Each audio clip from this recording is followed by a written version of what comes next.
Word of multiple fatalities from a shooting in Texas at or near a school west of San Antonio.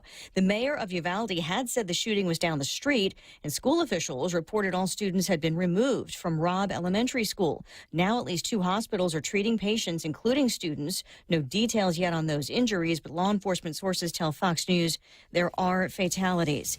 The suspect is in custody. America is listening to Fox News.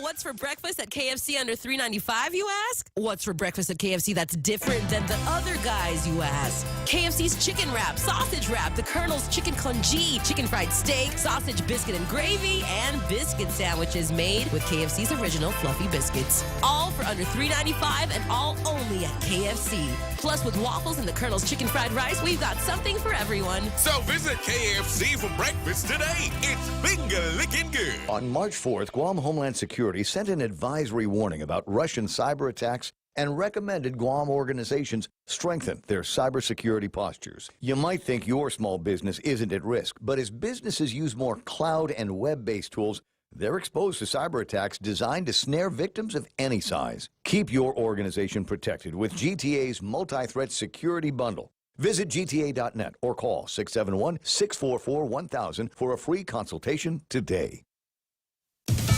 The number of monkeypox cases under investigation worldwide, including in the U.S., is rising. At this point, all infected are men who are either gay or bisexual, and all of them had recently traveled overseas, mostly to 2 big raves in Europe.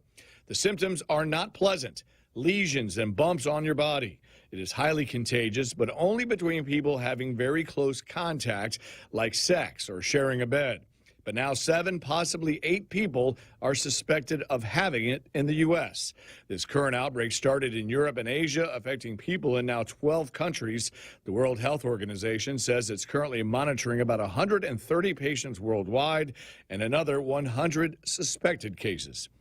In Miami, Phil Keating, Fox News. Lawmakers in Indiana are banning transgender females from playing girls' sports, just overriding the governor's veto on that issue. The Amazon founder's ex continues to spread her wealth. Billionaire writer Mackenzie Scott, who also happens to be the ex-wife of Jeff Bezos, has donated nearly $123 million to the National Youth Mentoring Charity Big Brothers Big Sisters of America. The contribution is unrestricted, so the charity can use it for programs, operations, or any other purpose. The gift is the latest of several Scott has given to large nonprofits this year, totaling at least $1.5 billion in the first 5 months of 2022. With this latest donation, Scott has contributed nearly $12.5 billion since 2020, giving to over 1,200 nonprofits, many of which aim to help low-income and underserved populations. Fox's Hillary Barsky. A late rally on Wall Street for the Dow, up 48 points at the close after a day-long sell-off, but the NASDAQ drops more than 2%.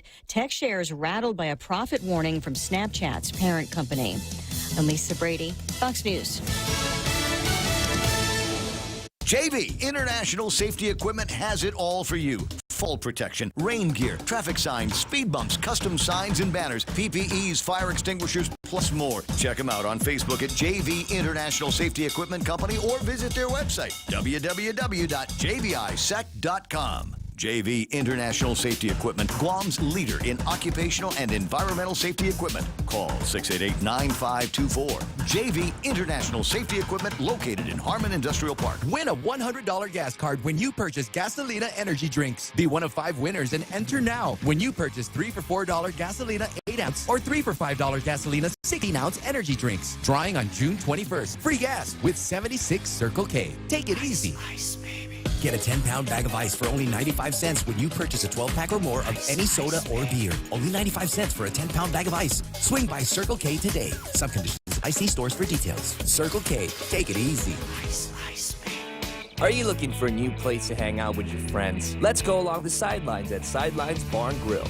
Located at 154 Iriarty Road, Unit 4 and 5 in Tamuning behind Royal Bigs. Sidelines, a hidden gem with nothing but great things to offer.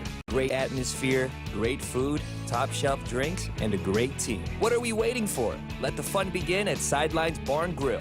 Open daily from 3 p.m. to 2 a.m. See you there.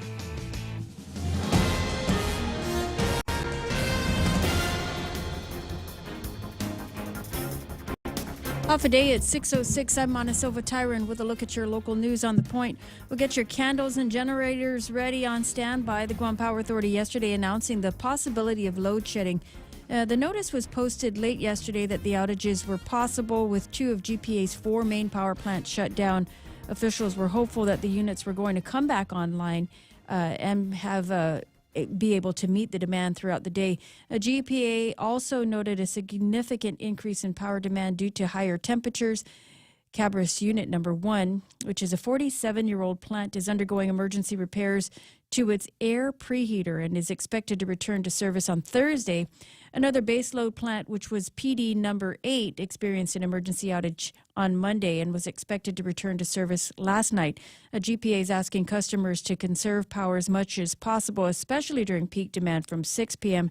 to 9 p.m. to decrease the chances of these expected power outages. Meanwhile, the Guam Power Authority is waiting to hear from the governor about the possibility of using more federal pandemic relief funds to ease the impact of the proposed increases in the fuel surcharge on households, businesses, and government customers. As reported in the Guam Daily Post, GPA's General Manager John Beneventi has written to the governor this week, hoping that she'll discuss the matter further. The governor did assist with the surcharge last year when she provided up to $15 million out of ARP money to mitigate GPA's losses on fuel costs at the time. However, ratepayers still have to contend with power cost increases due to the scale of fuel price increases from which GPA needed to recoup. And while GPA is looking to scale up the power rates in the coming months, the Public Utilities Commission still has to give its approval. The CCU yesterday did give GPA the go-ahead to petition the PUC this June. If it's approved, the first phase of the increase could go into effect in July, with a full increase to be felt by November. It's later than usual, but the governor will be delivering her State of the Island address in early June. The governor responding to the invitation from the Speaker of the Legislature to present the annual address. Governor Lulian Guerrero will, in a letter to the Speaker, says, as our island recovers from the challenges of a global pandemic, she looks forward to sharing her administration's vision and initiatives for Guam's social and economic advancement with members of the 36th Guam Legislature and the island. The address will be held at 6:30 on June 7th at the Guam Congress Building in Agana. We'll have more news right after this. The Federal Reserve is starting to increase interest rates to fight inflation, but they're still so low, making it the perfect time to refinance your home, to lower your rate, and perhaps take advantage of its increased value to put some cash in your pocket during these uncertain times. Cash that you can have the freedom to access when you want, where you want, with your Bank Pacific Visa debit card. Lower your rate, put cash in your pocket. Access your cash when you want, where you want, with your Visa debit card. Brothers put branches, we place roots, and we're rooting for you. Equal housing lender, credit conditions apply. Also from the Post, a man charged in the gruesome murder of a Santa Rita man last year will have his trial delayed, with a new attorney now assigned to his case. Donovan Ornelas was expected to go to trial in July, but the Superior Court has allowed even more time for the newly appointed attorneys to review the case.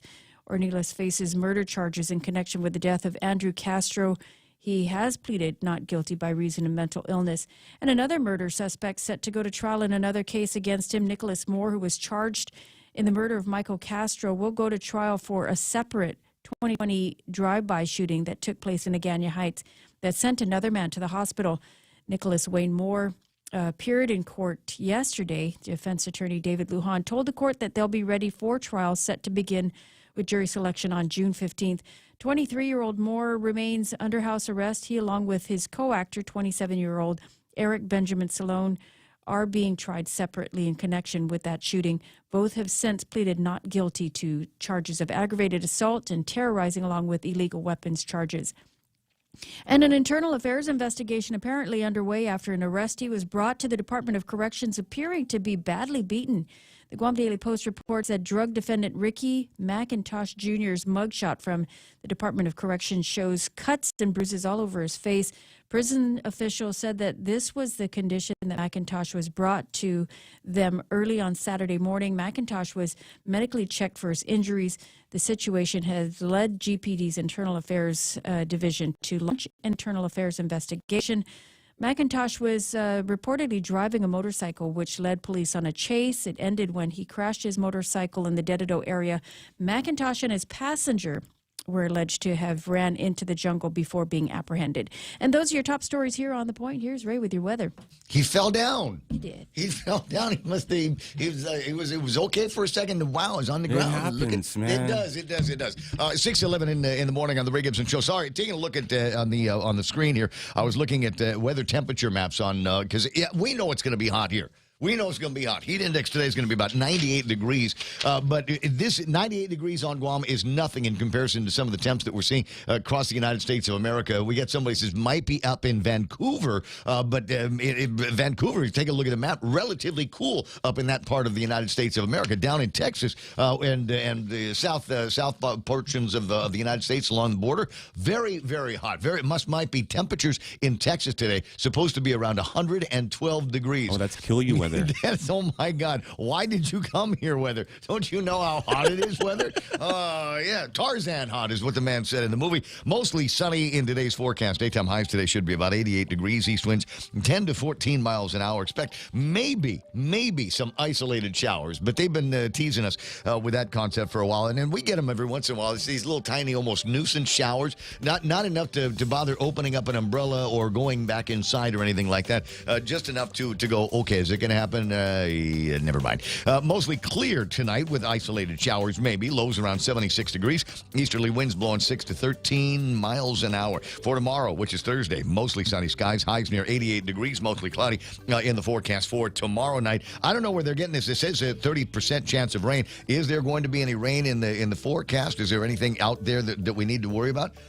Doesn't look like it. Again, it looks like we're kind of out here in the Marianas off on our own. All the other weather systems basically ignoring us, like Joe Biden. Did you hear about this? Yeah. The weather. The weather. His travel itinerary has him flying all the way across the Pacific through Anchorage, Alaska, or someplace like that. I mean, he really doesn't want to see the governor here, does he? Spit out, man. Sunrise this morning at 5:53. Sunset tonight is going to be at 6:43. Hashtag tell the others. There it is. News and weather together on 93.3. The Point, brought to you by Bank Pacific. Banking on the Pacific for 67.85 years. Happy day, it's Kiko the Carabao. My sister Pika and I are here to share some great news for moms and dads, and kids too. New programs to help working families with child care starts April 5th, and Mom says so many more families now qualify. Visit GuamChildCare.com for more information and to apply today. Program Penila is brought to Guam's working families by DPHSS, GIDA, Governor Luliang Guerrero, and Lieutenant Governor Justin Ori. This ad is paid for with federal funds administered by the Department of Public Health and Social Services.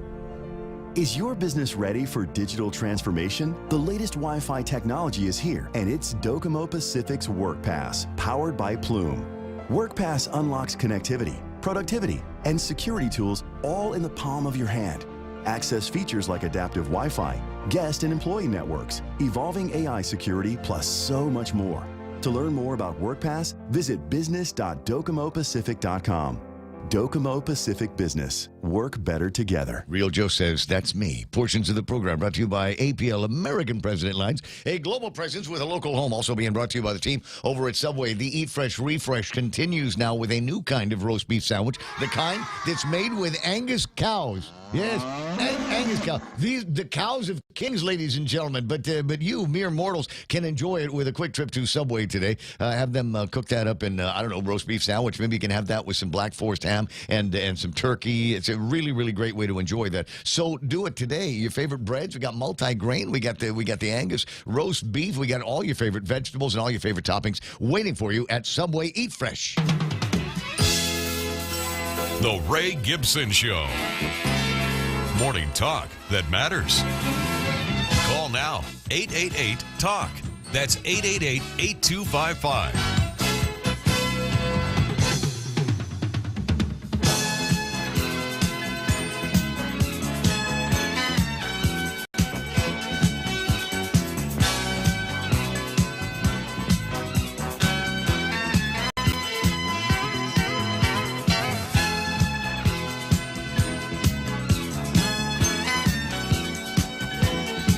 Doing it? Are we doing it? Is it there?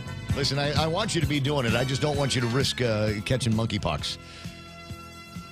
Figure for a big chunk of the big chunk of our listenership, that probably isn't going to be a problem. Stop spreading monkeypox, James Howard. Given what they're talking about here in the Fox News that we've been talking about since it became an issue here, something that Joe Biden wants to worry about or wants to be concerned about, but I don't know that that's going to be a huge problem. I haven't been to a rave in a long time. Real Joe, when was the last time that you got your rave clothes on? 97. Got that glitter all over your face here, kind of like wearing your underwear on the outside, kind of rave yes, look. Anonymity. It's beautiful rave.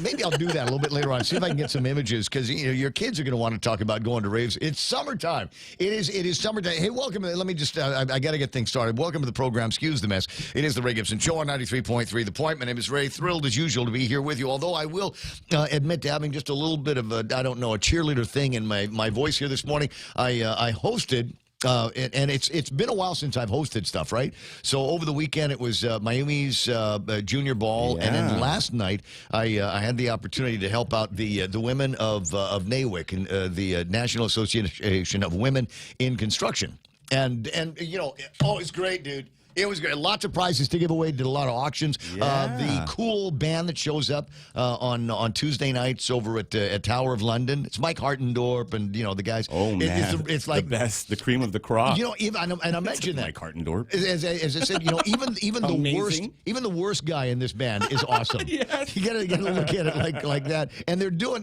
like song number one's a Steely Dan song, right? You don't just now I know I missed You don't out. just go in there and riff on Steely Dan. That's because people have expectations when they hear a Steely Dan song. They want it to sound just like the record, which is why Steely Dan never did live stuff, because they couldn't recreate the incredible studio sound. Donald Fagen. Very, very excellent work. But anyway, but the acoustics in. Food is good. Service is excellent. The acoustics did not necessarily work for me, so I had to kind of overcome all of the acoustical shortcomings with a little bit more energy, enthusiasm, warmth, and intelligence from my voice. And I think I stubbed my vocal cords. I think I might have stubbed it, but I should be able to stay here with you all morning long. That's going to be the plan here. Real Joe gets the phone when you call 888-825-5888 TALK. Mata Silva Tyron is in studio here this morning with a number of big stories. Big ones. Is there water at your place? It was very sparse. Sparse. Yeah. Sparse is. You need the tabo. You got to. Yeah, you got to fill up the can. And so I drove up the street, and there appears to be a leak. A leak on Yeah. Kenyatta Toto Road? Yeah, believe it or not, it never happens. No. Never happens. But not in this day and age. So I turned on the water this morning, and I was like, "Oh wow!" So I took just precautions and filled up a couple of 5 gallons. Just in case, for I flushing, need to for flush. Purposes. Yes, exactly. In the very near future. It's not like you can just put a bucket outside under a downspout and catch the rainwater, because it hasn't been doing that. Yeah.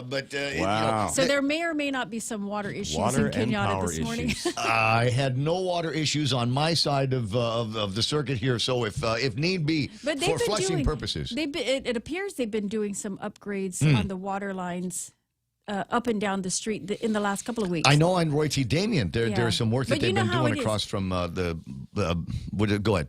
But you know how it is when you fix one part of the line somewhere up the stream. Oh, yeah. And something else breaks. So. No, it has been like that. The residents of Kenyatta Toto Road specifically know that heartache. It's something that they have been living with. I mean, even when I lived back there, and that was like 20 years ago or something like that when I first moved in there, it would start over by Carbolito, and then they'd fix that, and then it'd go down the road a little bit over to the Camacho area where I was living. Their finger in the dike. Yeah, exactly. So in and our then area. they'll go fix that, and they're over by Yellow Store, and now it's over by Mana's house. So in our area, you shower when you have water because tomorrow's not promised. You never know. Yeah. It's one of those things.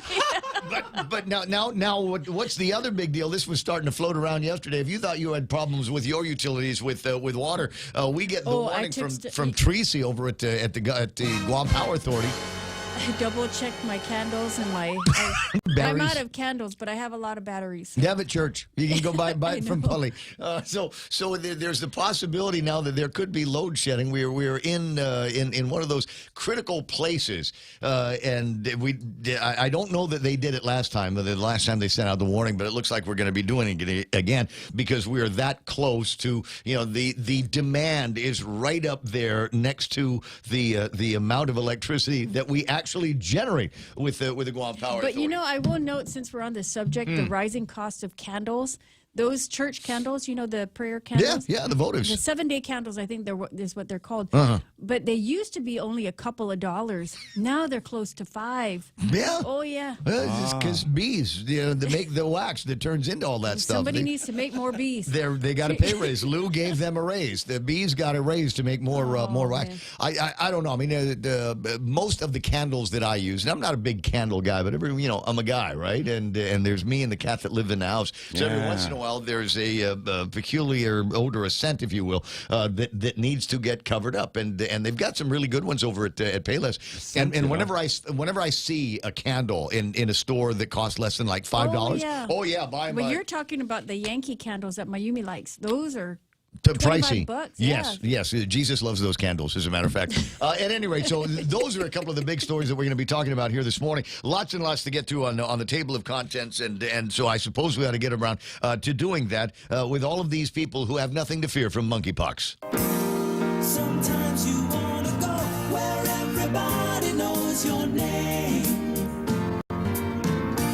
and they're always glad you came. You want to be where you can see our troubles are all the same. You want to be where everybody knows your name. You want to go where people know people are all the same. You want to go where everybody knows your name. It's a Fat Jack, everybody, like a bag of Guam on payday, like Sunday over at Pirates Cove. We got pictures of Pirates Cove as the sun was breaking up over the island just before 6 o'clock in the morning, 5:53 or something like that for sunrise. So Jeff waking up a little bit earlier to catch these snapshots for you. Thanks, buddy. Sure do appreciate that. 6:23 in the morning in the Ray Gibson Show. And who do we have to play with here? Who is number one? I'm wondering if Ismail thought maybe today's the day I'm going to be number one. He just got the Masters guy. He just got an MBA. Good morning, Master Chief. And I'm sitting here going, I used to think I was the smartest guy in the room, but now I know I'm not. Now you think about Ismail, right? Congrats, bro. Navy SEAL guy, and still, I think among the Pentagon's most trusted of all of their soldiers ever. Top level clearance. Yeah, exactly, right. Command Sergeant Major, all of that stuff. And so beautiful wife, all right, extremely handsome family, and now an MBA. And might actually be the smartest guy in the Facebook Live room here today. Well, Matt, I don't know. I mean, James Howard's a close second, but we'll just congratulations to you on getting the diploma in the middle of all of the COVID-19 stuff and making the sacrifice of not being number one like you aren't today. Rico Blankenfleur is number one. Good man. I got Jerome McDonald checking in from one of the hot states. Anthony Bennett, Lujan Duenas is there. Jay Rojas out of Honolulu, Hawaii is online and checking in this morning. Lena McDaniel is there. I see Keena McCausland from the upper left-hand corner of the U.S. of A. Pretty Sarita Garin saying, good morning, The Point Familia. Good morning, Sarita. Yeah. Looking good. She wore the tight white pants yesterday. Oh, no. Just saying. You know what? Look, when you work out and you see results, if you got it, baby, flaunt it. And so there was flaunting over at the NAWIC celebration last night. Go, girl. You absolutely missed out. Sandra Regis is there. Good morning, Ray, Mona, RJC, and the Point listeners. Biba. I did not see if she And showed up. congrats. She has filed her paperwork with the Guam Election Commission. She's officially a candidate. Did you look over the rest of the list yet? Yesterday I did. You know who's in it today? Who? Oh, who should be in there today? Who is it? Cousin Freddie Berdalio. Oh, he filed? He Good filed. job. His paperwork is already in. Viva. So Cousin Freddie is in there. Jennifer Post-Schnitger saying, yo, what's up, Buttercup? I don't know, but Tim Zedeker is online.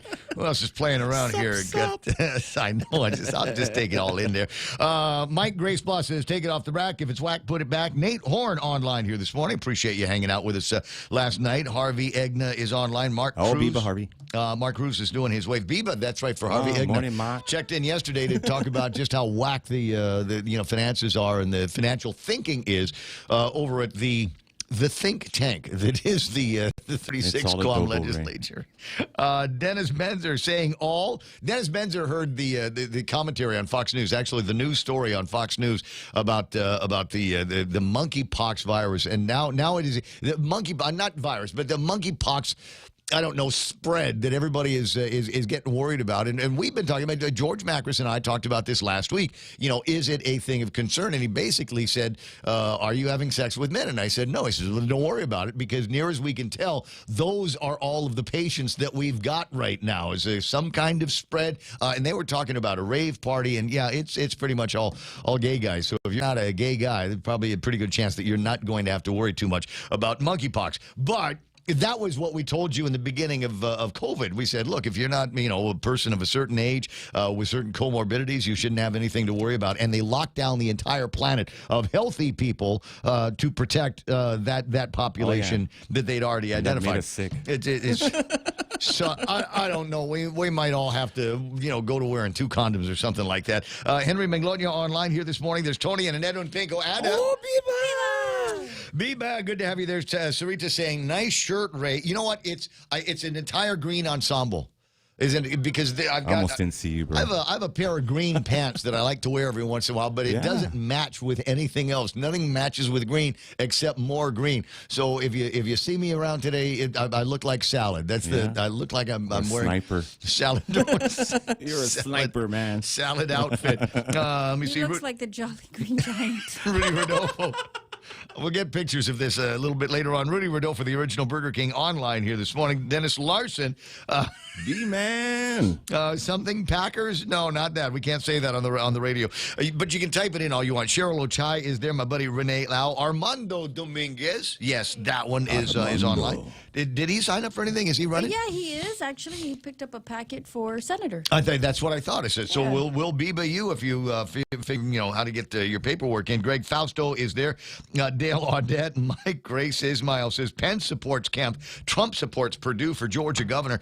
We are the people right to be anti-Pence all along. Interesting conversation. We'll watch all that. There's supposed to be some primaries in the offing here today, so we'll I don't know if I get a chance and get intrigued enough to take a look at what might be happening on the national scene. I'll take a look at that. Let me see. Pam Duvall, the hot sis of the program. Now. Sarita says, oh boy, no more classes. Power bill going up. I need a side job soon. Did you know in Hawaii, if you're like the governor or lieutenant governor, you cannot have a side hustle. Oh. You can't be like the governor and a lawyer, or I think they did this specifically for Pence. You cannot be a governor and like an MMA superstar or UFC superstar. That's how they do that. If they perceive that somebody, right? if they perceive somebody might be a threat, let's find a way that we can put some kind of hurdle in front of it to make it that much more difficult for them. Pat Saho's online. Let me see. Dennis Benzer. Happy Tap Dance Day. How many politicians are you going to have on? I don't know. I've only put together a couple of names on the list of people I'd like to talk to. Frankly, the people that I'm most interested in talking to, former Governor Felix P. Camacho, to talk about just how important it is to have a good relationship with the President of the United States of America. And some people are saying, Ray, are you going to take political advantage of the fact that Biden has basically snubbed the island of Guam? That's all of the island of Guam, by the way. I mean, should be particularly annoying for the governor of Guam, because the governor is a Democrat and Biden likewise is a Democrat. Here we are out here in this part of the world always saying, hey, look at us, tip of the spear, America and Asia, do all of that stuff. So Biden goes to Asia, pledges to the people of Taiwan that we got your back in case the Chinese get snarky with you. And instead of popping over here to visit, I don't know, the governor, fellow Democrat, Lou Leon Guerrero, and, a general up at Anderson Air Force Base, and maybe just to get some gas for Air Force One, or maybe meeting up with the Admiral, saying, do we need more submarines? Yeah. How are your submarine drivers? Are they doing okay here? That they haven't hit any big rocks or the ocean floor? Eye exams. Or anything like that. So, I mean, is there anything? No, where's he going?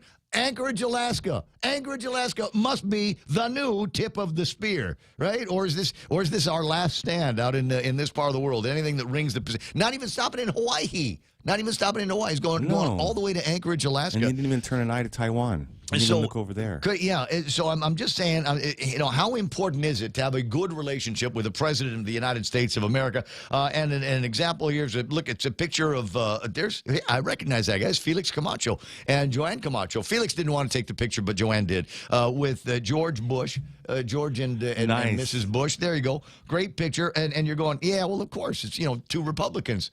How about this picture here? Felix P. Camacho, and it looks like his daughter in that picture with Barack and Michelle Obama. Wow.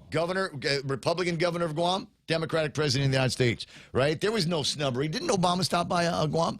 He wasn't even the president. He came by. Who's that dude next to the governor? The dude next to the governor?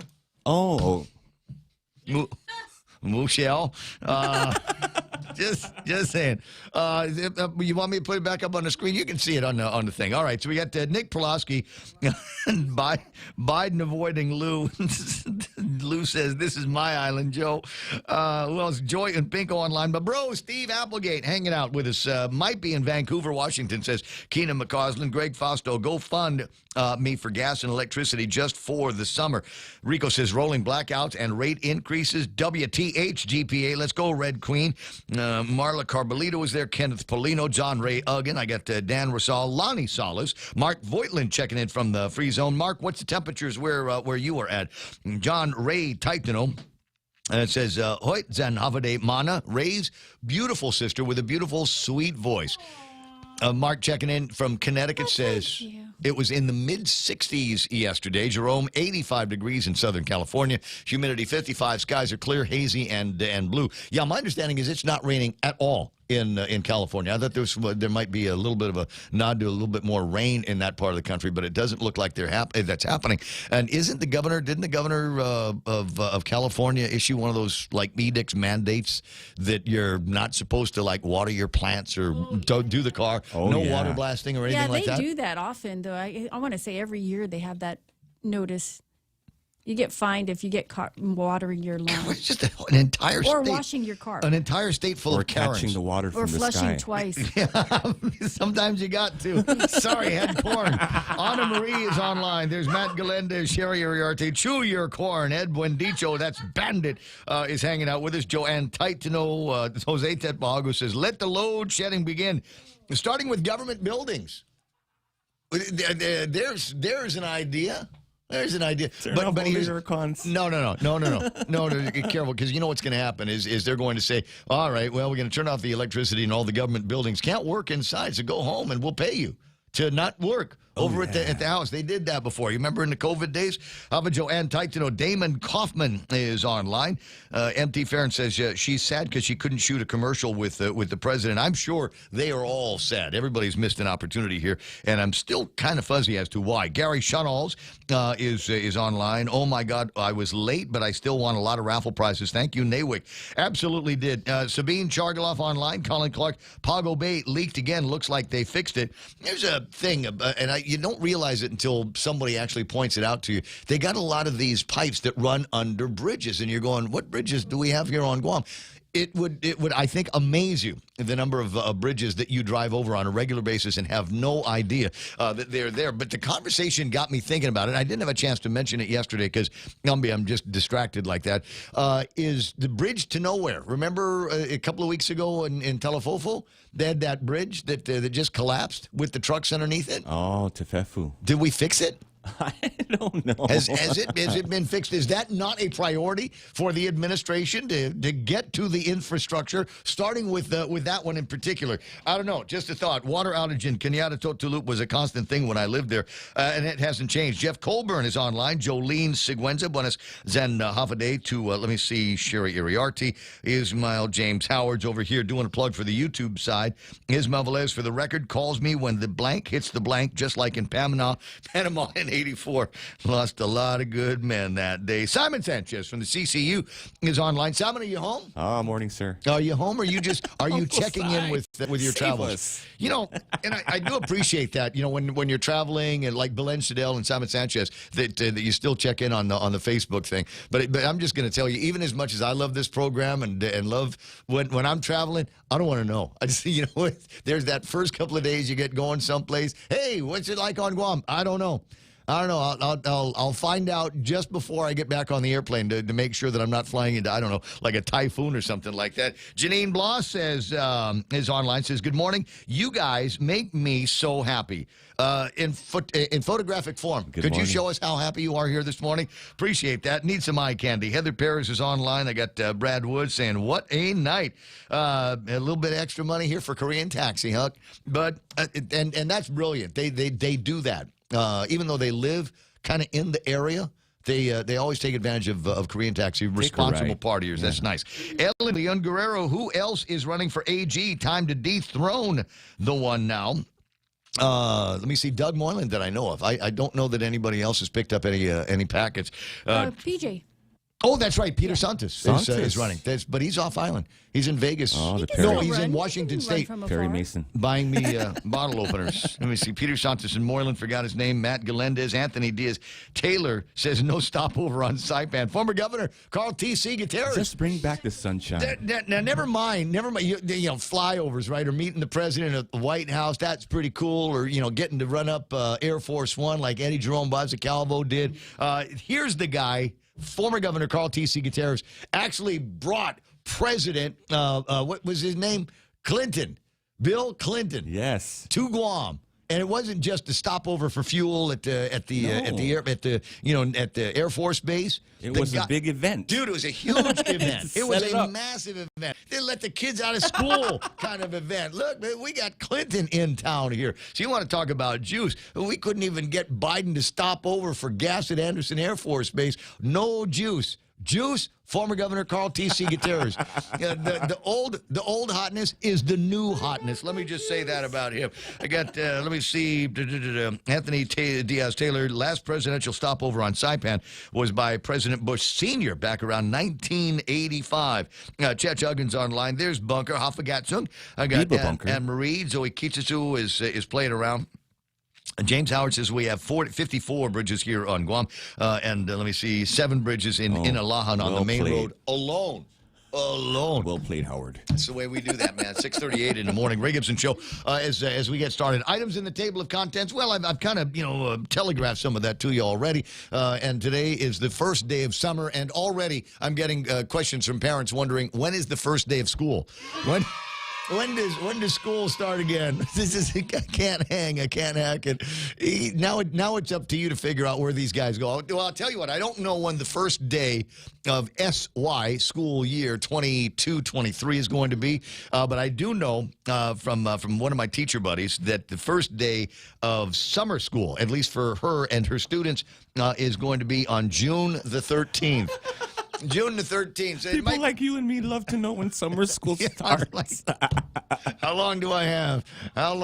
Come on, you can do it. You can keep these kids occupied. And chances are real good. You know, if they go to public school here on Guam, they need to be in summer school because what did they have? It's like 5 actual educational days over the last school year. Maybe. And so it's time to start thinking about it. Well, and they're going to say, well, they're going to go, well, I don't think we need this. You know, I feel smart, Mom. No.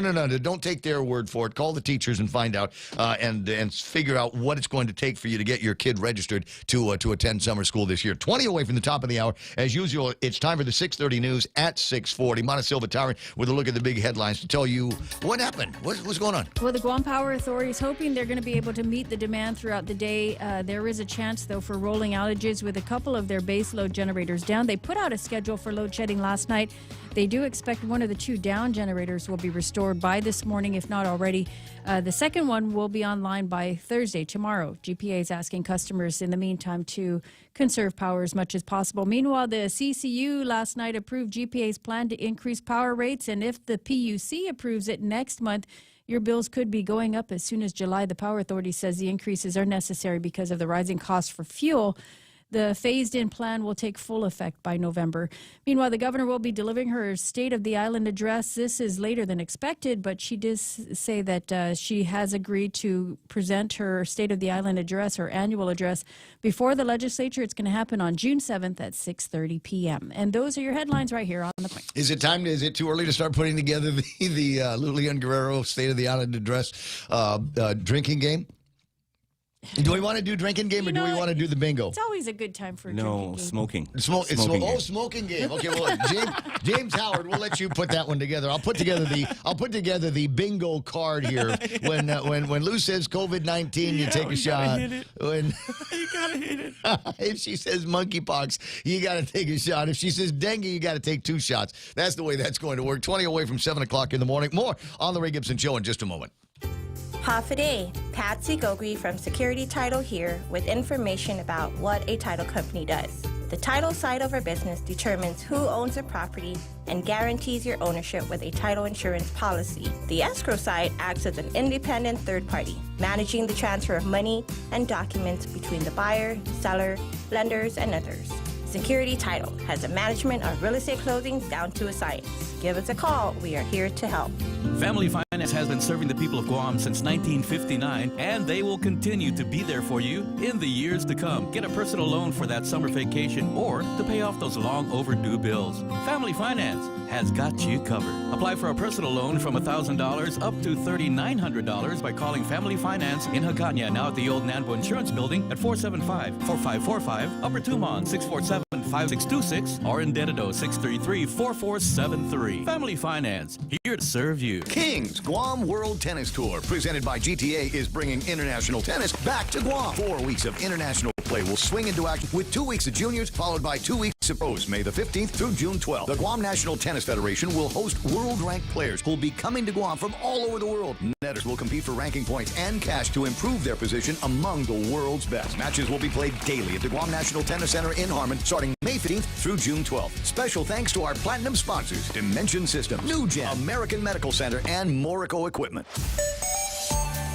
What? That's not the traffic map on the screen here. That's not a traffic map. That looks like me. That's a traffic jam. And Jimmy Craig Moylan helped out with the pulling out some tickets and helping me make winners last night over at the big NAWIC get together. And yeah, I had my shirt 3 buttons down. What you gonna do about it? What you gonna say about that, Joe? All right, traffic camera time, and let's see what's happening. All right, not traffic necessarily camera. It's hardware and software. Everybody's phone pinging to let me know where they are in traffic, and I don't see a whole lot happening right now anywhere. Traffic up in Chico. Running fairly smooth. Don't see a whole lot. Southbound Marine Corps Drive into the Upper Tumon area. Maybe a little bit of traffic over at the mall and maybe a little bit of traffic over at 1 and 3, but otherwise smooth going everywhere else. Don't see anything on Route 10 that's going to slow you down right now. Route 8 and 4 into downtown Hagåtña looking pretty good, and we're not seeing a whole lot happening. Southbound Marine Corps Drive all the way to Big Navy in Sumai, where I'm sure everyone is disappointed now that they're not going to be able to have a special charcuterie presentation to the President of the United States of America. Because he's not showing up. Slide to Anchorage. You know what's in Anchorage? What? Moose. That's what's in Anchorage. We have mooses in Anchorage, Alaska. That's all. I don't know what the heck the guy's stopping there for here. I haven't heard the Chinese or the North Koreans or Russia talking about throwing bombs in our general direction in Anchorage, Alaska. Out here on Guam, they're talking about building up our offensive and defensive capability because of all of those guys. But we're not stopping on Guam. Oh, you know what? You know what I bet it was? Did not North Korea say that they were going to be conducting a test of their missile system? Oh, yeah. While President Biden was in the area, so maybe that was one of the things. To them? As a courtesy. Listen, tell you what, don't bother sending over in direction of Guam. We're not going there. It's okay. We're just going to go to Anchorage. You don't have anything that can hit Anchorage, do you? Do you, Kim? Do you have something like that? 644, Ray Gibson Show. Be right back. Get big discounts on huge travel experiences with the First Hawaiian Bank United Credit Card. You can travel to destinations in the USA and receive 10% off selected United Airlines Premium Economy or Business Class airfares purchased through May 31st, 2022. When you use promo code FHB 022. Visit any First Hawaiian Bank branch or go to FHB.com/United Fair Sale 10 for more information. Don't wait. Apply today. First Hawaiian Bank. It all starts with yes. Come try Guam's original Chamorro restaurant with Pica's Best 5 years running. Mezcla Chamorro Fusion Bistro. Experience Chef Peter's candied salmon over scallion coconut rice, octopus to naktak, Chamorro platter, and their award-winning gourmet hamburgers. Or if you're looking for something healthy, try their keto-friendly menu. Come and enjoy Mezcla's half-a-day service at their Hagåtña and Grand Plaza Duman location. Call their Hagåtña location at 479-2652 for reservations. Hi, my name's Ray, and apparently they're already out of Mexican pizza. Had you heard that? Was on the internet. There was Mexican pizza at my house last night. Did you make it yourself? No. Somebody brought it home. Okay. I don't know which one of the kids. My stomach hurts already. Well, tell you what. We'll wait out. Coming up, I'm going to give you the Taco Bell, the copycat Taco Bell Mexican pizza recipe, so you can make it your own self. Well, that's the thing. Somebody was saying, look, it's Cazendo earlier when we were talking about it last week. The Mexican pizza. I used to work at Taco Bell when they had Mexican pizza on the menu. It's not that hard. In fact, they have all of the ingredients now to make a Mexican pizza. So what my guess is they're not out of Mexican pizza. They're out of the box. They're out of the box that says Mexican pizza. Otherwise, it really wouldn't be all that difficult to put one together based on stuff that's in the kitchen right now. But anyway, while you wait out an opportunity to get your own Mexican pizza, start thinking about a new ride for yourself. I have a friend of mine that is having some car difficulties and was treated to a Nissan car as a loaner. They said, we got that car over there, and it's like a Nissan Sentra, and she absolutely loves this thing. It's got a lot of energy, zip, get up and go, cool technology, uber safe, and it gets great gas mileage. All right, and you can get great gas mileage as well. You know, when they're talking about $6.20 a gallon, I got a guy in the oil business, and he says it's going to get worse before it gets better. Jerry Roberts sends me a note here about some gas stations in California that are starting to prep the pumps now for, are you ready for this? $10 plus per gallon gas. Oh, yeah. Because you take a look at it now. We need one more digit on the little boards that they've got to tell you how much gasoline you bought and how many gallons. And apparently that there's not enough digits, so they have to retrofit that thing in the event that gas gets over $10 a gallon or $9.99 a gallon. And there is a distinct possibility that can happen as long as Joe Biden is the president of the United States. So more miles per gallon with a 30-plus mile per gallon club over at Nissan Guam. Versa, 35 miles to the gallon. Sentras and Kicks get you 33. Altimas and these Rogues, big vehicles in the Nissan line, 32 miles to the gallon. It's built in. It's in their DNA at NissanGuam.com. Real Talk Radio is back. Welcome to The Point, Guam's FM News Talk Superstation. Yep. You know, pictures with the President of the United States of America, and as it turns out, they're very, very common. Jay Rojas sent me a picture with Donald and Melania. There's Jay in that picture, and there's Big Sister Shelley. There's a winner right there. Yeah. So it's like, you know, it's like a bunch of presidents that don't snub Guam and Guam people, and then you got Biden, Democrat president of the United States of America, who snubs Lulian Guerrero. And now it's not just me saying that. It would be one thing if it was just me getting all giggly over the idea that we don't that our Democratic president didn't have the gas. What was it Juan Carlos was saying yesterday? Look, these are dicey times for Guam. We're having a economic crisis and electrical crisis and energy crisis, gas prices, whatever crisis you want to name it here. And if it was you could turn this into a big deal and maybe make some points on the international scene by saying we can't wait for Biden to come to Guam. I'm governor of Guam. I'm a Democrat. I'm going to go meet this guy in North Korea. I'll hang out in the hotel lobby. Right? Could you see Lou just sitting there with a purse in her lap? What are you doing, ma'am? I'm waiting for Joe. You tell Joe I'm out here waiting for him. I'm going to see him. We did it, Joe. There's no back room. There's no back way out of that ballroom. I'm waiting. So it's not just me saying that. It's the Republican Party of Guam, who, as you might as you might suspect, have decided that they're not going to let this particular sleeping dog lie. They put out a press release. President Biden avoids Governor Leon Guerrero. That's where I got today's title from.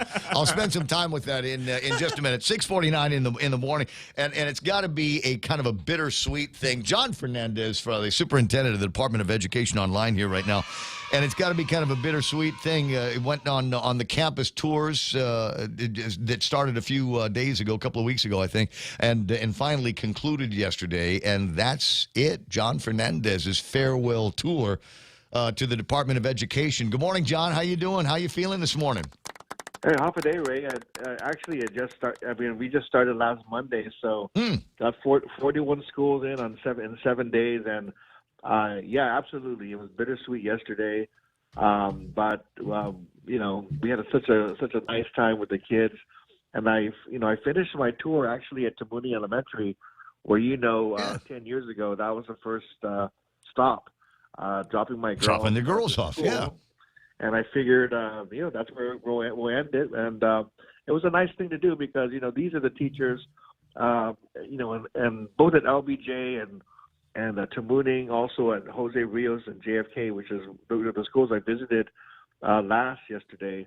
These are actually the schools that took care of my kids. Raised them in classes, taught them going to the next grade. So it was bittersweet and nice to see all the teachers and staff who I relied on to get my kids through.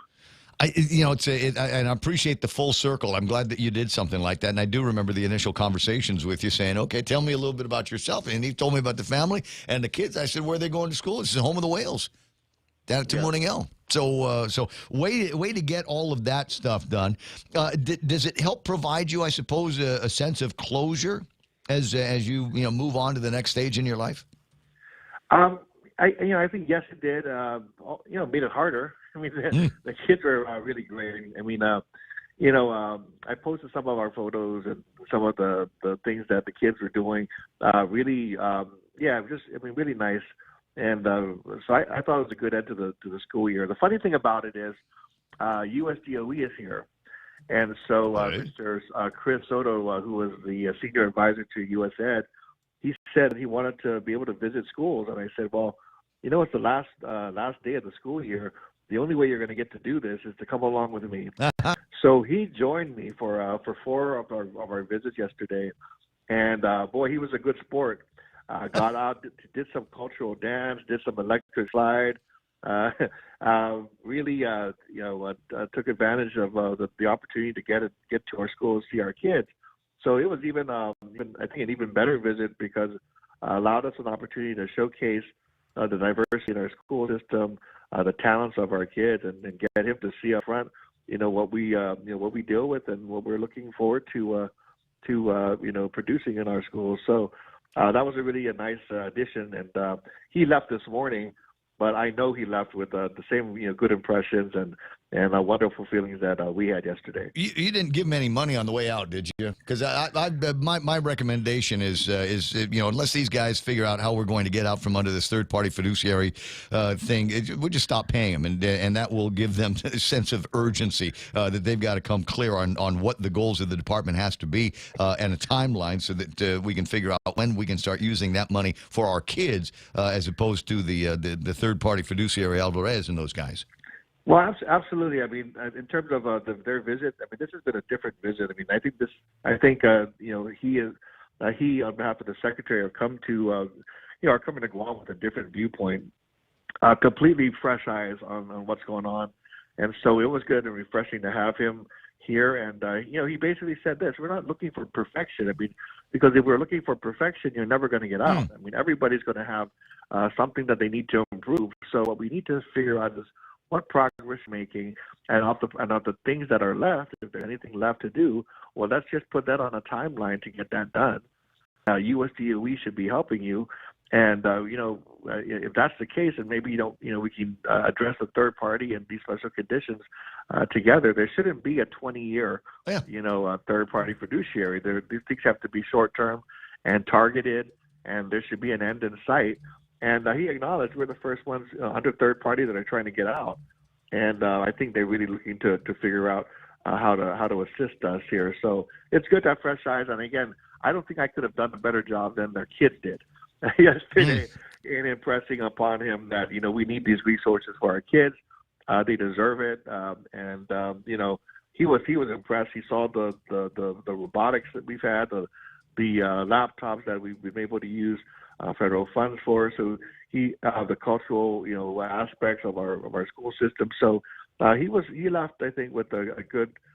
Sometimes they don't do that. They come in and they count your laptops, and they go into the storage room or the warehouse.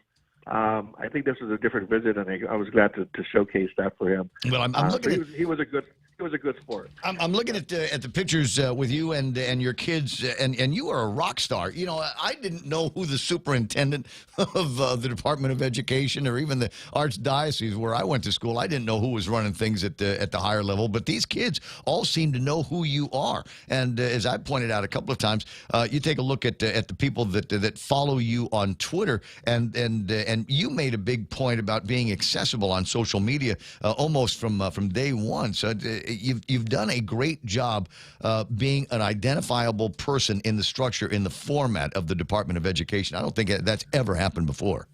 Well, it really matters to me what our stakeholders say, and I think that the two things I heard that I hope our leaders, not just in education but in other sectors will also remember is that I know there were employees that were saying to me, like, when you come out, you're not just talking to the principals, you're talking to us directly. You're wanting to hear us, whether we agree with you or not. And also the kids. You come here and you come to these events, and you ignore all the adults and you talk to the kids. And I said, well, that's how it's supposed to be. And I think that's it was just remarkable yesterday. A young man said to me, and I didn't really think about it, but he said to me, since the second grade, I've known you. You've been at all of our events, at our different events, our promotions from then until now, and so we're gonna miss you. And I said, everyone graduating this year, I mean, they were third graders. Mm-hmm. When I started, and it has been a process for us to kind of, as I've gone through this job, also watch them just like my kids, grow, go into the older, the different grades, get new experiences, and finally, taking a look at, what's ahead after high school. So. I mean, I was impressed that these kids still remembered, and that was something that was really nice to hear. John Fernandez, the superintendent of the Department of Education, for just a little bit longer. I understand that the steps are being taken now to begin the steps to find your replacement. Of course, you've had a great opportunity working with a terrific board, but the job is not quite over. In between here and there, you still got to launch summer school, and what may be the largest summer school cohort we've ever had in the history of Guam. Given everything that we've had to endure with COVID-19. Yeah, well, there's summer school. I mean, that's going to start up, very soon. June 13th. We've got Simon Sanchez that we've got to get going. We've got to get that out the door. We've got there are a number of things I just need to wrap up. I did wake up this morning thinking, is it Saturday? But because the tour was great. It was fantastic. It took a lot of energy.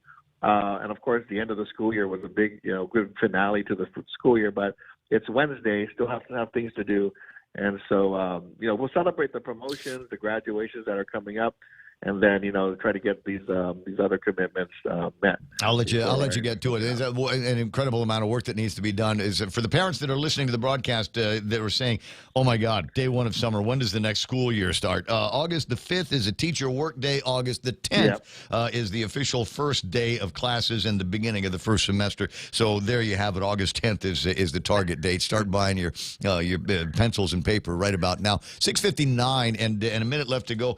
When you first made your announcement that you would be leaving the Department of Education as a superintendent, we're really very clear to everybody about where you were going, what it was that you were going to be up to. I threw out some plausible opportunities for you, and to which you quickly said, no, not running for office, no, not upset about the kerfuffle with the boy that wants to play girls rugby, none of that stuff. But is there a little bit more by way of information that you could tell us about where your next career path is going to take you?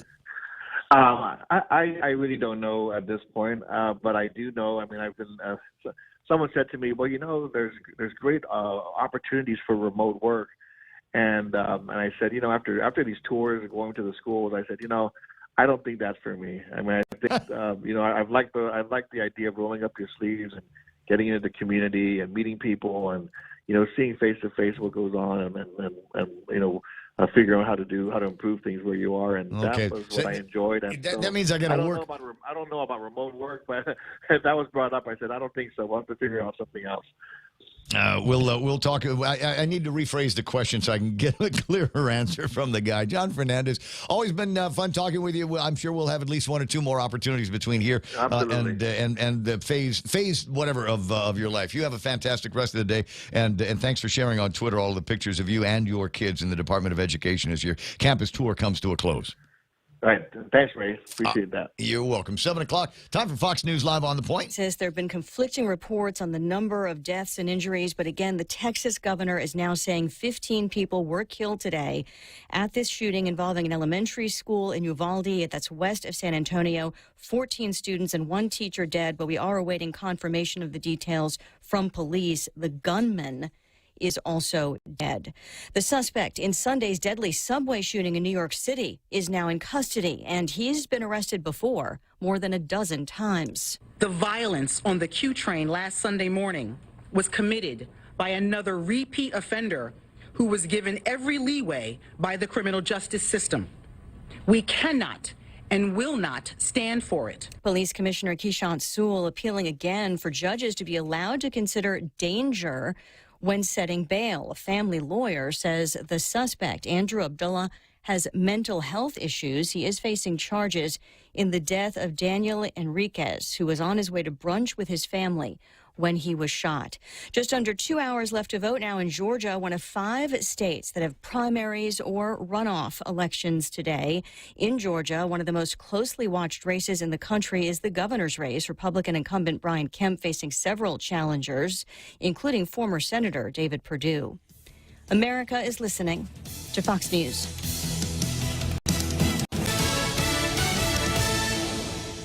The Federal Reserve is starting to increase interest rates to fight inflation, but they're still so low, making it the perfect time to refinance your home, to lower your rate, and perhaps take advantage of its increased value to put some cash in your pocket during these uncertain times. Cash that you can have the freedom to access when you want, where you want, with your Bank Pacific Visa debit card. Lower your rate with cash in your pocket. Access your cash when you want, where you want, with your Visa debit card. Brothers put branches, we place roots, and we're rooting for you. Equal housing lender, credit conditions apply. Half a day, this is Honey. Here at APL, our expertise and extensive network can help you grow your business and reach out to more global markets. As a responsible carrier, APL is also committed to a sustainable future, whether it's protecting the environment or investing our efforts in giving back to the community. Our dedicated teams in Guam, Saipan, and on U.S. mainland are here to support you. Call 588-4651 or visit apl.com. More crowded primaries in Alabama and Arkansas. GOP Alabama Congressman Mo Brooks is the big name in the Republican race to succeed retiring Senator Richard Shelby. Brooks had Donald Trump's endorsement, but that was pulled after Brooks urged the former president to move on from 2020. This means Brooks' 5th District House seat is up for grabs. In Arkansas, Republican John Boozman seeks a 3rd 6-year Senate term. He does face a primary. 3 political newcomers face off on the Democratic side. Fox's Gernal Scott. Arkansas's Republican governor is term limited former Trump press secretary Sarah Sanders in that race. The Oscar winner banned from the Oscars over what happened at this year's ceremony is speaking out on a Netflix show, but not about the incident because of the timing. Season 4 of David Letterman's My Next Guest needs no introduction features Will Smith, in which the actor talks about his childhood and watching his mother get beat up by his father. I've always thought of myself as a coward. When I was, 9 years old, I saw my father beat up my mother and I didn't do anything. And that just left a traumatic impression of myself as a coward. Smith does not talk about the Oscar slap because the interview was filmed prior to the ceremony. Smith also spoke about defending his family. He said protection and safety is an illusion. And the actor even gave Letterman boxing tips. Michelle Polino, Fox News. Recapping The awful story out of Uvalde, Texas, west of San Antonio. The governor, Greg Abbott, says 15 people, 14 students and a teacher, were killed in a shooting at Robb Elementary School today. The suspected shooter, an 18-year-old man, also died and believed to have been killed by responding officers. Still awaiting a briefing from police. I'm Lisa Brady. This is Fox News. Wow, nice smile. So perfect and all. Thanks. I owe it all to Dr. Robert Yang and his smile team. They do wonders for a healthy, happy mouth. Got teeth? Don't wait until they hurt. Schedule your routine check and cleaning with Dr. Yang and his smile team. Suite 119 in the East West Business Center, Upper Tumon. Call 647-8702 or 3. The best thing that happened to teeth since toothpaste. Dr. Yang and his smile team. They make smiles happen. Check out the newest hydro and garden center to hit Guam, Crop King Hydro. We have a huge selection of plant nutrients, soils, hydroponic mediums, organic pest control pumps, plant support, tools, and so much more. Call 635-4769. 635-GROW. Open Monday through Saturday, 10 to 6 at the Dededo Satina Mall, right across from Payless and Paradise Fitness. For whatever you grow, think Crop King Hydro. Crop King Hydro. Hafa-day, Patsy Gogui from Security Title here with information about what a title company does. The title side of our business determines who owns a property and guarantees your ownership with a title insurance policy. The escrow side acts as an independent third party, managing the transfer of money and documents between the buyer, seller, lenders, and others. Security Title has the management of real estate closings down to a science. Give us a call. We are here to help.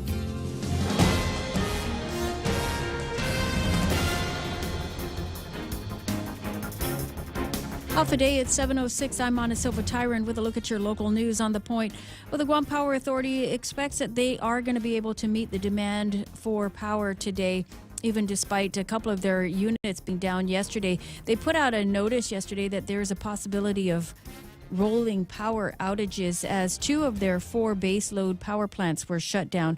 Officials were hopeful that the units were going to come back online, at least one of them today, and then the second one would come on this afternoon or tomorrow afternoon. GPA is asking customers in the meantime to conserve power, especially during peak demand from 6 p.m. to 9 p.m. to decrease the chances of these power outages.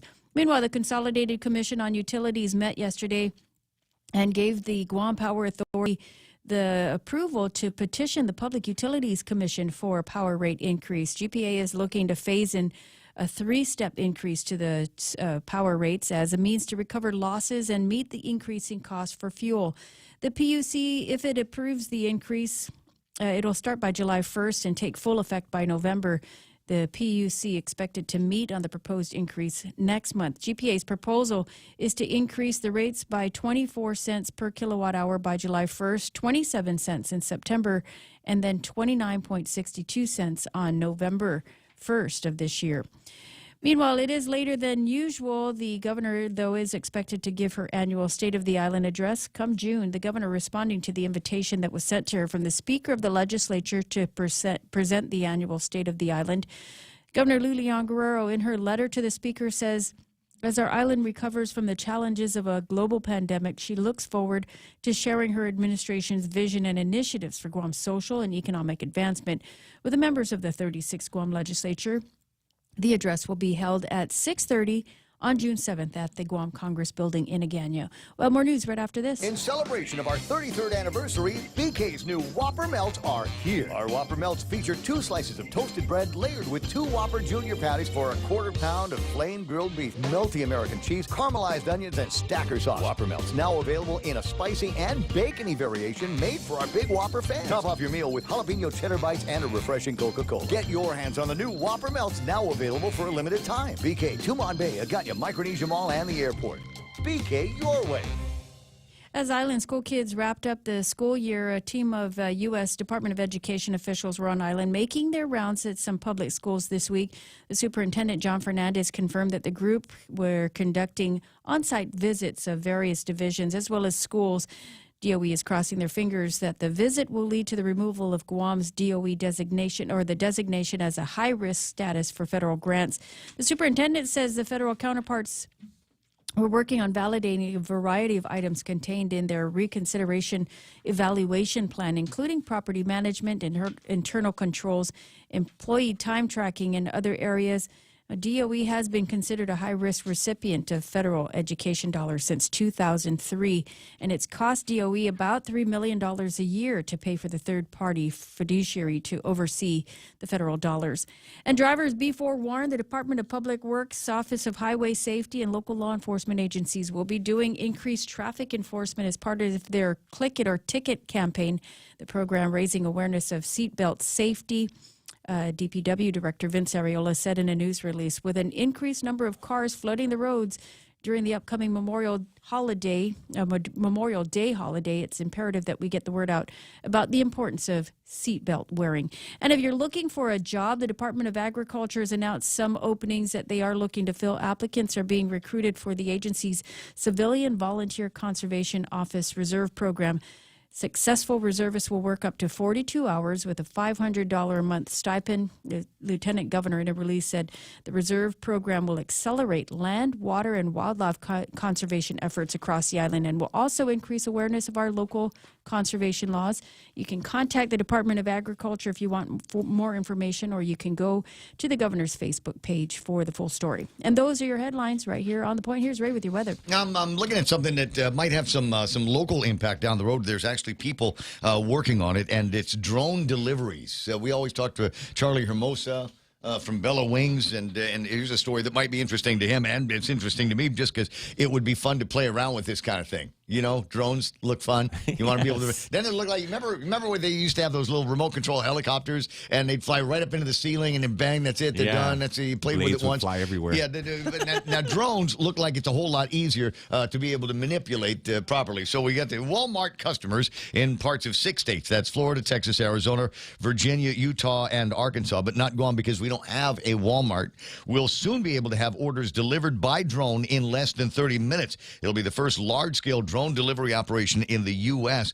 Drone deliveries have been available only in a few small towns, with customers selecting from a short list of items. Walmart's Drone Up delivery network will expand to 34 sites by the end of the year, potentially reaching 4 million American households. The new markets, again, Phoenix, Tampa, and Orlando, Dallas, Salt Lake City, and Richmond. Walmart already has limited drone delivery service in Arkansas, where there might... See, another great reason. Why are people leaving Guam? Because the cost of living is just outrageous, and nothing good happens around here except the price of meth going down. So they're going, maybe I'll live in Arkansas. There's a Walmart there, and they have drone delivery of goods to the town. Because customers will be able to order anything from Tylenol to diapers to hot dog buns, 100,000 different products in all, up to a total of 10 pounds, delivered by drone.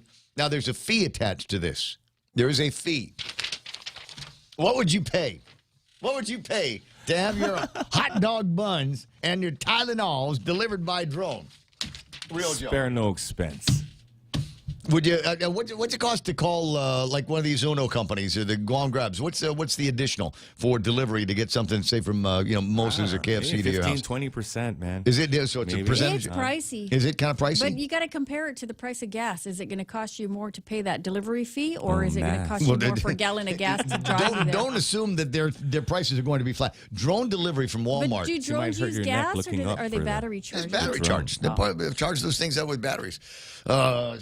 So $3.99. I'll pay it. That's it. That's it. $3.99. It saves you the trouble of getting in the car, driving to the place yourself, finding parking, going inside, putting on your mask. Wait a second. Going back to the car to get your mask.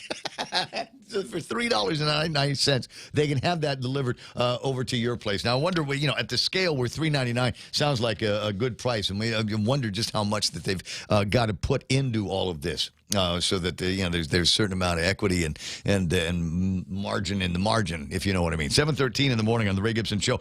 Is it time for me to take a look at what's going on in the market, or was there supposed to be something else? Weather, yeah. Oh, yeah. told you I was out late with the Nawick women last night. Mostly sunny today. Highs near 88 degrees. With a heat index, it will feel like 98 degrees. Oh, my, almost 100 degrees.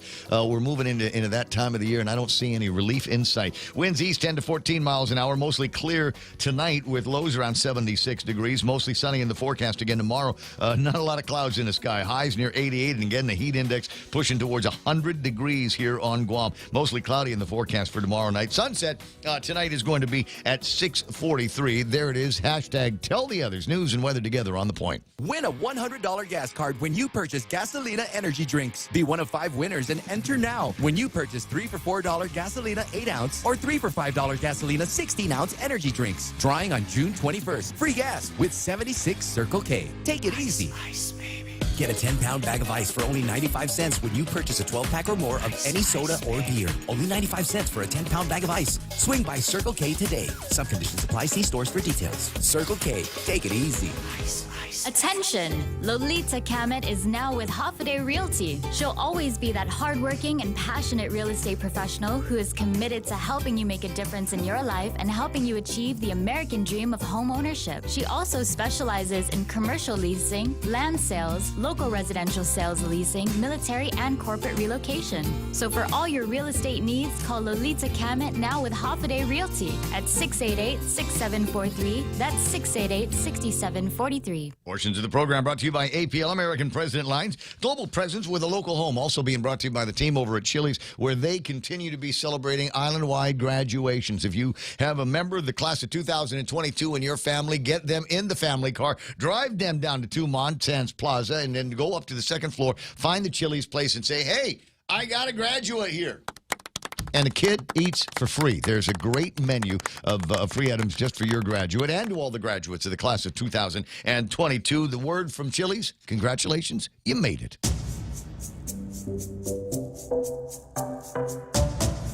Any speaker, anytime. The Ray Gibson Show. Call now, 888-TALK. That's 888-8255.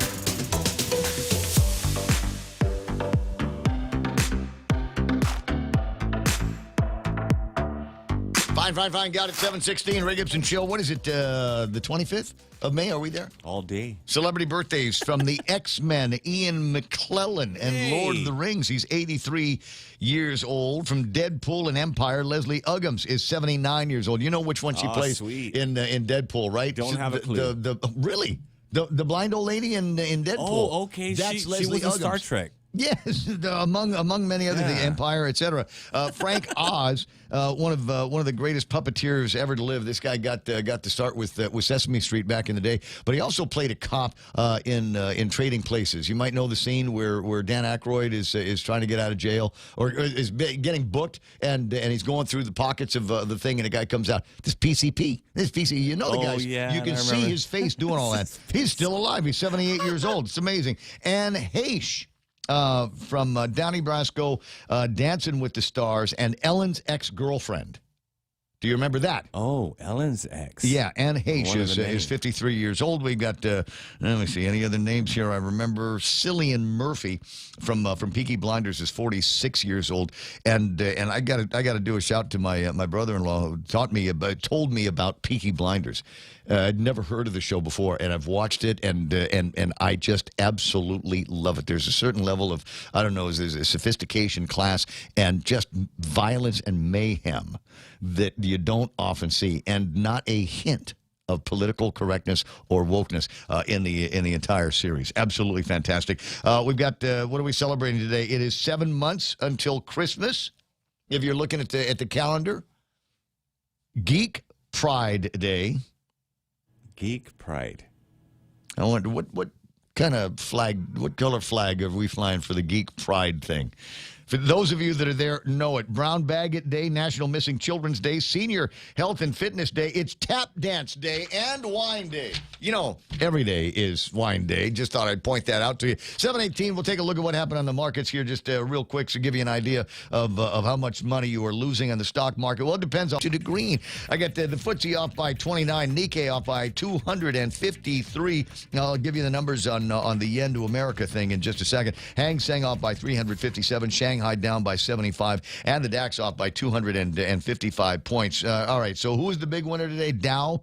All right, big winners on the Dow. McDonald's Corporation. I'm kind of curious as to what that might be. What is it that propelled them to number one here today? McRib. Considering McRib. Are they doing the monopoly thing again? I know, man. The scam? Yeah. Has anybody ever met anybody that won any money from the McDonald's Monopoly game, right? Yeah, Are we playing against that many guys? Verizon and at number 2, International Business, IBM. Coca-Cola at number 4, and Procter & Gamble close out the big movers on the Dow at number 5. Big losers, Walt Disney, Boeing, Visa, American Express, and Salesforce.com. On the commodities, as we take a look at that, oil trading at $110.26, virtually identical to where it was yesterday. It might be up or down by about a nickel or something like that all day long. So that's good that there's a little bit of stability, but it's stability high. Need to punch more holes in the ground, get some more oil out of the ground in the United States of America, and get it into gas tanks as quickly as possible. Gold at $1,865 and a nickel. You might be wondering, okay, you said West Texas. What do we got for Tapas? Tapas is up by $1.86, closing at $116.90. Still inside of a fairly narrow trading range, so I'm not going to anticipate that there's going to be a jump in the price of gasoline. Because what's it going to jump to? Another 15 cents? Can you imagine paying almost $6.50 for a gallon of gas? There are some people, like I said, in the gas business that can absolutely see what's happening. But before you start going, oh, anger, oh, those guys at the gas station, I know there's not going to be any sympathy here, but according to some of the guys that I'm talking to, what with gas at $6.20 a gallon, it's really doing a number on volume. I mean, people are still going to the gas station. Don't get me wrong. People are still going to the gas station. They are still putting gas in their car, but not as much as they would normally put in the car because they've got to justify. Everybody's got the gas budget in their head, and that's what we got to hit. Today it is the 25th of May. My new budget cycle obviously begins in the beginning of June.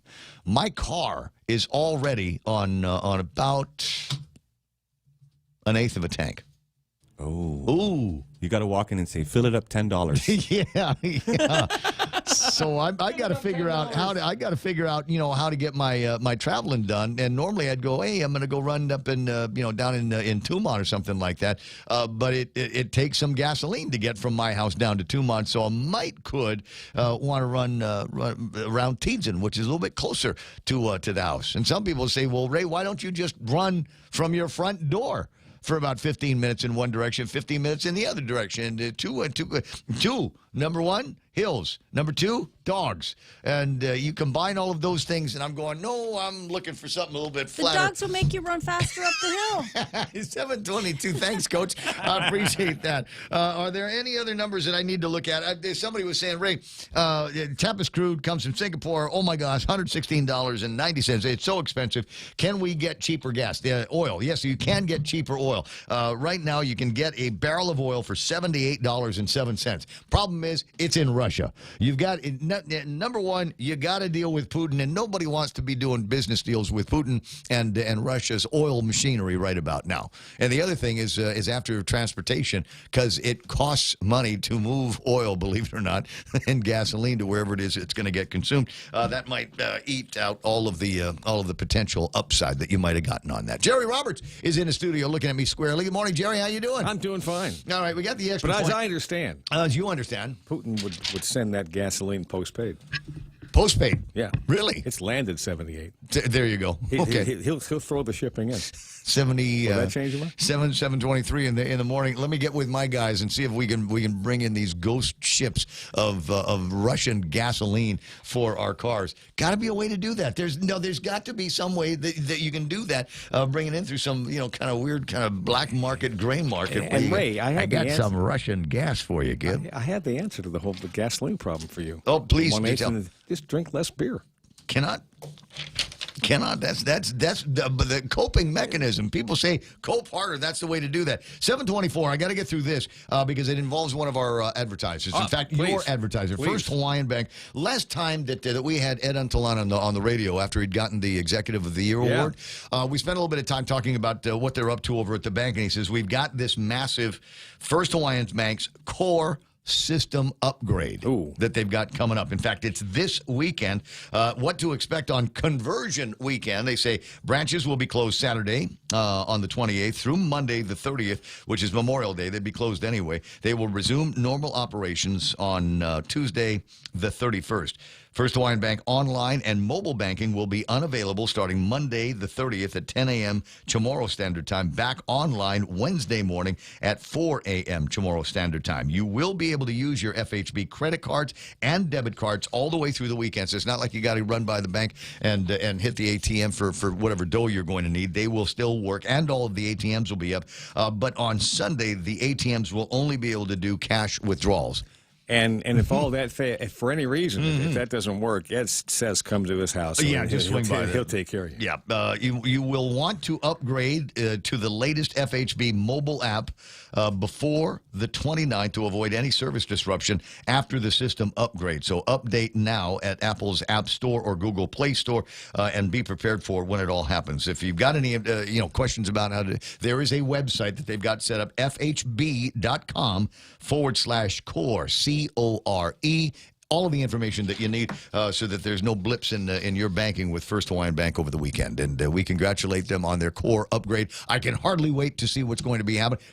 Will there be an automatic? Will there be any gifts, Ed? Will there be, like, we're going to give you another, I don't know, for everybody that makes it through the weekend, here's another $10 in all of your balances, right? You got the credit card balance. We're going to give you another $10 worth of credit. You got the savings account, checking account. Here's another $10. What do you say? Ed, I didn't say that. 726. I didn't say any of that. I'm just, I'm in marketing. Make me the CEO of the bank, and I will take care of all of your problems. Jerry Roberts has got today's Extra Point being brought to you by First Hawaiian Bank and their core upgrade. What's going on, Jerry? Joe Biden's leadership failures deliver a strong lesson for how not to run an organization. It would take weeks, months to present all the evidence of his administration's negatives. So we're going to take about 3 minutes to highlight a few key takeaways that we should have in watching in this disaster unfold. That's next. Boy, on the Extra Point. Get big discounts on huge travel experiences with the First Hawaiian Bank United Credit Card. You can travel to destinations in the USA and receive 10% off selected United Airlines Premium Economy or Business Class airfares purchased through May 31st, 2022 when you use promo code FHB022. Visit any First Hawaiian Bank branch or go to FHB.com/United Fair Sale 10 for more information. Don't wait. Apply today. First Hawaiian Bank. It all starts with yes. Whether you run a large business in Guam with hundreds of employees or a village mom-and-pop store with just a few, there are lessons we can and should learn from the failures of the Biden presidency. Let's talk about a few that will be helpful in leading an organization, department, team, unit, or wanting to contribute at a high level from your position if you're not a manager. Number one, you must have a compelling vision. Biden more or less ran on a platform that he wasn't Donald Trump. The entire campaign was one negative thing after another about Trump and not much about Biden's vision for a better, thriving America. As president, his plan is known as Build Back Better. Well, here we are, 17 months into his term, and how much more of his better do you want? Vision is about giving followers a really good reason to hitch their wagon to you and your plan. As a leader, you must make people want to follow because they see something in it that checks off their personal boxes. Number two, you must give people confidence. Followers have to be clear on who is in charge. Given his increasing troubles with focusing and remembering things, problems with his speech, does Joe Biden give you confidence that he can handle his job? With inflation raging out of control, a chaotic housing market, stocks, a border crisis of massive proportions, and the list goes on. And all Biden and his people want to talk about is Ukraine and anything else that changes the subject from what all Americans really care about today. A strong majority of Americans, made up of all political viewpoints, are convinced that Joe Biden is incapable of leading our country out of the mess it's in, simply because they believe he is the reason for it. When you get into your groups and there are serious issues to be dealt with, trying to distract people from the topics, those topics, with something else is not only unproductive, it makes them mad and less trusting of your leadership. Every organization has problems. Nobody will escape the troubles of this world. The key is to convince people you can meet the challenges and prevail. Don't lie to your workers. Be direct about what it is you're facing and enlist their help in finding solutions. That will generate confidence, which leads to the final item. Number 3, you must generate hope for the future. Under Joe Biden, Americans are not hopeful for the future. His political agenda is rejected by conservatives and moderate Democrats, Republicans, libertarians, and independents. A leader has to be a dispenser of hope and enthusiasm.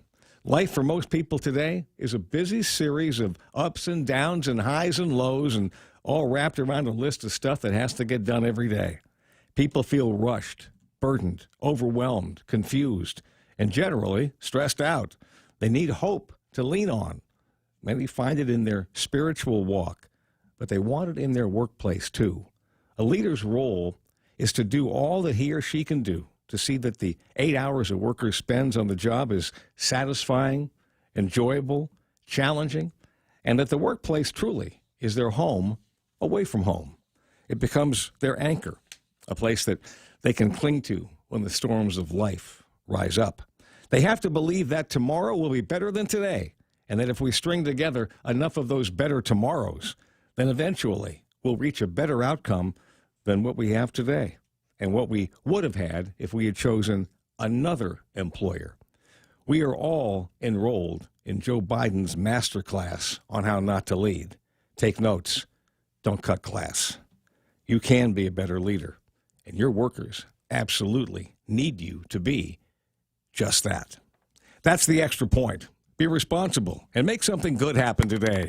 For 93.3, The Ray Gibson Show and First Hawaiian Bank, I'm Jerry Roberts. You know, it's real simple stuff there that you're talking about, and they just managed to ignore all of that. The stories that we hear out of the Biden White House, the story that we hear out of the Harris vice presidential office, and you know, just the way that there are people there that, you know, I might want to have a career after this administration. I better get out of this mess right now. Well, you know, the saving grace about the Biden administration that he's in pretty good health, because otherwise Kamala Harris is the leader of the free world. So you're scaring me, Jer. 7:32 in the morning on the Ray Gibson Show, and the guy. It is an opportunity, obviously, to point fingers and laugh at the administration and their inability to convince Joe Biden to swing by Guam just for a little bit of visit. You're the president of the United States. You're in the area. It's not going to kill you to land Air Force One at Anderson Air Force Base. Maybe get off the airplane or invite the governor into the room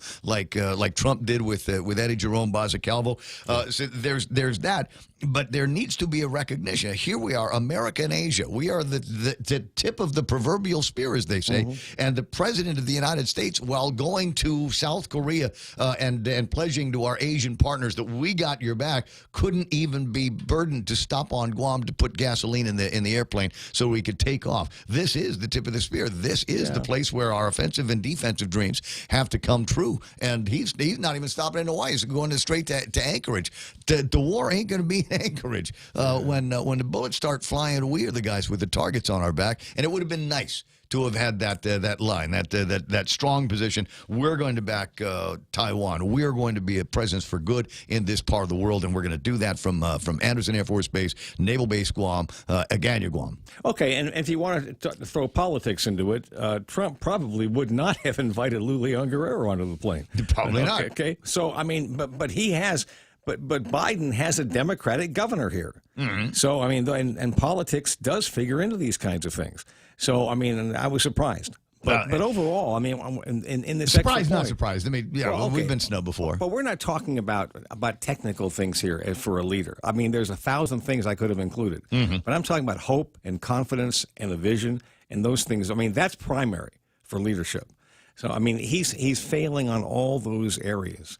There's very little you can point to with this administration. And this is a conservative radio station. I get that.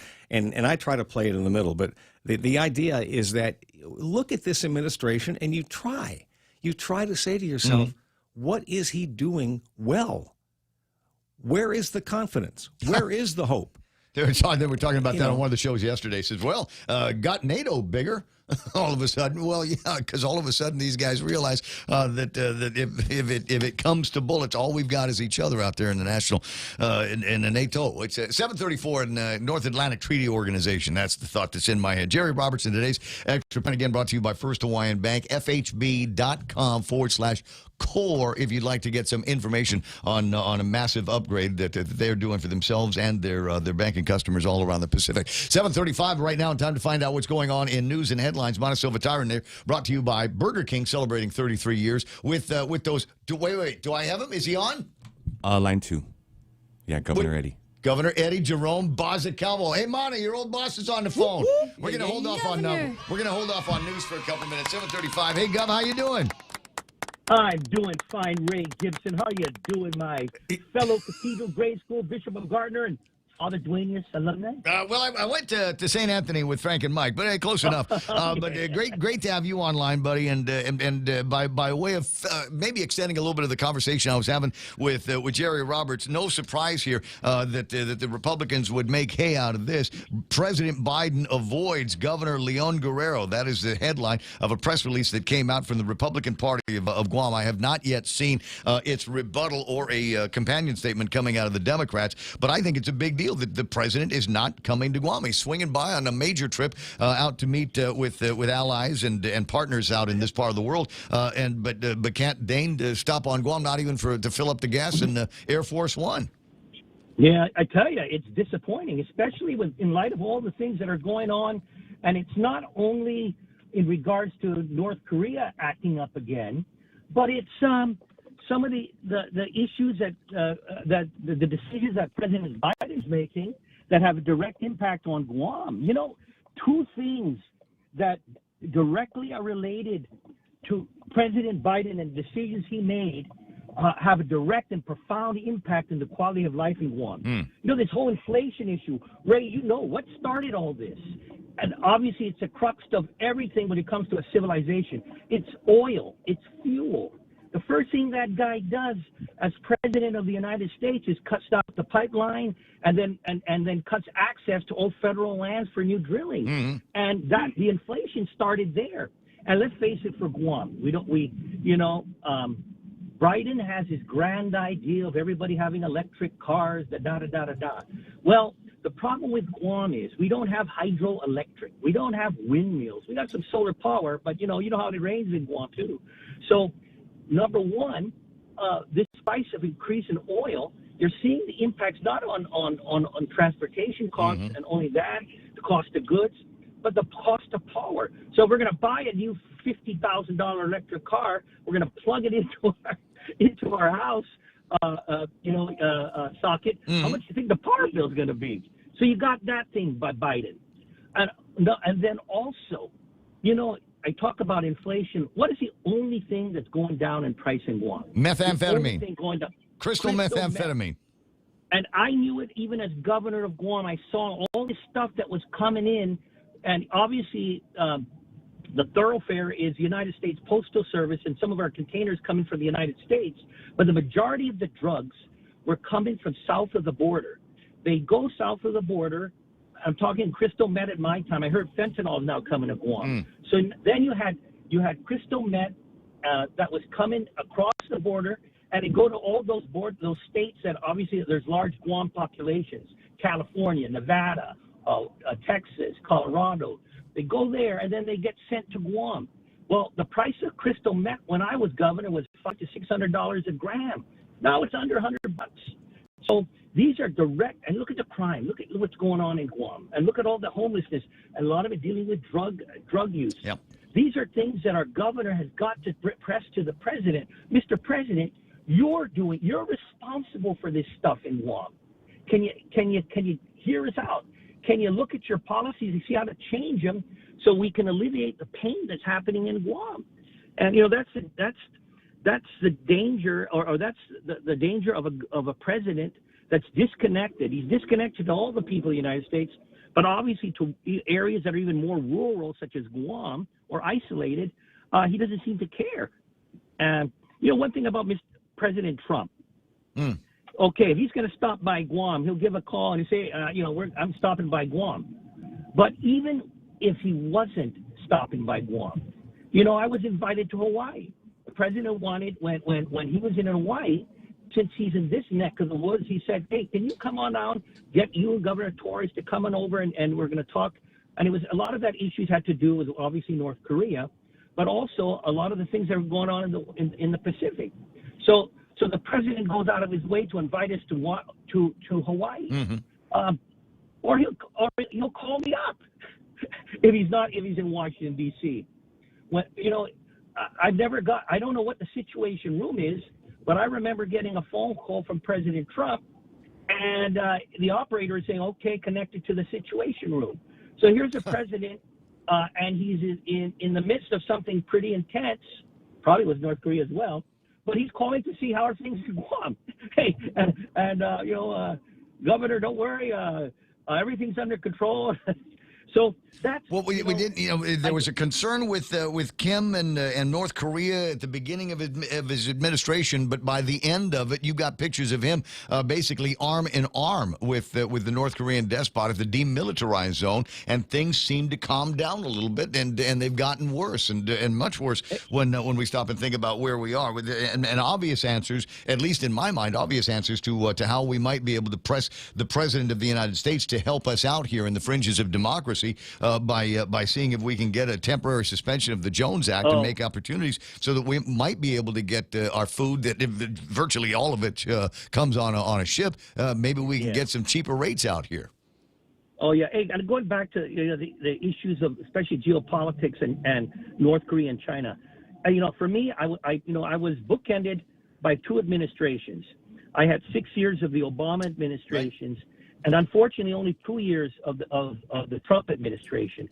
But there was some stark differences. Other than number one, an administration in Washington D.C. that actually cares and listens to governors from the far-flung territories, but also some of the realities of the decisions they made.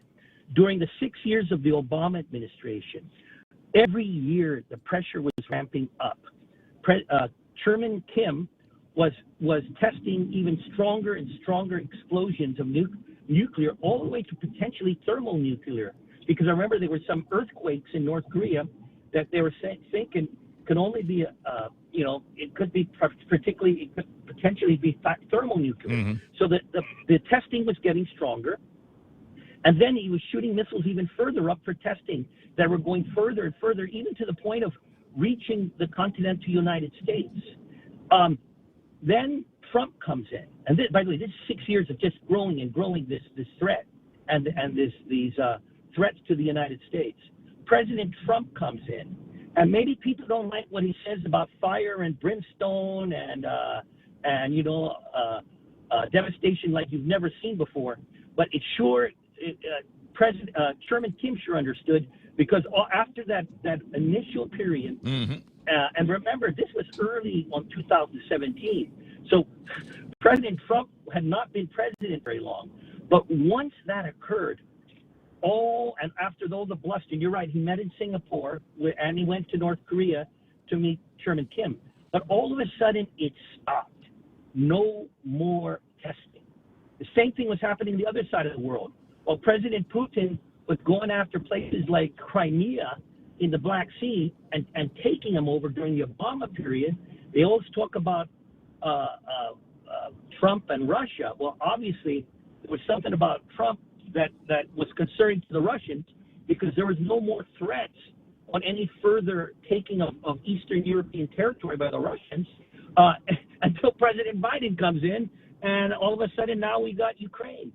So, there's some stark differences. And So, that's why but it's between the two, important. I wish we could drive the White House from here. Obviously, that's not going to happen. You know, we can complain about things that have been laid at our feet by President Biden, and that feel like they're beyond control. But I think that there are mechanisms that we can do here on Guam by executive order or by a brave group of 10 people over at the legislature right now that would help eliminate the liquid fuels tax and give people a break on the thing that they need to drive themselves around and to be able to get from their home to work and grocery store and clinic to back to home at the same time. There's something that we can do about business privilege taxes as well. Sadly, you were at the helm when they started moving, and they said it was going to be temporary, the business privilege tax to 5%. Current administration wants it to be 5% forever. But we are also, the government of Guam is also riding an inflation train where they have seen increases in the amount of BPT taxes that have gone in because of the increases due to Biden inflation. And so I think apples and oranges times, even though you were confronted with the Trump tax cuts, we've got wildly inflated revenues going into the government of Guam, and now would be a good time to eliminate that business privilege tax or drop it. I'm in favor, as you know, of a tax holiday for groceries and drugs and diapers and formula and essentials like that. I think it's time that we have that conversation, and nobody seems to be willing to do it. Ray, the media, I'm glad you're bringing it up. Remember, not particularly Patty Arroyo, unfortunately, I don't like to mention her name, but the way that she was going after Lieutenant Governor Ray Tenorio, especially our current governor, who was skewering our administration on a stake regarding the BPT. We were all clear it was going to be temporary because the tax cuts took place in December, January. So our fiscal year had already been run halfway through. So it was agreed it was going to be temporary. Remember, it was supposed to end at the end of the fiscal year. Yeah. The only caveat is I did ask to go back to 4, but to add 4.25. But the 0.25% was to go directly to the hospital. There had always been this $35 million shortfall. But that was where our current governor was attacking the administration on raising the BPT, how heartless it was, and how she was committed to cutting it back as soon as she came in. And here's poor Ray, Lieutenant Governor Tenorio, getting skewered for saying this is only temporary. And yet the same person that got elected on a promise to cut it down to 4 then said it's going to be permanent. Media, open your ears. And, I'm surprised Crystal Baco, she was a reporter. Some of the stuff that the Democratic administration and the majority, the threats, the accusations they threw at our administration, and yet these guys are going completely opposite. They killed the Mandunya Drug Task Force. And you killed the Mandunya Drug Task Force. Guess what? Got a lot of drugs. So anyway, that's where we are. I appreciate your time, and yeah, I'm making a big deal out of this because I think it's an embarrassment for Adelup that the current Democratic president is not visiting the current Democratic governor of Guam on an election year where she apparently, based on some of the polls that I'm seeing, sure could use the help. And Ray, to close this thing, there's one common thing between Guam and the United States of America, the federal government. Never has I can't recall where you've had one party in charge of the federal apparatus as well as the local government. You have now, and you folks, you voters out there, you've had 3 years of this Democratic administration and this Democratic majority in Guam. We've had 2 years of a Democratic administration with both the upper house, the Senate, and the lower house, the Congress, controlled by the Democrats. Look at the direction of our nation and look at the direction of our island.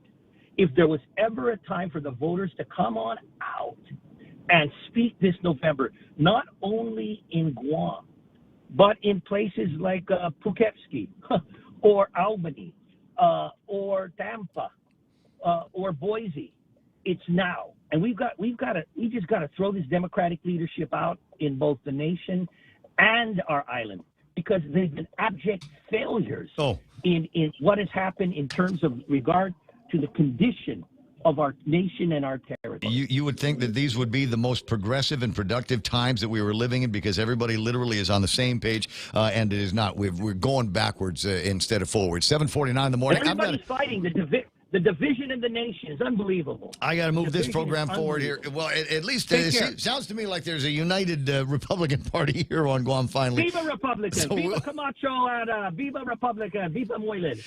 10 away from the top of the hour. Somebody from the Democrat Party is going to say, hey, well, do we get equal time? And the answer, hell no. It's 7:49 in the morning.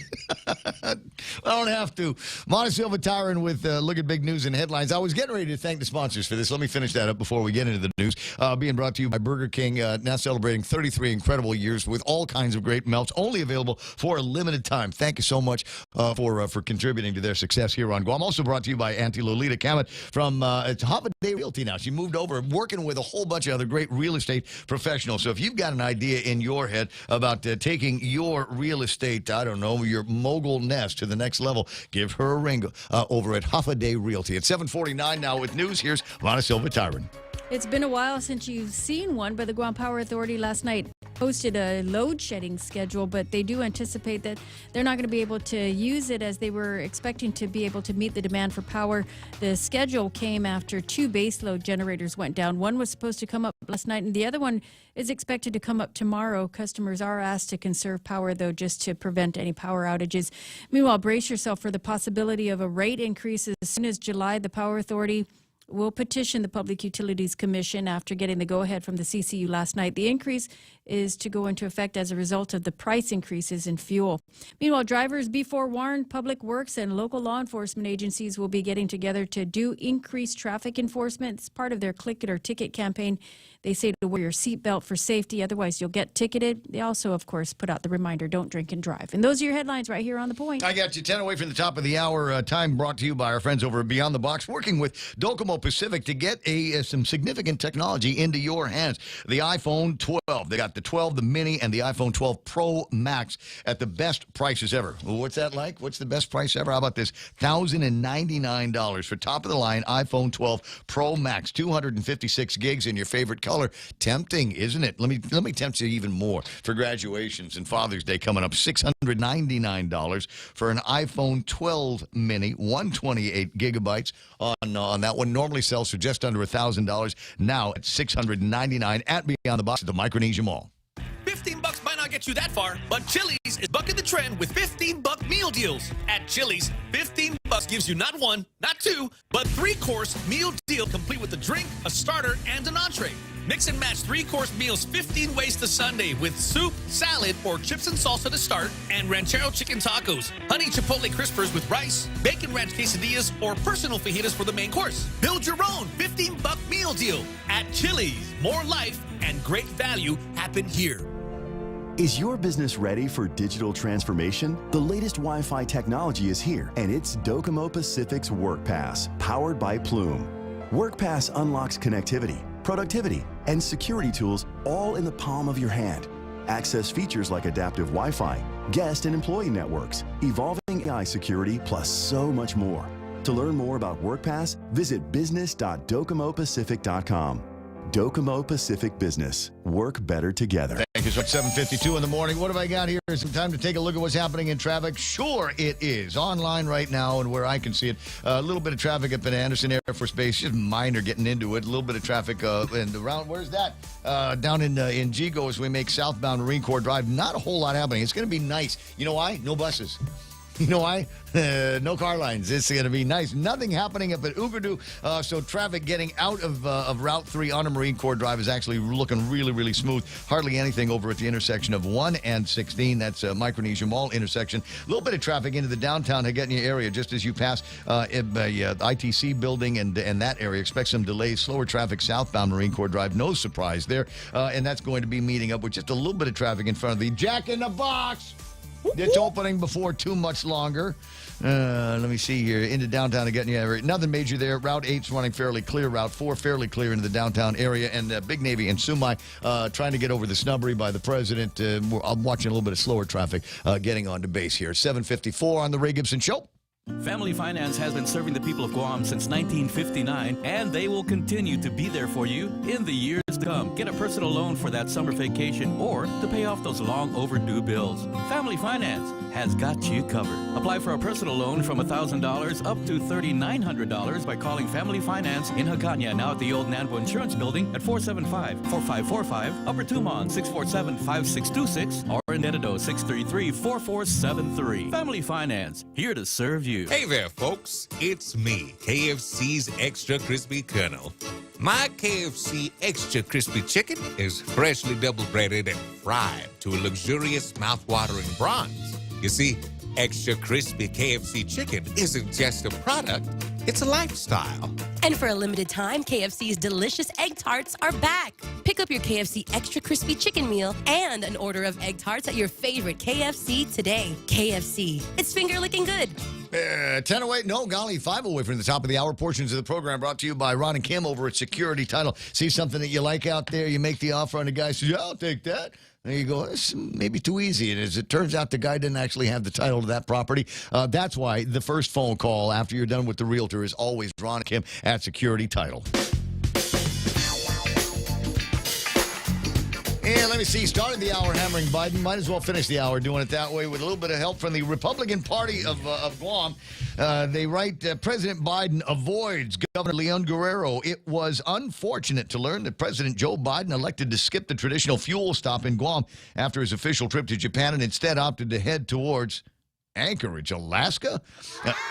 This would have been a great opportunity to have a meeting with Governor Leon Guerrero and discuss issues critical to Guam while being parked on American soil and on an island which plays a vital role for the United States. This makes one question if there was even a request from Governor Leon Guerrero to meet with the president, considering the economic crisis our island is facing with inflation. If the request was indeed denied by the White House, the question widens on why, as this makes the second such situation where Biden administration ignored Governor Leon Guerrero, the first being when the nation's first female vice president, Kamala Harris, made a fuel stop in Guam and refused to meet the island's first female governor. Are you spotting a trend? The Republicans are. If the plans were to completely avoid Guam, why didn't the president invite Governor Leon Guerrero to Tokyo, Japan, as he did with India's Prime Minister, Narendra Modi, and Australia's Prime Minister, Anthony Albanese? Kind of makes you wonder, is Guam not important for the Biden administration, or is the president avoiding Guam's governor? Oh, no invite. Former President Donald Trump made sure to meet with former Governor Eddie Calvo during a fuel stop, and it was to discuss the North Korean crisis. Former President George W. Bush opened his doors to former Governor Felix Camacho. Why is the White House ignoring Governor Leon Guerrero, a fellow Democrat? Is there something brewing that we're not aware of? It's provocative questions. Good job, Bobby. Since Biden took office, Governor Leon Guerrero has taken several steps to the nation's capital and has yet to obtain a meeting with a single cabinet member of the Biden administration. This latest debacle further questions their confidence in the leadership.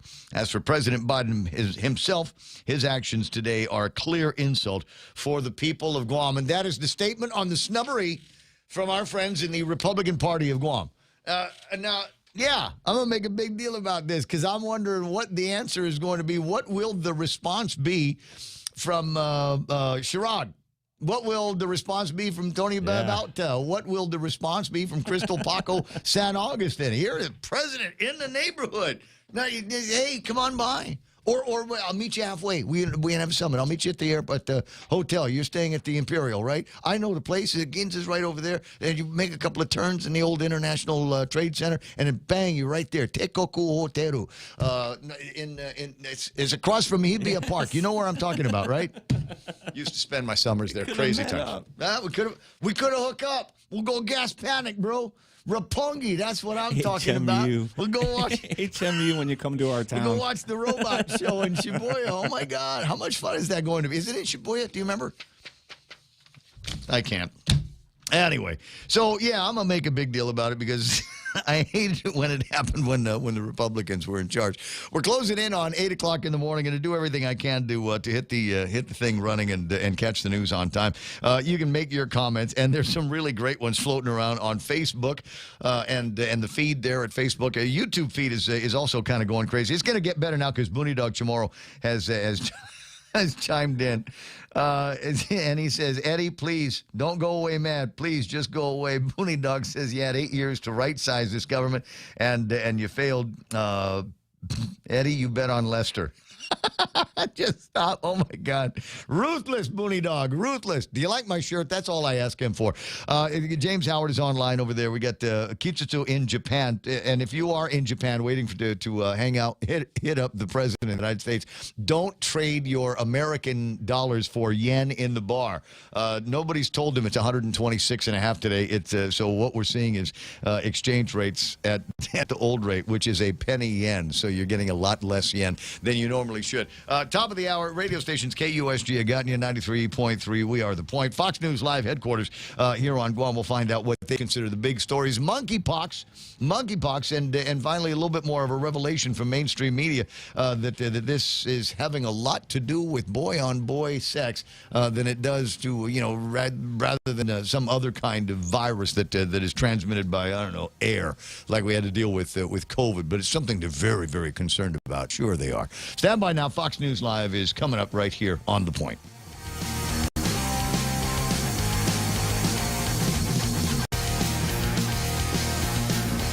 Fox News alert, multiple fatalities at a Texas elementary school. I'm Lisa Lacera. Police say it happened at Robb Elementary School in the town of Uvalde, west of San Antonio. 14 children, 1 teacher.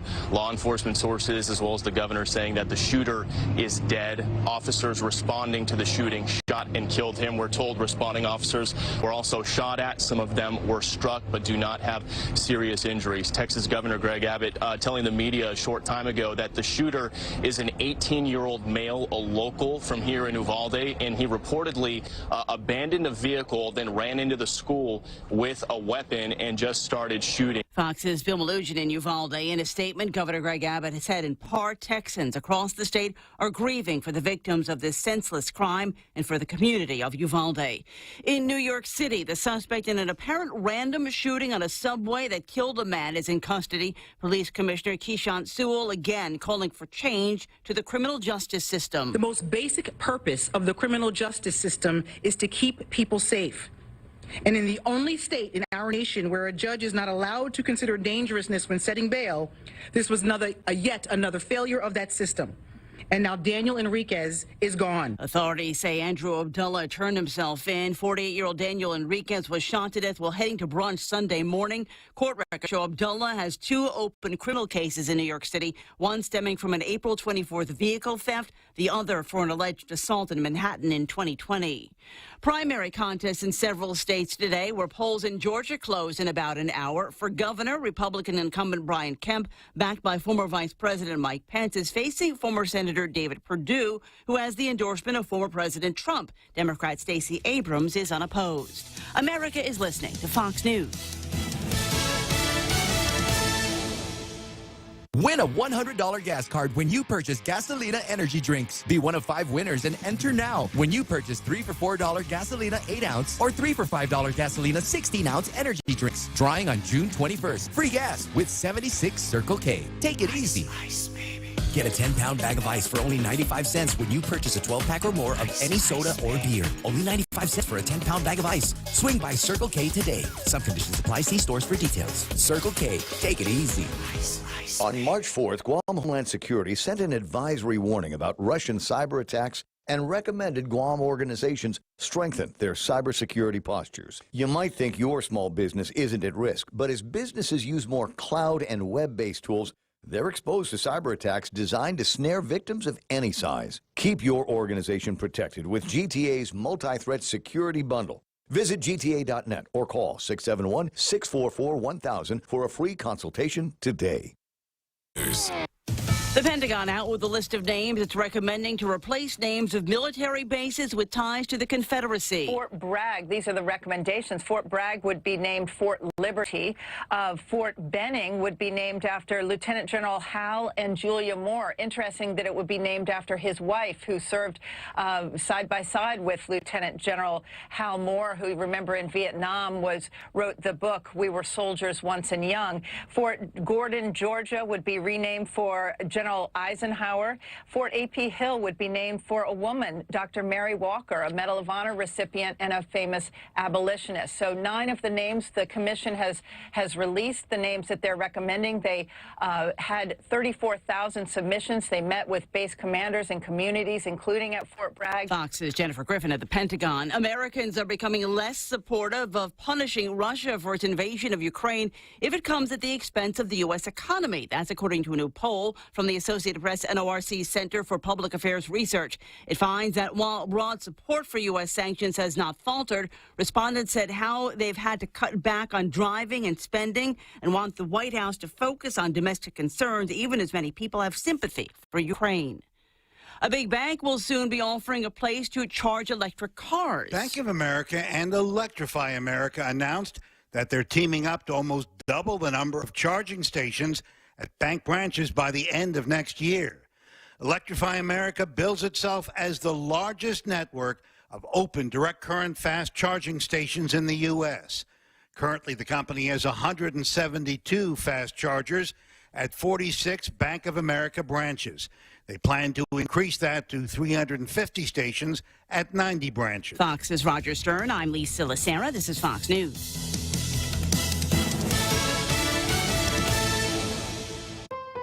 Check out the newest hydro and garden center to hit Guam, Crop King Hydro. We have a huge selection of plant nutrients, soils, hydroponic mediums, organic pest control pumps, plant support, tools, and so much more. Call 635-4769. 635-GROW. Open Monday through Saturday, 10 to 6 at the Dededo Satina Mall, right across from Payless and Paradise Fitness. For whatever you grow, think Crop King Hydro. Crop King Hydro.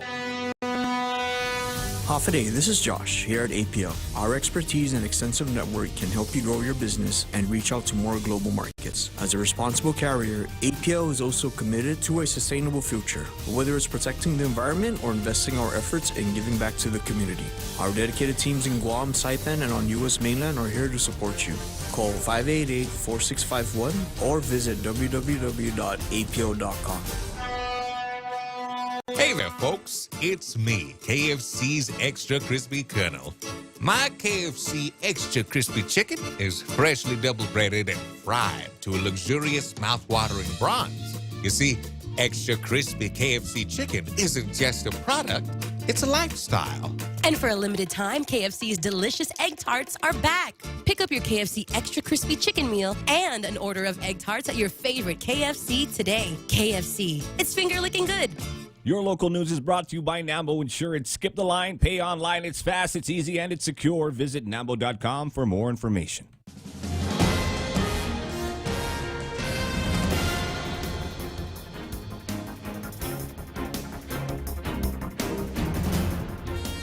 Off a day, it's 8:06. I'm Mana Silva Tyron with a look at your local news on The Point. Well, the Guam Power Authority has put out a notice that there is a possibility of load shedding as 2 of their baseload generators went down yesterday. One of them was expected to come online last night and the other expected to come online tomorrow. In the meantime, GPA does expect that they will be able to meet the demand, but they are asking customers to conserve power just to avoid any chance of the power outages. Meanwhile, the Consolidated Commission on Utilities last night gave the Guam Power Authority the approval it needs to go forward with a petition to the Public Utilities Commission for a power rate increase. GPA is looking to phase in a 3-step increase to the fuel surcharge as a means to recover losses and meet the increasing cost for fuel. Now, if the PUC approves it, the increase will start by July 1st and take full effect by November. The PUC is expected to meet on the proposed increase next month. Meanwhile, it is later than usual, but the governor has confirmed that she will be delivering her State of the Island address in June. The governor responding to an invitation sent to her office by the Speaker of the Legislature. In her letter to the Speaker, she says, as our island recovers from the challenges of a global pandemic, she looks forward to sharing her administration's vision and initiatives for Guam's social and economic advancement with the members of the 36th Guam Legislature. The address will be held at 6:30 on June 7th at the Guam Congress Building in Agana. Meanwhile, as the island school kids wrapped up the school year, a team of U.S. Department of Education officials made their rounds of public schools this week. The superintendent, John Fernandez, on The Point this morning, confirmed that the group was looking at the various divisions DOE's crossing their fingers that the visit will lead to the removal of DOE's designation as a high-risk status for federal grants. We'll have more news right after this. Go green, go hybrid. Go to Nanbo Insurance, and your next power bill is on us. Insure your hybrid car at Nanbo and get up to $350 towards your next power bill. That's instant savings for keeping our island clean and green. Nanbo has been providing Guam with over 50 years of reliable and affordable auto insurance.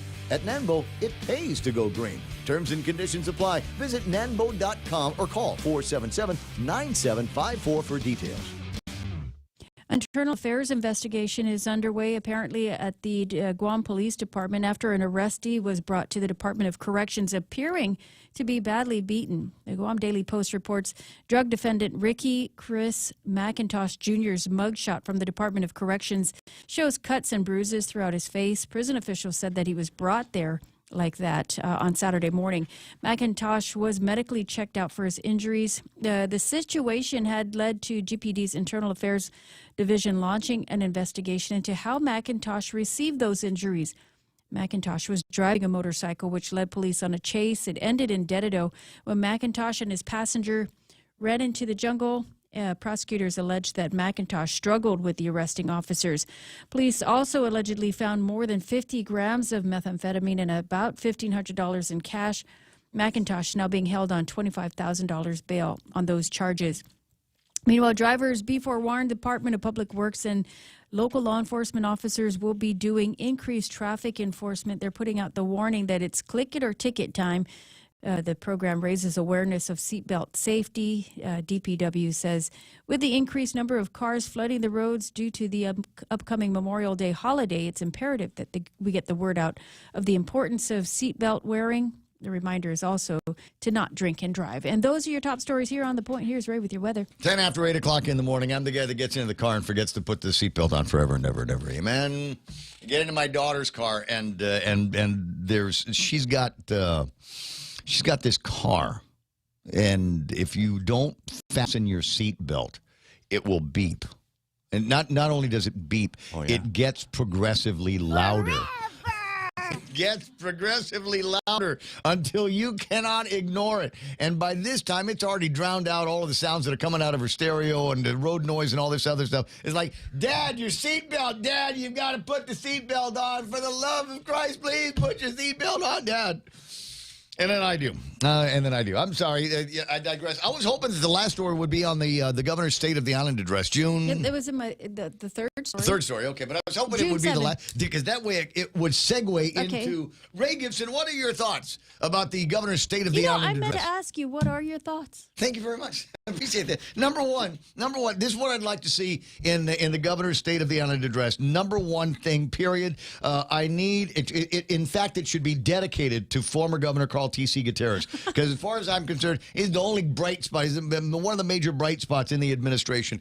Took over the Guam Visitors Bureau, which is at peril here, and trying to do some redirection, trying to put all kinds of common sense things into the Guam Visitors Bureau, including the idea that tourism is all about the entire island of Guam, not just Tumon, not just all of those places. We need to be able to get the mayors empowered to be able to beautify their villages, stay on top of things, and make it so that this new generation of tourists, the FITs that, if you will, coming out of Korea, have got beautiful things to look at all over the island, not just in the tourism district. Coming up with a plan in the tourism district for Matokpan Beach Park, the Fendania Fridays that they're working on. He's going to put a new a shelter, if you will, a bus shelter, kind of a pedestrian shelter up around John F. Kennedy High School, so that when the Korean families are walking up there with their strollers and their babies, it's dry at the bottom of the hill. But you know how weather is on Guam. By the time you get to the top, could be coming down, rain, thunder, lightning, all of that stuff. And would be nice if the thing works so that the pedestrians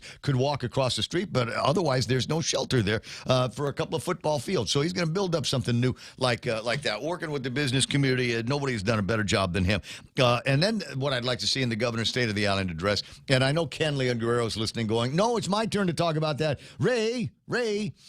All right, let me steal a little bit of Ken's thunder. The second thing I'd like to see in the governor's State of the Island address is an apology. If you don't die why you live. I apologize for stuff like that. You know, it's COVID-19, the roadblocks, and you remember when they shut the beaches down? They said, shut the beaches down. And sure enough, you take a look at the executive orders, and the beaches were shut down. I had to go find beaches that you couldn't see from the road because I was worried that the DEH FBI was going to come after me and make me leave the beach and confiscate my beer and all of that stuff. And remember, all of that happened. Anybody in the restaurant business, how about an apology for shutting them down unnecessarily? How about that? How about all the businesses that had to make changes to their business plans? They got to buy the PPEs now. Nobody can eat inside the restaurant. Then you can eat inside the restaurant, but then we got to take your temperature and get to your driver's license information and all this other crap for contact tracing that they abandoned. How about the guys in the bar business? You want to talk about the guys that absolutely took COVID-19 in the shorts? It's practically anybody with an ABC license all over Guam for an on-premise deal here. All of a sudden, you can't open your bar. But you know what? I could go to a restaurant that had a bar and drink there. How is that fair? How is COVID-19 not spread in one, but spread in the other? It's all these policies that didn't make any sense, and it would have been nice just every once in a while go, wow, really sorry about that. I didn't know it was going to be futile. I was listening to the so-called experts over at Public Health. And then the other one is, how about this? A detailed plan on how we're going to spend what's left of the federal funds. What's left of the federal funds? I want more ads with pictures on them. I want a detailed plan on how we're going to spend the rest of the money. How are we going to take best advantage of this manna from heaven? And it wouldn't be a bad idea while you're at the legislature to ask them again what their opinions are on the best use of what's left of those federal funds. Just 3 of the things that I'd like to see in the State of the Island address on June 17th. You said 7th. All right, got you. 8:15 in the morning. Here's the last look at weather.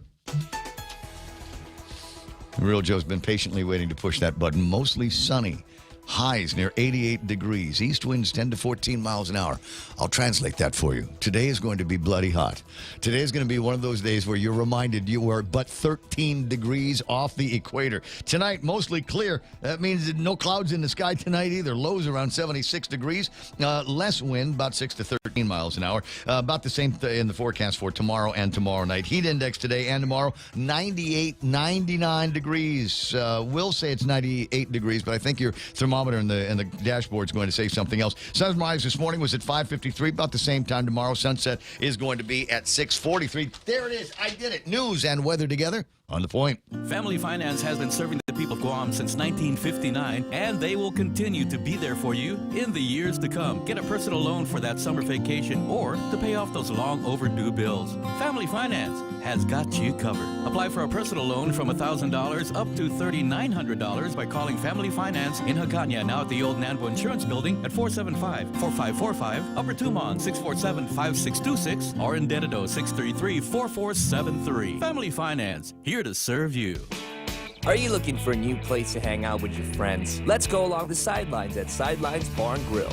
Located at 154 Iriarte Road, Unit 4 and 5 in Tamuning behind Royal Bigs. Sidelines, a hidden gem with nothing but great things to offer. Great atmosphere, great food, top shelf drinks, and a great team. What are we waiting for? Let the fun begin at Sidelines Bar and Grill. Open daily from 3 p.m. to 2 a.m. See you there.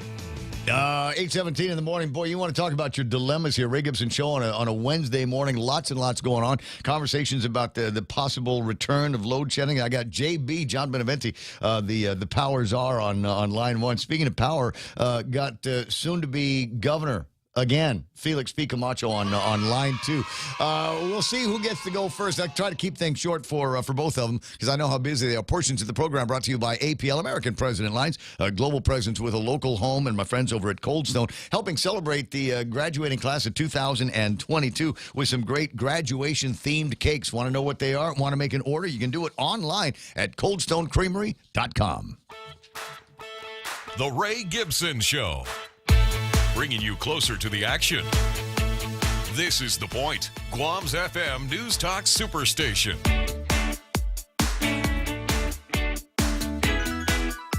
Ultra Mega, 8:18 in the morning. Yeah, they I think they thought they were going to be insulting people when they said that. Oh, those Ultra Magas. This is the same as when they called us deplorables. Oh yeah, I'll wear that badge. 888-8255, 888-TALK is the telephone number. Governor Camacho, if you don't mind, I'm going to leave you there for just a second. I do need to get to this because it is rather urgent, and you know, by all accounts, they had to send out another one of those. Hey, we're not going to do load shedding unless we need to do load shedding, and basically asking for consumers of power to conserve as much as possible. Hard to do on Guam as we leap into summer with temps as high as 98 degrees is what the weather guessers are talking about. Good morning, John Benavente. Welcome back to the program. Good morning, Ray. Twice within a week. Wow. been 2 times that we've been threatening load shedding, and so I just wanted to get a quick overview from you on where we are. You know, what peak capacity does the Guam Power Authority have? Number one, and what is peak demand looking like? How close are we? How thin is the razor's edge this week? Yeah, well, as we've been saying, whenever we lose 2 base load units, we get vulnerable. And, of course, that's until the new power plant comes on the line, which is April 2024, and that's why I keep stressing we need to get that plan on, right? But, okay, yesterday, of course, we had 2 base load units down, and coupled with the fact that, you did say 98-degree heat index yesterday, and sure enough, everybody, all the air conditioners started pumping out beginning at 1 o'clock yesterday afternoon. So we... almost exactly what time I turned my aircon on. You got me in a box, buddy. Good job. Well, and so, we ended up with like 244 megawatts. And so we really had to push the envelope, call up the airport authority, the port authority, GRMC, and ask them to get off the line, get on their generators, and did other things, twigging here and there. And so the good news was we were able to make it last night without having to shed any load. And by the way, last night probably, we don't know what that peak would have been, but I would think it would be up to be one of our highest peak, where, our highest peak was 258 in the past, but I think last night we beat that. But again, we can document it. The good news again is at least PD number 8 came on the line early this morning, and therefore, as far as I can see right now, we're not vulnerable tonight. There's something else happens, but Ray, we'll try and get better at maybe come up with a system just to give a heads up to. We don't want to really panic the community. Is just during the peak time, and so try and give a heads up to everyone. Okay, so if anything happening, we say okay, it's clear, we're vulnerable, and then these are the circuits that may go out between 6 and 7, because I know the community has been, wanting some. It's great to be able to plan. It was awesome. Yeah. I remember the old load shedding days under Joe Ada, and back in those days, we'd get a fax from Patty Diego, and that would say, what areas were going on, what areas were going to be going off, and I always printed out an extra copy of that. That way, I knew which bars and restaurants I could go to. That I didn't have to worry about the power going out. But I'm glad to hear that PDH back online. I thought that was not going to happen until tomorrow. No, number 1, Cabras number 1 has an air preheater broken bolts on it, so they're trying to fix it and get it back by tomorrow. See, and then number 8 had an emergency outage during the period and had to come down for a day and a half, and got fixed last night, and it's back today. It's actually operating at 33 out of its 40 megawatts generating power. Gotcha. So so again, it's just Murphy's Law. It just happens all at the same time, right? But we're trying to get it handled. We're going to implement some additional features that I don't. We don't want to get the community at the point where they're always worrying whether the powers go out, and put some things in place, like maybe they can get on the line and check in this area, check to see whether the area is vulnerable or something like that, so that they can plan their days. Gotcha. Well, JB, I appreciate your time. I know how busy you are. Get back to work and tell Tracy I said hi. All right, we will do. Yes, Thank you amigo. very much. Sir. Outstanding day. There's so much trust for that guy running the system. It's been there have been others in charge of the Power Authority before, but here's a guy ground up, knows what he's doing. 8:22 in the morning. Here's another guy ground up, knows what he's doing. Former governor, soon to be governor of Guam, Felix P. Camacho. Welcome to the program again. Good morning, Ray. Thank you for having me on the show. Thank you. Well, so today is one of those. It's a bellwether day here. If you ever wondered where you are, with respect to the Biden administration, now we know.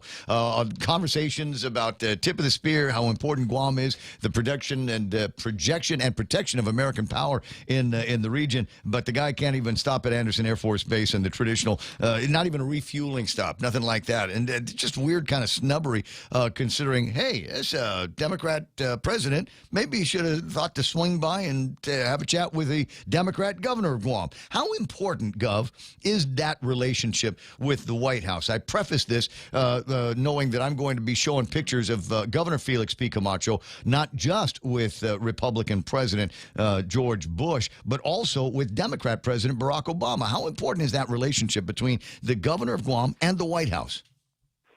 Well, it's, relationships at that level are very, very important. Joanne and I had taken every opportunity we could to, along with, at that time, Kaleo Moynihan and Lieutenant Governor Mike Cruz, to do everything we could to take advantage of any opportunity where the president would be in the region, even inquiring if there would be an opportunity for them to stop over on Guam for refueling. If that was the case, we'd make a request to meet up with them. I know Governor Eddie Cabo had also done the same. But relationships with the president are very, very important. We took advantage of every opportunity, for example, with the National Governors Conferences that would occur typically around late January, early February of every year, and have FaceTime with the president. In fact, Joanne and I were even guests of and stayed overnight at the White House during George W. Bush's along with 7 other governors. We had dinner with them in their private residence or their private dining area. We were able to sleep overnight in there. And so just amazing opportunities and privileges. But, relationships are key because they allow you to make your case, show the importance of Guam. And then from there, word would go down to those that would work specifically with Guam issues. There were individuals assigned to take care of not only Guam but all other insular areas and issues that were particular to us. And then from there, it would go down to, of course, to the cabinet level and then regional levels like Region 9.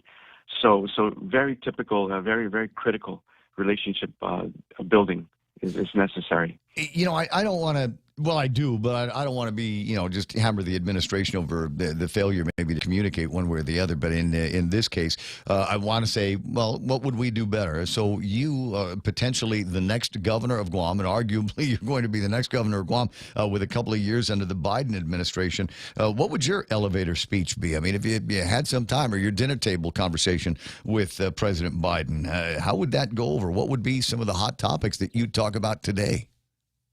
Well, it would be definitely to, first of all, stress the importance of Guam and its role with the United States being, as they refer to it, the tip of the spear. But we are U.S. territory in the Western Pacific, and of course, I've always stressed, the number of our people that are involved in the armed forces, either in active duty, in the Guard or Reserve, and the like, and the loyalty of our people to the United States. But then also, I would also talk about the need for equity. Although we are we are members of the insular areas, we also are American citizens, and there are, because of that status of being an unincorporated territory, there are inequities, and I would have to make the case that we do need to look at issues where we feel that we're left out and we don't have the same rights, such as SSI and the like, recent cases that were decided in the Supreme Court. But it's always making the case for equity and having a greater voice and representation in the United States, whether it be in Congress or at the executive level. You know, Governor Felix P. Camacho online here on the 7th of June. In just a few days, Governor Lulian Guerrero is going to be issuing what could be her last State of the Island address, depending on how well you and Tony do with the campaign. Number one, I'd sure love to sit down next to you while she's doing that so that we can fact check the thing. But what would you like to hear in the Governor's State of the Island address? And I'll rewind and erase that. Let me ask you. As potential governor of Guam, we are facing an incredible number of challenges. We've got challenges, obviously, with energy, as referred to by Governor Eddie Calvo in the last hour of the program. We've got major problems with inflation. We've got a major drug and crime problem here on Guam. And I think all of the happy days are here again, singing that it's going on now with the amount of excess revenues in the government of Guam, excess collections in the government of Guam. Mm-hmm. I think that's going to be a challenge in your administration as the economically things change. So as governor, how do you intend to deal with some of those challenges? Well, you know, as you mentioned at the beginning, with the State of the Island address that she will give, first of all, it's quite late. You know, those were typically given usually in the month of February, but here we are going into June. It's been delayed and put off for whatever reasons. But so it's closer to the election, so she's got some earned media closer to the election, would be my guess. Ultimately, I think the people of Guam would want to hear the truth of what's really going on. This being the fourth year going into a re-election, I think her speechwriters are going to paint, as you mentioned, as rosy a picture as possible of what's going on. And it'll be a stump speech touting the accomplishments over the last 3.5 years is what I would expect they're going to do. But the reality of living on Guam, the darkness that covers this island, all the challenges, as you just mentioned, with inflation and the cost of living, and all the crime that's ongoing and the like, the reality and the truth is what the people of Guam deserve to hear. But I don't think you're going to hear that from the speechwriters or from the governor, because it will be a political speech. Obviously. How do you want to fix these problems? What are we going to do? You want to put the Mandania task force back together, have them go out there and conduct more drug raids and effect more arrests? So what are we going to do about the economy? Is there, we got off the top of my head, I think by executive order, day one of the Felix Camacho administration, you ought to be able to do something about liquid fuels tax and endorse some tax holidays on things like groceries and drugs and Pampers and formula. Well, Ray, there's a saying, there's nothing new under the sun. The problems that we have here have been ongoing, and these are the continuous problems that will arise. It's really going to require a true assessment of, as I mentioned, what is the truth? What's the real situation we're dealing with, and an assessment of what happens. We have to. This is going to require not just the government of Guam. It's going to require all resources that we can garner out of the federal government also.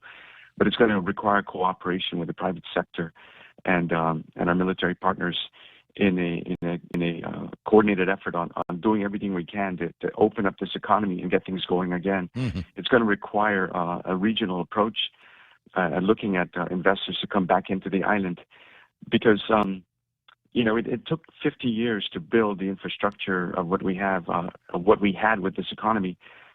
But over the last 2.5 years, 3.5 years, it's been destroyed ultimately, due to COVID and the policy decisions that were made at the executive level by the governor and lieutenant governor. The legislature pretty much was left out of it as far as policy decisions. Nor did they assert themselves. Nor did they assert themselves, though, Gov. Yeah, they could have. That's true. We have a Democratic majority, but they sat on the sidelines and allowed things to go on without. They're the elected representatives of the people also as lawmakers at the policy level. But, yeah, you're right. They did not assert themselves. The Republican minority tried as best they could, but they didn't have the numbers to get votes with policy decisions. But it is going to be a monumental task to bring this island back to where it is. You can't flip a switch and expect that things would turn back to normal. But you did. Change for You did. Well, I mean, I'll yes, take you back to the first days of your administration. We were climbing out of the devastation of a storm.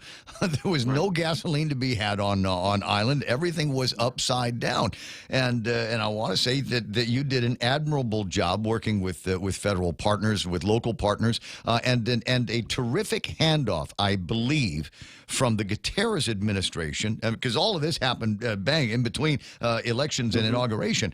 So a terrific handoff between the Gutierrez administration and your administration, and you were able to get the lights back on, and before too much longer, we resolved an issue with actual fuel here on Guam. There was a point where Governor Camacho knew exactly how many gallons of gasoline there were available on Guam. That was among the challenges, and you were able to get things going. I wonder, if the beginning of this next term is going to be marked not from a weather-related disaster, but an economical and mismanagement disaster.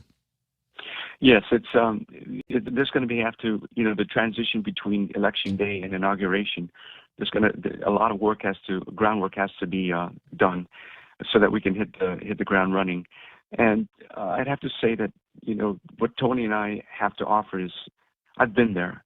I've got the experience. I've taken this island through disasters, and so I come in with the experience.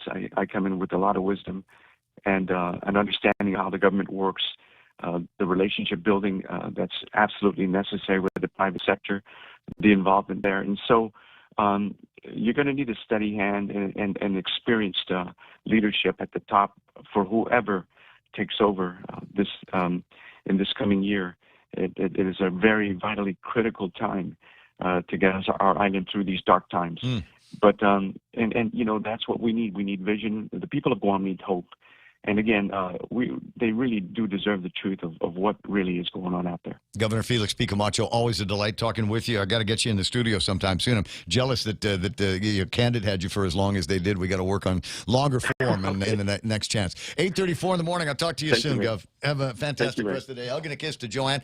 It's 8:35 in the morning on the Ray Gibson Show. Monte Silva Tyron's got more news coming up. I wanted to end the conversation with Governor Camacho, but I don't know. I want to say Max Havoc too, bro. Come on, we can do it. That's what we need here. That's what we need. We need a party here on Guam. That's what we got to be able to do, is get together and have just one big knockdown, drag out, hey, look at what we survived party. And got the guy to do that with Carmen Electra. Who's the new Carmen Electra? Do we have one? Amber Heard. Yep. Monte Silva Tyron's got news next. Everyone has a busy schedule these days, and sometimes we forget to schedule our routine dental checkup and cleaning. Don't neglect your dental health. Schedule one today with Dr. Robert Yang and his Smile team, conveniently located at the East-West Business Center on Marine Drive, Upper Tumon. Call us today at 647-8702 or 3. Again, that's 647-8702 or 647-8703. We make smiles happen. Come try Guam's original Chamorro restaurant with Pica's Best 5 years running. Mezcla Chamorro Fusion Bistro. Experience Chef Peter's candied salmon over scallion coconut rice, octopus to naktak, Chamorro platter, and their award-winning gourmet hamburgers. Or if you're looking for something healthy, try their keto-friendly menu. Come and enjoy Mezcla's half-a-day service at their Hagåtña and Grand Plaza Tumon location. Call their Hagåtña location at 479-2652 for reservations.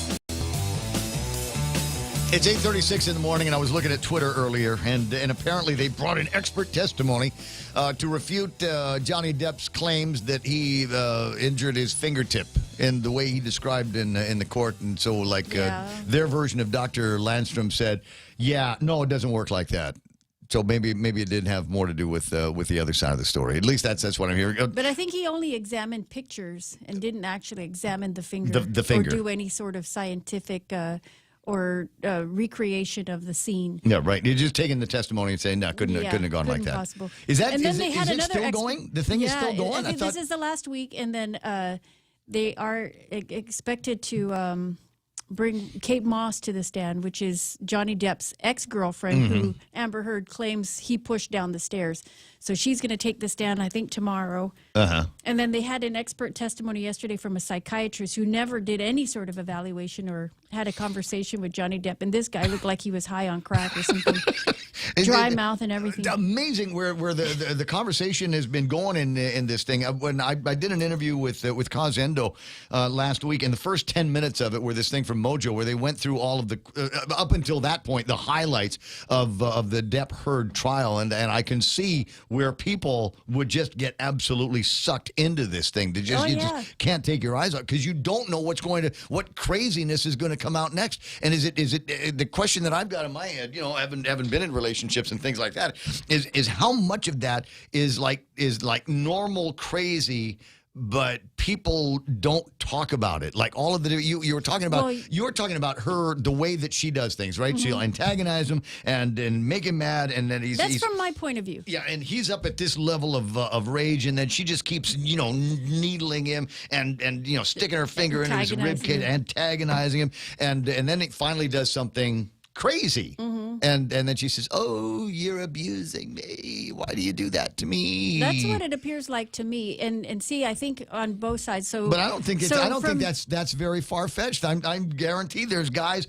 all over Guam that are listening, saying, "Yes, that's what she does. That's why she makes me crazy." And I dated someone like that from Zonia. And that's why I drink. That's why I drink. But so it's raising the issue that men are also victims of abuse, but it's also raising some really angry response from some victims who are female that are saying, "Oh, she just made up these charges and she's just." It's delegitimizing everything that really abused women are going through. Right. Crazy. And 8:39. she's a bad actor, man. She's just terrible. She's a bad actress.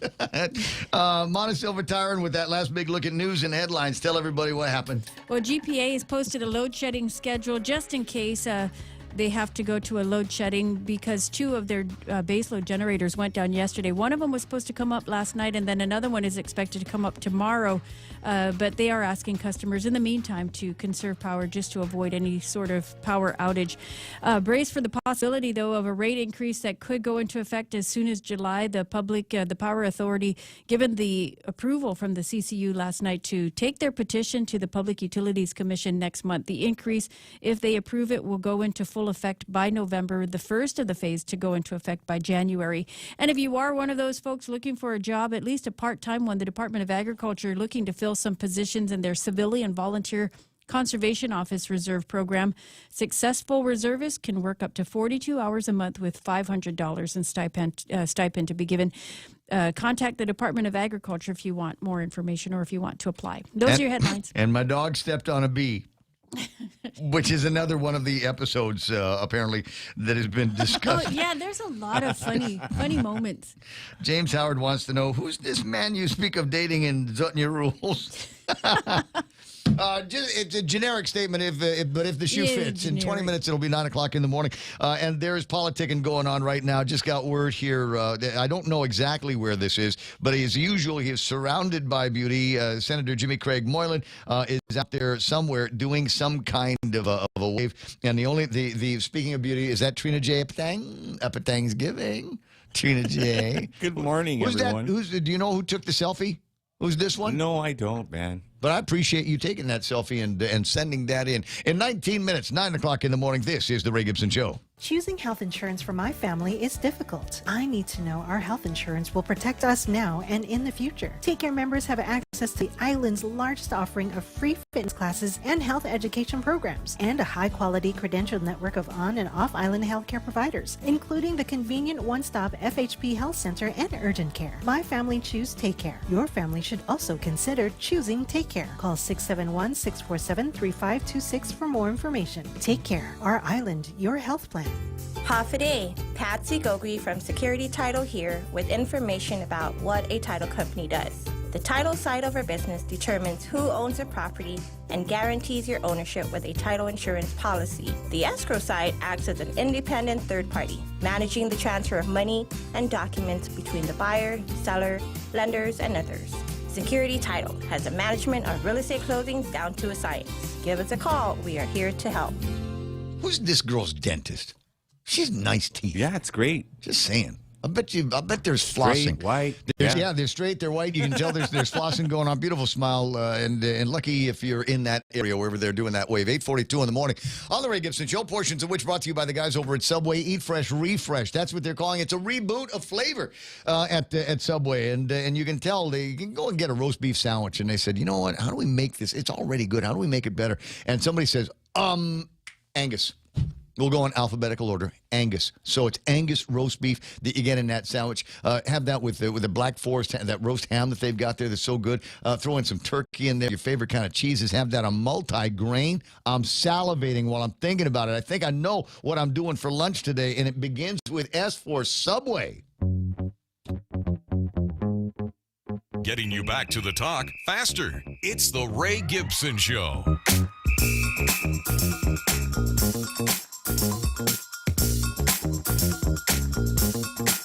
Hey, speaking of dating guys in Jotnya, they've come out with another one of these surveys, and it's the first things that a woman will look for when they visit a guy's house for the first time.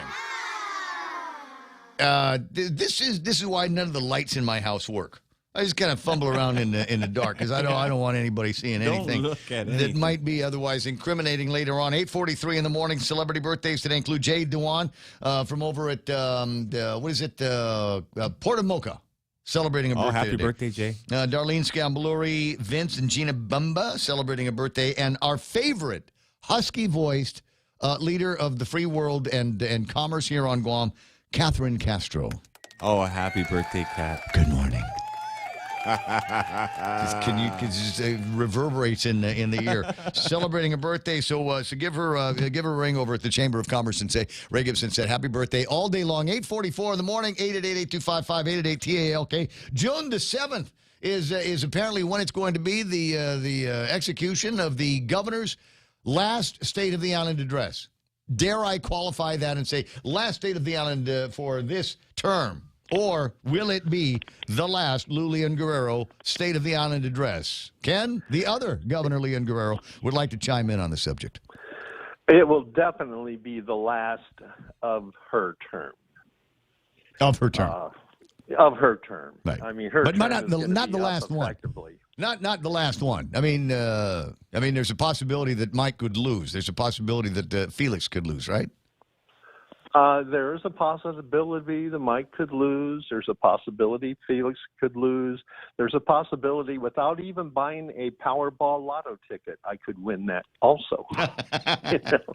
But when we look at the ground noise, when we look at the fact that the Democrats have been doing that desperation tango, trying to find any way, shape, or form that they can to distance themselves from Mike, which is kind of ironic because when you're out in the villages, when you're out talking with the people, the thing that I get most is that the people identify more with Mike than they do with Lou, and it goes back to the 2016 loyalty oath. Remember that when they tried to kick Mike out of the Democratic Party for making that bizarre statement that he pledges his loyalty to the people of Guam and not to the Democrat Party? Remember that one? I do vividly. Yeah, and that was when all of the Mike hate started coming out.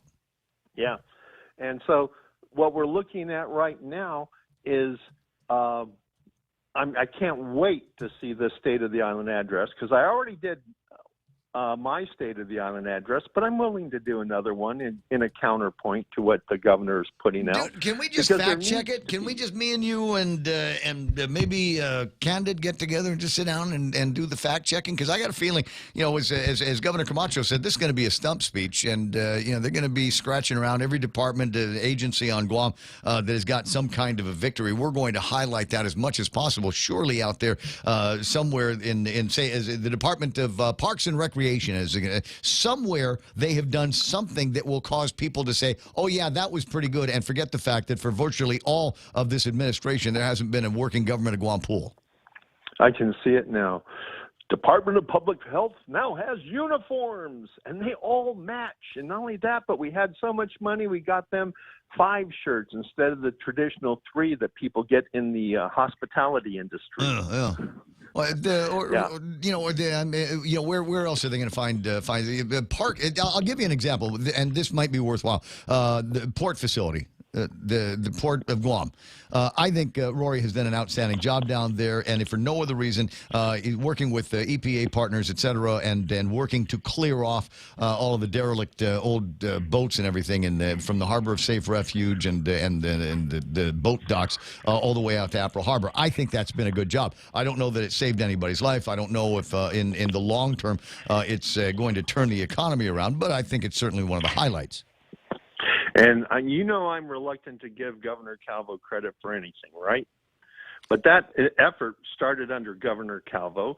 The budget deficit reduction started under Governor Calvo, and all the increases in the police department that the Governor Liu is taking credit for also go back to actions that were started during the Calvo administration. And I say that because I'm giving him credit for the things that he did do and deserves having credit for. And unfortunately, politics being the way they are, Lou is taking credit for everything good that Calvo did and taking everything bad that she has done and blaming it on the previous administration. But that's politics. That's why people like me and Troy and others who like Bob Klitsky and Lee Weber and in the beginning, remember, Michelle Armenta, she was the one that stood up the Vigilance Committee. I can't remember. Yeah, the Vigilance Committee. So that's why there's a place for people like us, because a lot of politicians count on the fact that our residents are so busy trying to survive day to day that they have a tendency to forget things. And I wanted to bring that back because I heard Governor Calvo trumpeting his record on drugs, but what he doesn't remember, maybe, is that the article that came out where the DEA documented the dramatic cost drop in meth on Guam came out in 2018. Now, let me see. Who was governor in 2018? Can you help me here? Would be Eddie Jerome Bosicalbo. Yeah. So you see, that report came out in November 2018 documenting the drop of meth on the island from $600 plus to under $100. That was during his administration. Under Lou's administration, now you get it in Cracker Jacks or any package you get from the mainland. Find it anywhere you want. 10 away from the top of the hour. As I said, there's the 3 things I'd like to start off with if I was doing the State of the Island address is a nod to Carl Gutierrez and Jerry Perez for the incredible and essential work that they've been doing since day one, trying to get things turned around. Unfortunately, they've had to swim against an incredible tide of nonsense from the Physicians Advisory Group. Successes they've had. Oh, absolutely. Well, absolutely. Look, had it not been for the I think overreaction to COVID, and I think the overreaction to the Omicron, we would not have a problem with visitors from Taiwan. There were already incredible. There was already incredible work being done, not just on the tourism side, but everybody's talking about investments. I met with a number of investors that have got some serious plans to do business here on Guam. I mean, manufacturing and marketing businesses, and all of a sudden that went away because we couldn't resist the opportunity to twitch over Omicron. I'd like an apology for all of the dunderheaded thinking that went into closing down beaches and restaurants and bars and the roadblocks. I want some detailed plans on how we're going to spend to the benefit of all of the taxpayers on Guam what's left of the rescue plan dollars. 851. Yeah, I got to let you go. I got a prettier name online too. Well, hopefully we will see that in her State of the Island address. But I agree. Why don't you, me, and Troy get together and critique it in real time, like Troy does on the Northern Marianas? We need to do shots. We'll need to do shots. I'll put together the bingo game later. It's 8:51. You have a great one. That's Ken Leon Guerrero, the other Governor Leon Guerrero. And one of the stories and is making headlines around here. I did not get the invite. I would have gone though. I would have gone to be able to say, here we are. On the ground floor of a brand new travel group. It is an outfit. In fact, I'm not going to struggle trying to remember the name of it. It's the GTTA. Jovina Lohan is on the line. Good morning, Jovina. Good morning, Ray. How are you? You know what? I'm incredible. Thank you very much for asking. What have you heard? I'm sorry? When you ask your friends, hey, have you heard about Ray Gibson? What do they say? Ray keeps the conversation lively, that's for sure. We certainly do our best around here. Anyway, so I noticed in that newspaper there was a story in the front page of the PDN, and then there's a companion story a little bit deeper in the Guam Daily Post talking about this GTTA, Guam Travel and Tourism Association. That's right. That's right, Ray. You recall probably six months ago, there was a little bit of public discussion about a group known as the Putehi Inilalata Group. I do remember that. That was the genesis for the LEAP program, I believe. Yes, it was. And through the arduous effort and collaboration and engagements of concerned parties on both the public and private sector of tourism, Putehi led to enactment of the Local Employers Act, which is now, first of all, accounts for upwards to $60 million in combined federal and local assistance, making its way now into the economy to help small businesses across the island to sustain jobs in their companies and to make it through the slow tide in the ramp-up of the economy in the coming year. And so as a result of that effort, we at Putehi saw the need for additional work ahead.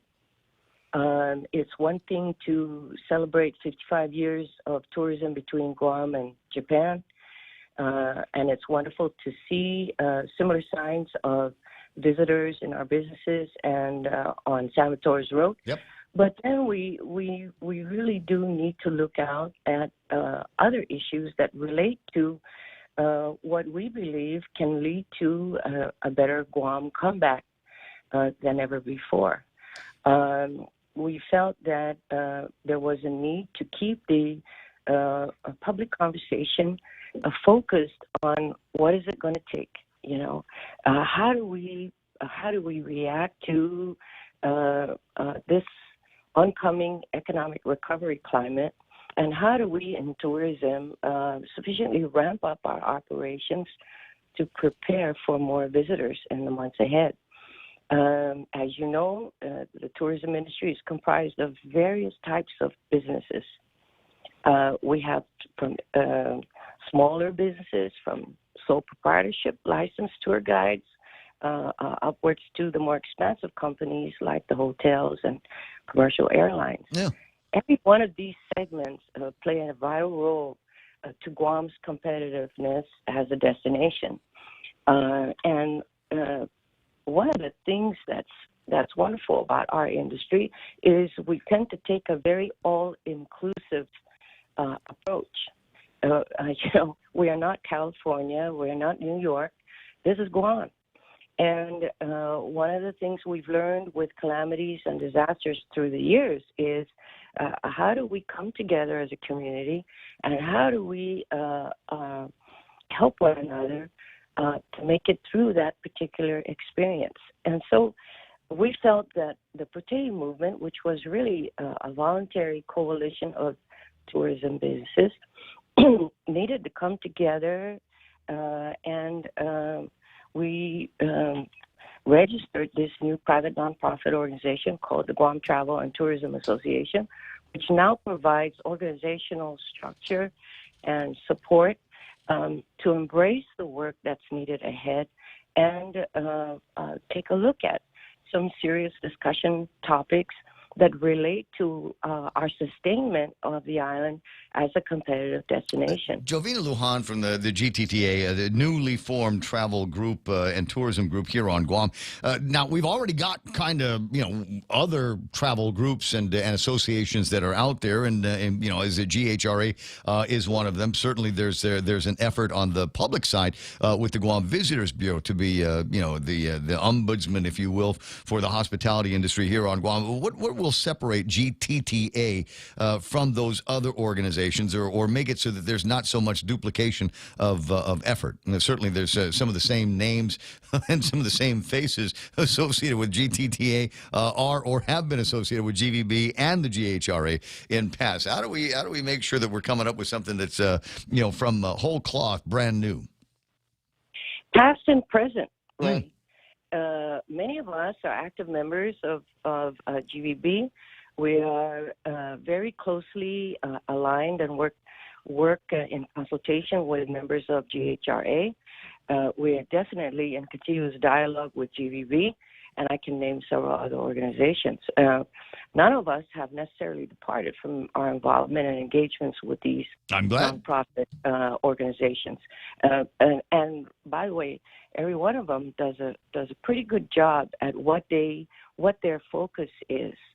One of the things that the pandemic taught us was that there was a serious need to address the gap, and there was a segment of the industry whose voice probably wasn't heard as well in the community.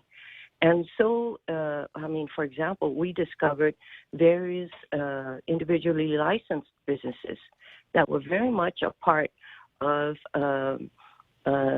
raising the quality of the visitor experience. So we got that guy we got the Captain Guam with his carabaos. You got guys down at Tumon, sole proprietor outfits that will rent. Here's your floaty. Here's a floaty rental for $5. Just bring it back when you're all done. We talked about some of those guys. Just renting stand-up paddle boards and those kinds of things down in Tumon, who definitely needed to be protected. Only got about a minute and a half left in the program in the hour, Jovina. One last question: how politically active is the GTTA going to be? Because I can see the GTTA coming out and saying, well, there are qualifying certificates and programs available for others in the hospitality industry for some of these small guys, these not necessarily minor players, but I ain't a hotel and I ain't Mark Baldiga and I ain't an airline. Are there opportunities for tax breaks for these smaller hospitality-related businesses? Will that be something that you clamor for? Well, number one, we're not a political action committee. Let's lay that out up front. And as you know, Guam politics, will take its course as we approach that season in the coming several months. Mm-hmm. What we're concerned about here is how do we, as a inclusive industry, how do we look out 3-5 years from now, and how can we jointly craft a vision for a better Guam comeback in the years ahead? Oh, it's a good question. You also use the word jointly, and I'm going to say, to what degree, as we look forward, will cannabis and a healthy cannabis industry factor in the goals and the dreams of those with the GTTA? I wish I had more time. I got Fox News already playing. Jovina, can we make contact? Maybe we'll do something for in studio soon. Well, Ray, if I may say, June 7th, 9 a.m., the Guam Hyatt Regency Hotel will be the GTTA's first forum of what we hope will be a constructive dialogue among those of us, travel planners, those of us in the industry, that can start the conversation and start to look out at, what's business going to look like 3-6 months from now, and how do we cope? And how can we all lend a hand to each other and make Guam, ensure that Guam comes back stronger? So you'll hear more about that in the coming days. But that's going to be a very nice forum that will begin these public and more vocal public and private sector engagements, and get the Guam conversation on tourism, focused on how do we prepare. I'm looking forward to it. Jovina, I've got to run. I appreciate your time, and tell Dave I said very, very good luck. Keep me posted, would you? Thank you much. God bless. Just after 9 o'clock in the morning, we're the radio station that plays Fox News 24 hours a day. It's one of those hours. Here it is. Likely either incumbent Brian Kemp, backed by former Vice President Mike Pence, or the former Senator David Perdue, who may or may not still have Donald Trump's support. Senator Raphael Warnock faces a Democratic primary, but likely moves on to meet the winner of a crowded GOP field that includes ex-football star Herschel Walker, whom former President Trump does support. Fox's Gernal Scott. Voting also underway in Alabama and Arkansas. America is listening. Fox News.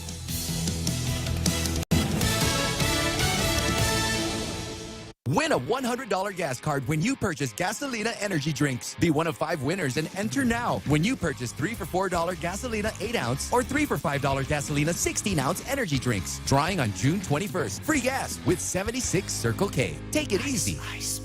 Get a 10-pound bag of ice for only 95 cents when you purchase a 12-pack or more of any soda or beer. Only 95 cents for a 10-pound bag of ice. Swing by Circle K today. Some conditions apply. See stores for details. Circle K. Take it easy. Hoffaday, this is Severina. Here at APL, our expertise and extensive network can help you grow your business and reach out to more global markets. As a responsible carrier, APL is also committed to a sustainable future, whether it's protecting the environment or investing our efforts in giving back to the community. Our dedicated teams in Guam, Saipan, and on U.S. mainland are here to support you. Call 588-4651 or visit www.apl.com.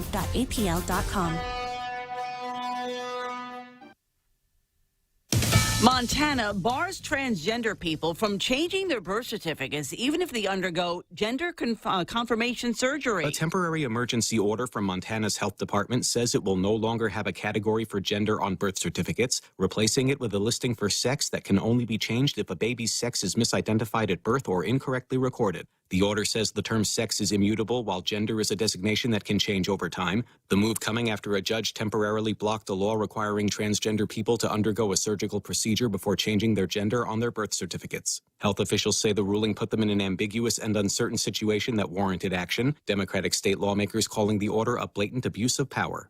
Steve Rappaport, Fox News. During the trial for the organizer for the We Build the Wall campaign, prosecutors told jurors the organizer lied to donors by saying all their money would fund the wall and said the man pocketed thousands for themselves as they raised $25 million. Former Trump aide Steve Bannon was to be a defendant, but he was pardoned by now former President Trump. 2 other men pled guilty, leaving Timothy Shea to stand trial alone. His lawyer says he's innocent. Hundreds of thousands of Hyundais are being recalled over exploding seatbelt pretensions. Hyundai reports 3 injuries, including 2 in the U.S. of front and passenger seatbelt pretensioners exploding, sending shrapnel into a vehicle's cabin, leading Hyundai to recall 239,000 cars in the U.S., including 2019 to 2022 Accents, 2021 to 2023 Elantras, and 2021 to 2022 Elantra hybrid electrics. The National Highway Traffic Safety Administration says that Hyundai vehicles repaired under previous recalls will need new repairs, including safety caps at no cost to owners. Recall notices expect to begin going out in July. Fox's Jeff Manasso. I'm Lisa Lacera. This is Fox News.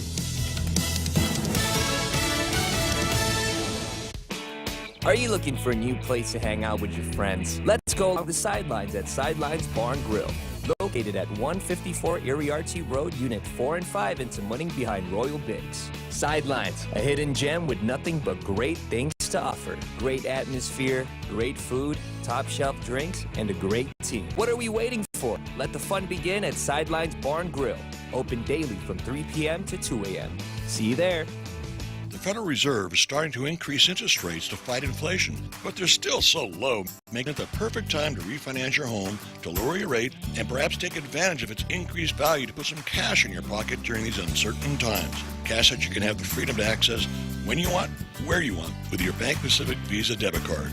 Lower your rate, put cash in your pocket. Access your cash when you want, where you want, with your Visa debit card. Brothers put branches, we place roots, and we're rooting for you.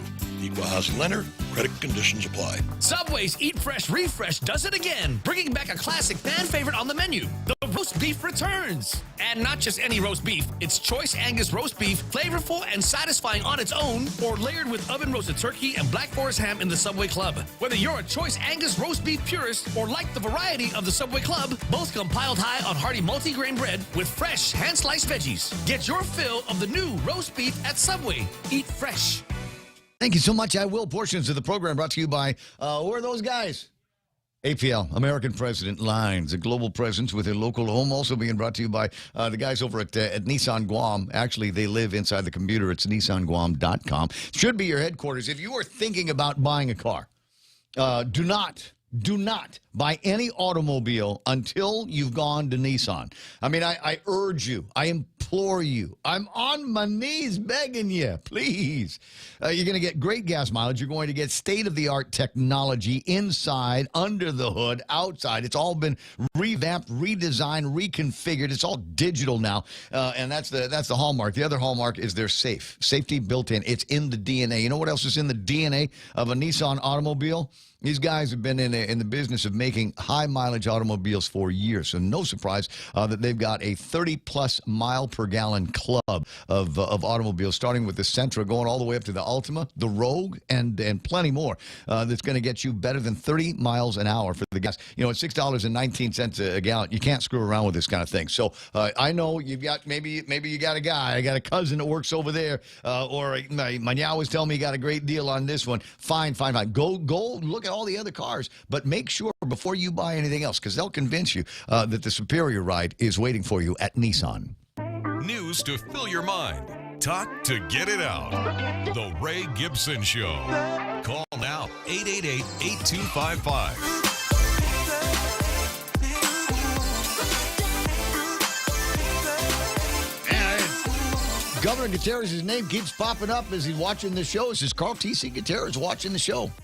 Is it, you suppose it's because I'm making where the action's you at. suppose it's because I'm making a big hairy point about the governor's doing the State of the Island address, and I don't know, there's because it's what it can say is going to be taking the credit for everything, and you got to lay the credit where it is.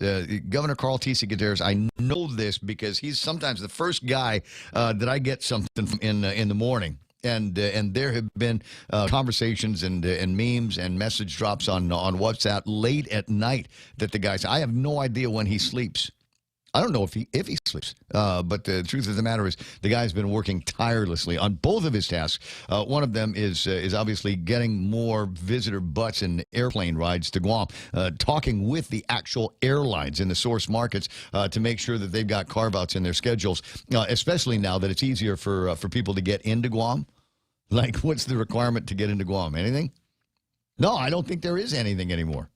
You just get on an airplane and fly and land and Have go a get your little bags. salapi in your pocket. I said we'll get you your own programming salapi.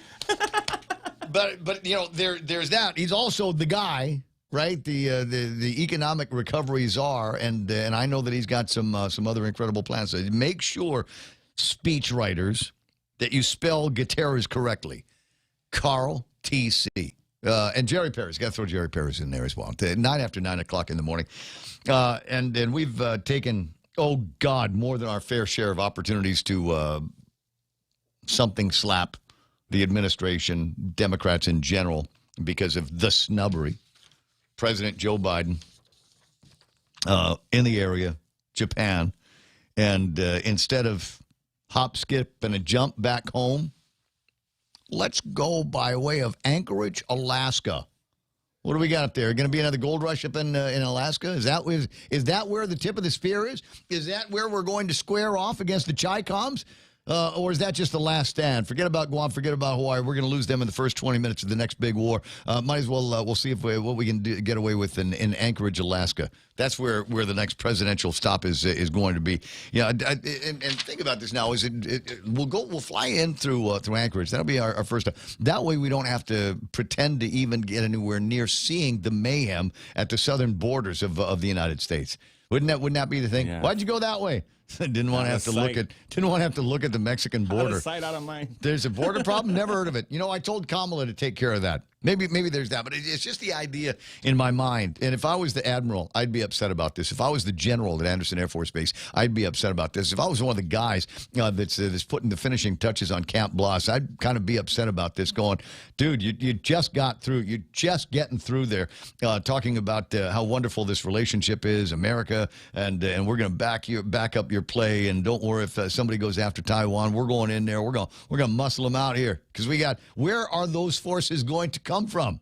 Where will the defense of these areas and our own defense of our own assets, where's that going to happen? It's going to happen here on Guam. Is it worth stopping by Air Force One, stretch your legs at the tarmac and say, and in the very least, do a Chevy Chase thing, right? Sir, that's where we've got one of those big hangars and that's going to protect all of the big bombers that we've got that we're going to use to defend ourselves against the Hun, the Chi-Coms, should we need to. And just do one of those. Oh, yeah, okay, I see it. Get a couple of pictures looking long distance into the future, into the bunkers, all of that. It's a photo op, and he's not even taking advantage of an opportunity to do that. So yeah, I've done that all morning long. But I found another reason to be annoyed. And it's an annoyance that I've got with our own media. Not us. We're perfect. Well, we're okay. It is 75%. 80%? Good. Yeah. All right, we're better than average. Yeah. I think in terms of media and the ability to at least point out BS or spot it when it's there, and give you voice in Facebook Live and YouTube Live and other. But this is the upsetting thing. Associated Press. And I was at Twitter earlier looking at some pictures that John Fernandez has posted of his campus tour. And after the interview, news is playing, commercials are on, and I just kind of scrolled down to something. I saw this, and it just It's a story out of the Associated Press and a tweet. It says, U.S. baby formula shortage, but experts say the products have long been vulnerable to this type of crisis due to decades-old policies that have allowed a handful of companies to corner the market. They're deflecting. Oh, wow.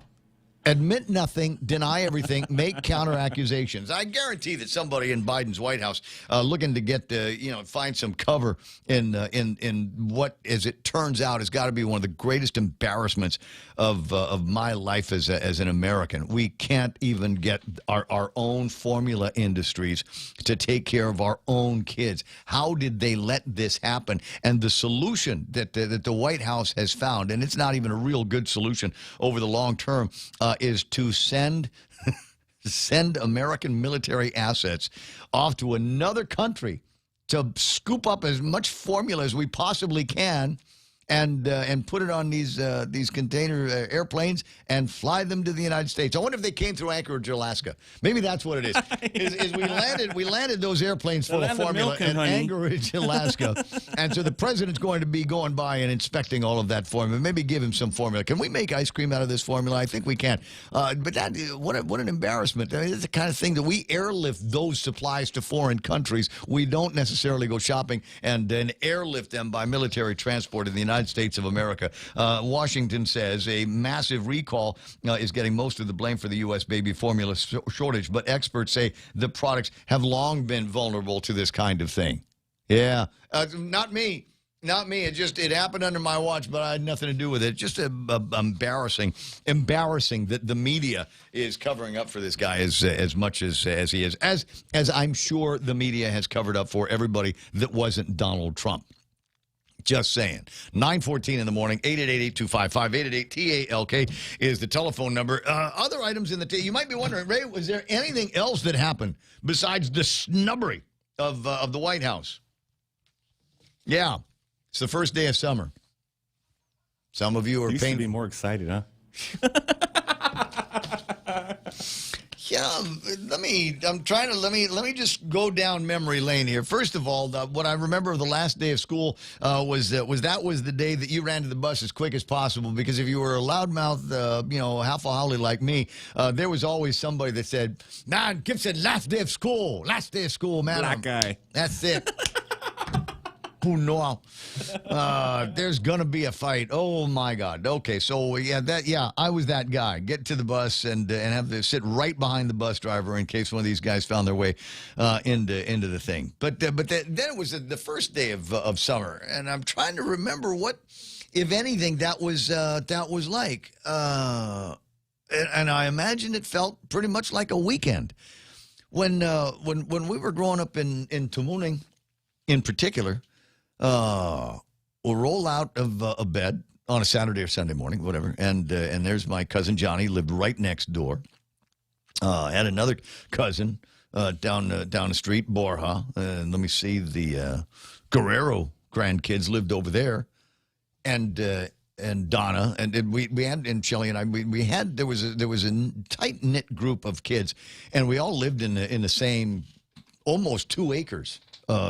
From one house to another, and that was what summer felt like that every Saturday when we were down there. Summer felt like every Sunday when we were down there, except we didn't ever have to bother going to school. Sometimes somebody'd go on a trip and they'd come back a few weeks later, and it always struck me. One of the things that always struck me is it's amazing how quickly we lose our tan when we go to the States. You ever notice that? Milky You have summer white, yeah. You see these guys, and they're all brown because we've been playing outside all week, through the course of the summer, and then they get on an airplane and go check out somebody in California or up in Washington State, and they come back, and it's just pale white, like almost you can see through them, and you're going, dude, that's your Chamorro. What's up with that? Yeah, but anyway, just some of those kind of recollections, and I hope the kids this morning are waking up to that. It wasn't always like that. I mean, that was when I was a little kid, like 9, 10, 11 years old, something like that. But by the time I got to be 12-ish, 13 years old, it was get up. Okay, why? Because you have to work in the warehouse at the family store. Ew, hated working in the warehouse, even when it was air conditioned. I didn't like working in the actual warehouse. But that was what had to get done so that we could eat. Although we would go on vacations and trips, maybe the odd trip to Japan here or there just to see what was going on, and walk up and down Ginza. The trick was I always went with my grandmother. My grandmother would do some of this buying stuff for the store, and would generally leave me with a few thousand yen. Now, this is back in the old days. 10,000 yen was real money, and it is to this day 1,000 yen will set you back. But you were able to with just a few thousand yen be able to enjoy Tokyo. Food good. You just kind of walk from one place to the other. It was a good time. Growing up and having summers here on Guam. And my least favorite summer, of course, was the summer of 1976 after Super Typhoon Pamela. I don't know why, but that's been in my head over the last couple of days ever since my friend Julie told me all about it. Reminded me of the anniversary and pondering, where we were at this time, what the heck was going on, and when did they finally get around to getting power back on, to getting the lights back on at Grandma's house. You remember being able to put a Coke in the refrigerator and come back an hour later, and it was cold. What an experience that was. Anyway, so summer, day one, what are you doing with the kids today? And the kids are probably making you crazy because you probably didn't have enough time to plan. And they're not starting a lot of the summer programs until later. Like it'll be in June, middle of June or something like that before some of these, bring your kids by, drop them off, and we'll watch them until about 4 o'clock in the afternoon. Farm. Make them farm. Make them farm. Yeah, you're thinking about Michelle Crisostomo again. Yes. So you got that. The deal on the Mexican pizza, and I haven't had one, but I'm looking around at some of the postings on Facebook that are saying that the Mexican pizza is already sold out. Might be bad news. I don't know. I haven't relegated. I haven't tried. I haven't really thought about it. I've been busy over the last few days. I haven't really thought about going to Taco Bell, but they said that they're out. And basically, I said, you ought to be able to make Mexican pizza out of something, everything that is in the kitchen right now. So maybe they're just out of the box that they're supposed to come in, and we'll watch and see when we get through the supply chain issues. There was a post of a guy from Guam who literally ate a Mexican pizza every day for a week, because they were available there first before they were available here. And the guys made a big deal and posted about eating Mexican pizzas every single day. Make it go viral or otherwise make it yourself. I promised that I would get the recipe up on the screen. And what the heck, it's a small talk portion of the program. The Copycat Taco Bell Mexican Pizza. And the headline reads on myrecipes.com, did you know that you can make 6 copycat Mexican pizzas in the time it takes to make a Taco Bell run? Well, you do now. Our copycat Taco Bell Mexican pizza makes a perfect late-night snack or simple family dinner, or whip some up for an after-school hangout, and you'll be the coolest parent on the block. No, thanks. I don't want to sign up for anything. There might be a video or something like that. Do we have ingredients? Okay, yes. Yes, we do. Kill that. 3rd cup of masa corn flour. 12 6-inch thin flour tortillas, 2 tablespoons vegetable oil, half cup taco sauce like Ortega, 1/4 cup red enchilada sauce, 3/4 cup pre-shredded Mexican cheese blend, 3/4 cup pre-shredded mozzarella cheese, 1 1/4 cups refried beans heated through. Yummy. I think maybe that's got to be the difference, right? Is the refried beans that go on this? Yeah. What else? I mean, well, I can't remember. I'm sure they have refried beans on some of the other stuff. Third cup, three-quarter cup ground beef seasoned with Taco Bell taco seasoning mix, which I believe you can buy in the store. Half cup sliced black olives, half cup finely diced tomatoes. And then what do you have to do? It's assembling at that point. It's just assembling. You cook everything the way it's supposed to be cooked, and then you throw the thing together, maybe a little bit of that creamy sauce that goes on top of it, and have that with the Mountain Dew. And what was the cinnamon crispas? Do they still have that over at the Taco Bell? I believe they do. If they do, I haven't had one in an awful long time. But the idea here is guys, you can make it yourself. Why bother going through the hassle of that? At any rate, 888-825-5888-TALK is the telephone number around these parts here at the radio station. Other items in the table of contests. There is another.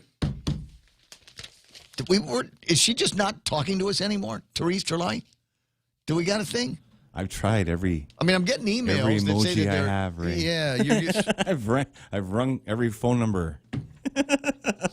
So here's the thing. I'm trying to find out what the heck is going on. She's a speaker of the dang legislature. She ought to be able to tell other members of the legislature, look, I'm the speaker. If you want to enjoy what's left of the 36 Guam legislature, you will take certain initiatives that I've got a personal interest in and move them out of committee and onto the floor. She's got one, actually a couple of measures. The end result would be the elimination of the liquid fuels tax here on Guam, which would save us money immediately. All the gas companies said, listen, you get us out from under this liquid fuels tax. We will definitely pass that savings on to the consumers. And at $6.20 a barrel, $6.20 a gallon for gasoline, and it's going to go up. It's going to go up. That is a margin that might be sufficient to help a whole lot of families out here. But I don't get it. I don't get it. And then there's this weird story out of the PDN this morning. There's another gas tax cut proposal. And it says, Joe San Augustine's Bill 295 would put a pause of about 6 months on the excise tax, automotive surcharge, and mass transit automotive surcharge that are placed on the liquid fuels tax. Together, it would account for a 23 cent per gallon savings on a gallon of gas. Public hearing on the measure is scheduled for Thursday at 2 o'clock at the Guam Congress building. San Augustine's Gas Tax Relief Act, similar in nature to Speaker Terlai's Bill 261. But according to a release from San Augustine's office that I didn't get, I'm sorry, I'm getting pouty. It's pouty. Eliminating the fuels tax, which are used to fund road repair and other operations, would reduce Guam's ability to fix village roads. Joe, drive around the village, bud. What road repairs are you speaking of here? I don't know. I'm Space Invaders out there. Where, Brud? Because I live in the village. I live Route 8's over here, and then there's a road that goes from Route 8 down by my house. And the most recent change to that was not affected, I believe, by the liquid fuels tax. It was the mayor's office, Mayor Rudy Paco, best mayor on Guam. Don't know how he missed the Pika's Best thing, but he and the boys went down there and replaced some of the reflectors on the road. That was it. That was the last thing. Otherwise, yeah, are there potholes on my street? Yes, there are potholes on my street. Are there places where somebody maybe that could come by and lay down some new asphalt, do a patch job or something down there? Is it possible that I need that work? Yes. Has it not been done? It has never been done. I lived on that street in the 1970s and the early part of the 1980s. With the exception, there are new potholes now, but all of the old potholes that I used to have to avoid when I was driving my 1972 Plymouth Satellite automobile. They're still there. Yeah. They're still there. They have not gone away. So this fantasy that you are living under there, Senator Joe S. San Augustine, that there are vital village road repairs taking place with these liquid fuels tax couldn't be any further from the truth. Maybe on your senatorial road. Maybe on the road that you live on, because somebody said, hey, that's the senator.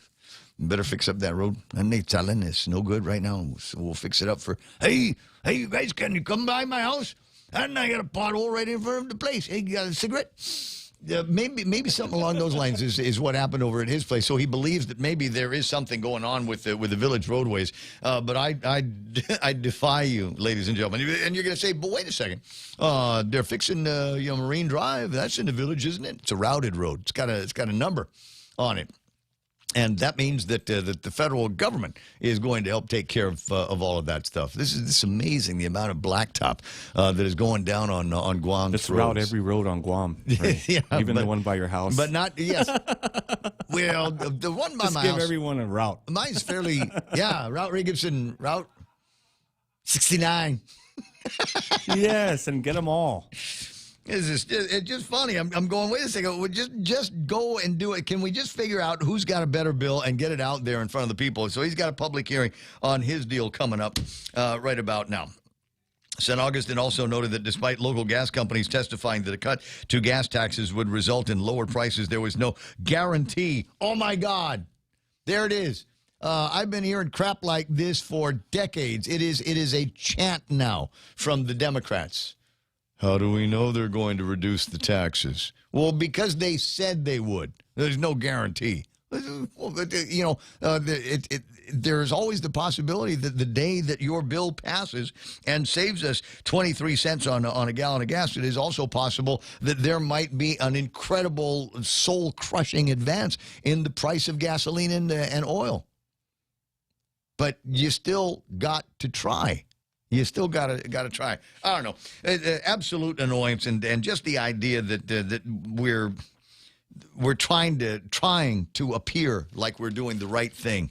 We're not. It's like when they talk about the elimination of the business privilege tax, and I've told you this over and over and over since the Trump tax cuts, and they said, well, we'll take it to 5%, but it'll only be temporary. Yeah.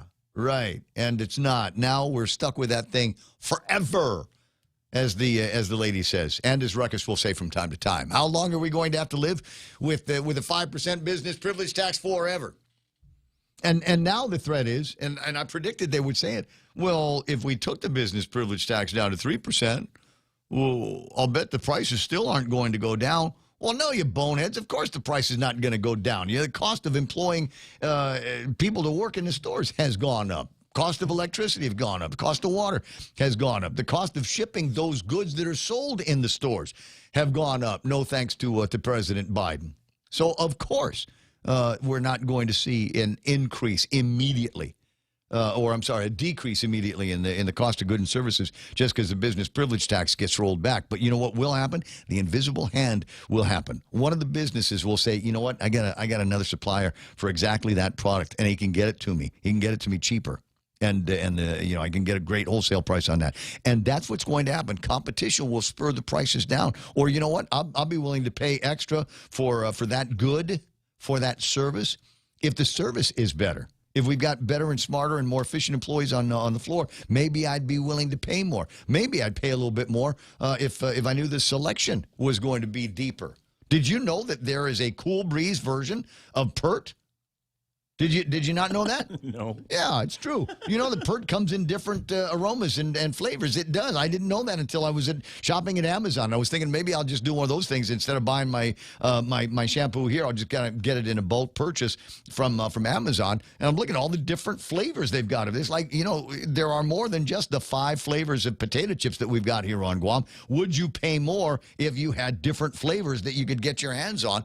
And like I said, it's the invisible hand. It's Simple Econ 101. But like I said, there's very few people over at the legislature that have ever had to endure that kind of class, that kind of education. 9:30 in the morning in the Ray Gibson Show. Hava, my bro's there. I got 2 bros coming up. Cousin Troy from Candid News and Dr. Ron McNinch is going to be chiming in with his incredible array of thoughts coming up after these. Attention! Lolita Kamet is now with Hoffaday Realty. She'll always be that hardworking and passionate real estate professional who is committed to helping you make a difference in your life and helping you achieve the American dream of home ownership. She also specializes in commercial leasing, land sales, local residential sales leasing, military and corporate relocation. So for all your real estate needs, call Lolita Kamet now with Hoffaday Realty at 688-6743. That's 688-6743. Check out the newest hydro and garden center to hit Guam, Crop King Hydro. We have a huge selection of plant nutrients, soils, hydroponic mediums, organic pest control pumps, plant support, tools, and so much more. Call 635-4769. 635-GROW. Open Monday through Saturday, 10 to 6 at the Dededo Satina Mall, right across from Payless and Paradise Fitness. For whatever you grow, think Crop King Hydro. Crop King Hydro. Come try Guam's original Chamorro restaurant with Pica's Best 5 years running. Mezcla Chamorro Fusion Bistro. Experience Chef Peter's candied salmon over scallion coconut rice, octopus to naktak, Chamorro platter, and their award-winning gourmet hamburgers. Or if you're looking for something healthy, try their keto-friendly menu. Come and enjoy Mezcla's half-a-day service at their Hagåtña and Grand Plaza Tuman location. Call their Hagåtña location at 479-2652 for reservations. Mike Grace Blas online, Joey St. Nicholas, Hafalai, Dave Duenas, and Marie Pelobello with Navic. She was my companion last night over at the get-together where we gave away and auctioned off literally hundreds. We made a lot of money. We made a lot of money at the auction. So a good time had by all. Mike Grace Blas says, State of the Island, speak the truth. Keep it real, Umbi. Naomi Taitano, Hafalai. AGJA is hanging out. I see James Howard on this side talking about Christmas miracles. Dave Duenas has liquid fuels tax bill repeal termination report out of Senator Joe S. St. Augustine's committee. No, but like I said, he's got a copycat version that will do absolutely nothing and not for long enough. He says 6 months. Yeah, whatever, kid. Dave Rowley, Dave Dinsman, Bill Marino is there. Chalorna Laurent from over at GRMC Online. Harvey Egna is there. James Itokazo, MT Farron, Havad ZZ. Ray Polino is another response from Dave, says, main reason I advocate to terminate liquid fuels taxes is secondary roads are not being returned. But hey, it's that fantasy world that they live in. They got the tinted windows, but they tint so that you cannot see outside the car. That's what's going on. You can't see the roads and the circumstances that the regular people live under. Harvey Agnes says, and Carlson wants to add an internet sales tax. Tax Bill of Rights. A taxpayer's Bill of Rights. We need to start working on that right now. And maybe if we get a cooperative Republican-led legislature, maybe that's something that we can look forward to in the future, so that there isn't always going to be one cash grab after another. 9:33 in the morning on the Ray Gibson Show. I'm going in terms in blood relation first. Dr. McNinch, hang on. I need to bring in Cousin Troy into the conversation from Candid News. Buenas. Zen Havade, Candid. Buenas, Cousin Ray. Hi, Rojo Cruz. How you guys doing? Morning. You know what? We're absolutely groovy. The flurry of activity on the gubernatorial debate chat group that we are in here, and it looks like we've got a number of things to look forward to next Tuesday, starting at 5:30 here on The Point and on Candid, as we get the. Potentially all three of the gubernatorial candidates under the same cameras and under the same lights for a debate. Yeah, we're working on that last one, and so hopefully that last one says yes. And I'm trying. I'm trying. I told his boss to tell him. Well, he's the candidate, so I guess he's the boss. So. Interesting. All right. Well, again, everything is underway, and tests are going to be made. We're going to have a run through with Philly and Guerrero and Montesilva Tyron as the hosts and moderators of the event, and make sure that we've got everything lined up. You've already got, I'm told, a host of characters that are willing to provide questions for this gubernatorial debate. Yeah, we've got a panel of question makers to remove any doubt that you and I are not a part of any of that. I ain't even going to be there. I might be here listening to the feeds and making sure that everything goes right technically on my side. That's our participation, lending our name and support to the deal. And I've got a feeling that it will be one of the most watched deals in social media for the year. What it is, the panel is made up of professionals who I think people respect. And Dr. McNinch, who's on your other line, is one of them. Dr. Judy Guthert, Jerry Cruz, the CEO of Communities First, and Jeff Saavedra, the owner of Night Juice Bar. I'm sorry, that sound is my dog, Dumbo. He's crazy because two of my other dogs have their periods, and he's related to one of them. Yeah, keep that one away from the other ones. Otherwise, that's how we got Chihuahuas. By the way, I'm not going to say too much about that because it's biology. Anyway, 9:36 in the morning. So we're working on that. Anything else that the candidate's going to be covering today or over the next couple of days that is going to be of interest? I just wrote down a list, and right before I got ready for work, but I can't remember it right now. I do know that, and you sent me an email yesterday. Hey, stop it! Stop. Nope. I'll tell you what, I'm going to let you go, and then you can work on the list a little bit later on. We'll catch up with you tomorrow. In the meantime, you've got to control the menagerie. Sorry about that. That's all right, cuz. You have a great morning. It's 9:36 Wednesday morning, and aren't Wednesdays like that? As I said, we've got a panel of folks. I'm not writing any of the questions for the debates. If anybody is wondering if my bias for or against any of the candidates is going to be evident, it should not. I'm completely arm's length on this. Cousin Troy thought it would be a great idea. I said, I don't know if they like us in all of the gubernatorial campaign headquarters, and he says, that's okay. We'll let Phil and Mana do it. And we're going to come up with, we will have others in the community dream up the questions that we'll provide to this panel of gubernatorial candidates. And between Phil and Mana, they ought to be able to adequately host and maintain decorum on the set. 9:37 in the morning. Dr. Ron McNinch is going to be providing one of the questions because I like surprises. I'm not going to ask you what the nature of those questions are going to be. Hey, Hapaday Ray, Hapaday Guam. Welcome to democracy. I know it, man. The questions are always fun, and you know what? If anybody wants to study for this debate, they should listen to your radio show. I'll take that as a compliment.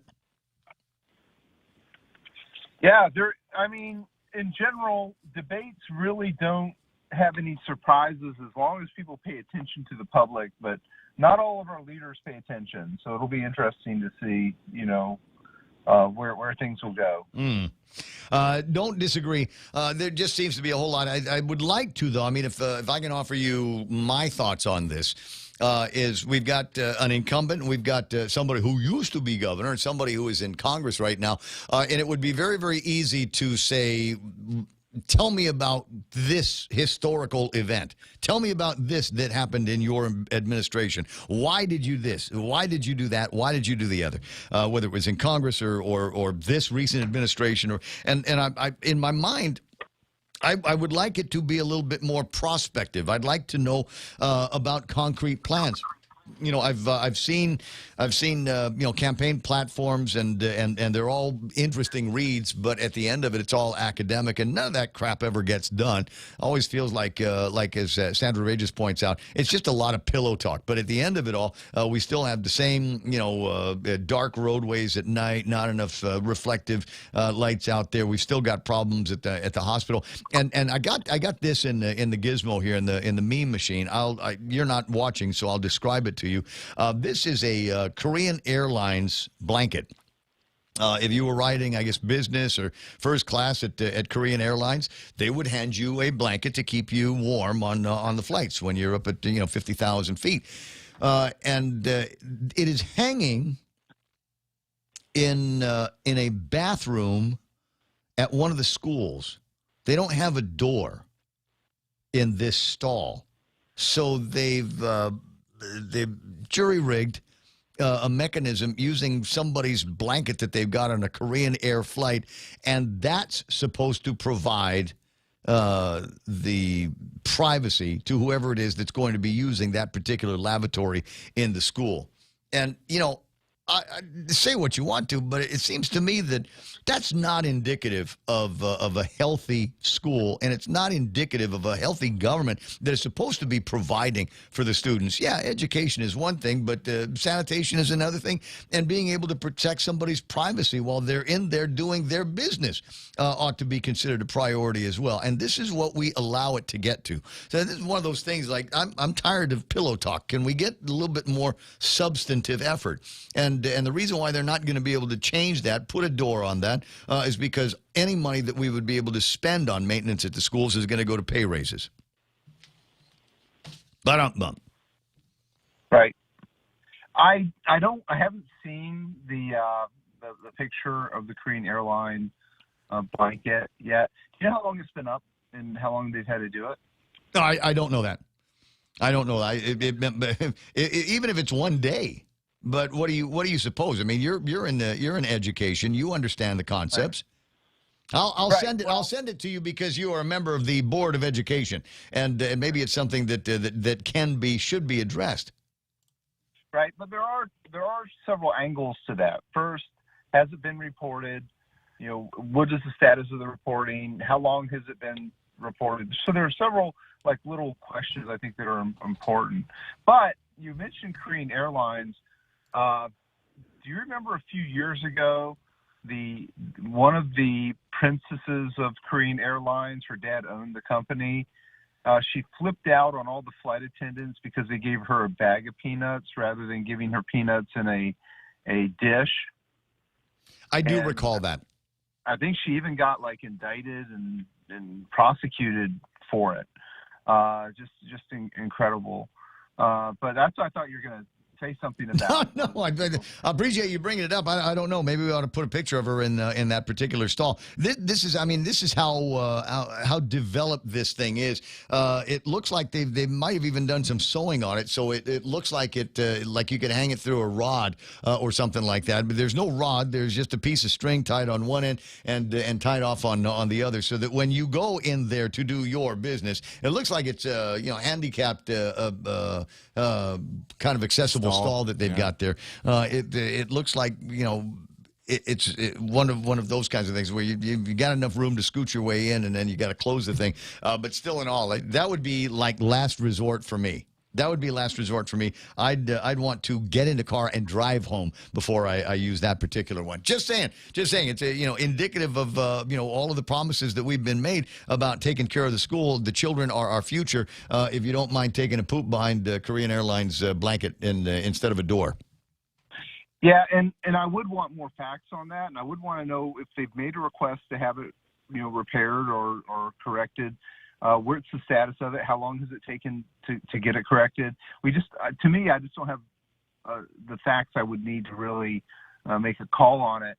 And also the other thing is, for all we know, this is the preferred format of how they want that door to be for some accommodation reason. We just don't know the facts yet.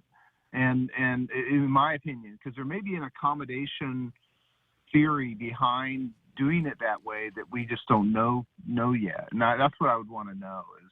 And by the way, I think we both agree if it's there and if it's done as a matter of expediency and they've made a request to have it fixed and people are ignoring their request, that's where it's wrong, and we should have immediately corrected and worked on. And I think we all certainly agree on that.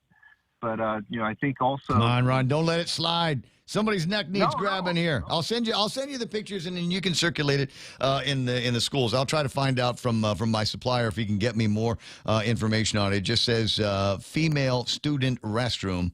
It does not say where, which school it happens to be in, or how long it's been there. I will tell you that I got it from somebody who works in the Department of Education. So it's not unreal. This is not any kind of fabrication. 9:44 in the morning. Dr. Ron McNitch on the line here. I've been having a good time this morning, giving the Democrats a hard time because as much as they like to say how great their party is and how we're all unified and everybody knows our name, President Joe Biden in the area speaking in Japan to our allies and partners out in the region, and decides, okay, it's time to go home. Will there be the traditional gas stop at Anderson Air Force Base? Apparently not. Will there be anything like that on the way to maybe landing at Hawaii at the airport there? No, apparently we're not worthy, and they're taking the plane, Air Force One, straight to Anchorage, Alaska. Right. It's incredible. The thing is, and this is something that a lot of people don't know, but Air Force One can be refueled in air. It has a refueling port on the front of that thing, and they don't even need to stop anywhere. And I remember a few years ago when President Obama stopped on Guam, and he goes, we need to refuel. No, they didn't need to refuel here. He was making a point by not getting off the plane and meeting with particularly the Democrat leadership at the time. He was here on the ground, and he refused to even receive or meet anybody because he was making a point about how irritated he was with them, because I believe, if I recall, the leaders had been trash talking him like a week or two before. He was supposed to actually, and I think this is public knowledge now, he was supposed to be on the ground here for a full day. I think he was supposed to give a speech at the West End. They had been working weeks and weeks and weeks on it, and then a couple of weeks before he went to that summit, the leaders here started trash talking him about some minor thing, and then he canceled, and then he just parked his jet and didn't even get out. Wow. Yeah, and that never really hit the news the way it should have, at all. And I think he did greet some folks at Anderson, but they weren't in any of our local political apparatus. They weren't local Democrats, from what I understand.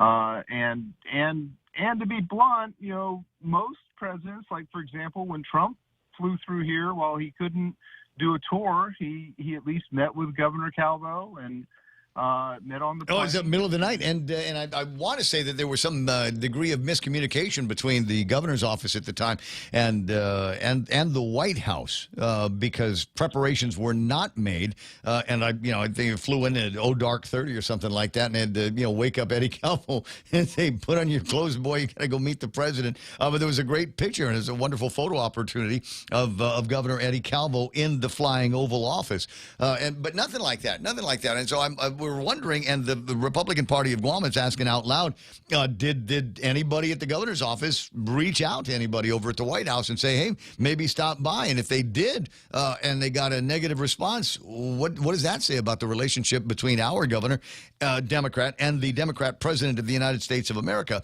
especially in a time where it is very, very clear that some of the decisions that have been made by the White House are having an impact, not just on the rest of the nation, but Guam as well, considering what we have to pay for energy here and the rate of inflation on an island that is generally bound to the tourism industry, which, by the way, the government managed to kill in the last 2 years. I think it's been almost 24 years since a sitting president has actually made an official visit here. Clinton came here, I think, in '98. Reagan came here in the mid-'80s. Yes. And did the full trip. So it was Reagan, Clinton, and then nothing really ever since, either from Bush or Obama or anyone else, until Trump did. And Trump is all about real estate, so that was, I'm sure, on his mind. Yeah, when he landed here, and I know that I know that Biden missed out.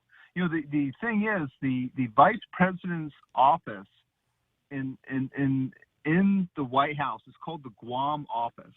I don't know if you know that. And so they call it the Guam office, which is pleasant and non-threatening is their motto. And in general, Hillary Clinton loved to brag about being in the Guam office and everything else. I think that I'm sorry, it's the First Lady's office. I made a mistake. No, I apologize. fine.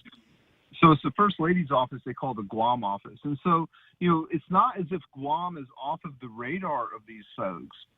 We're on their radar. They know who we are and what we're all about here. And it's just a form of arrogance, because we're talking about 24 years. You would think. And just get it, I'll just land the plane. I mean, I know it's great. We can fly the thing between here. We can probably fly and get refueled airborne between here and Washington, D.C. A guy could be at Dulles anytime he wants, or whatever the Air Force base is in Washington, D.C., and touch down in Air Force One right back at home in his own time zone. I don't know. I consider it a snubbery here just for exactly that reason. There's so much going on. Whole conversation about, tip of the spear, and then when it comes to just a stop by, a visit from Commander-in-Chief to visit his generals and his admirals and all of the captains and the little altar boy positions that they've got in there. I don't know, privates or whatever, and the thing. Our Navy SEALs, the seamen and the airmen. Exactly, and they missed an opportunity. Hey, I gotta go. I appreciate you calling in. You have a fantastic rest of the day, Doc. Hey, thank you so much. Have a great day. I surely will. I'm just delighted that he's kind of on my side on this one. He agrees that it's a snubbery. We've been snubbed by the president. Here we are. 165,000 Americans, 7,000, 8,000 people in the military here on Guam. Where America's snobbery begins. We're supposed to salute as it passes by. Hail to the chief.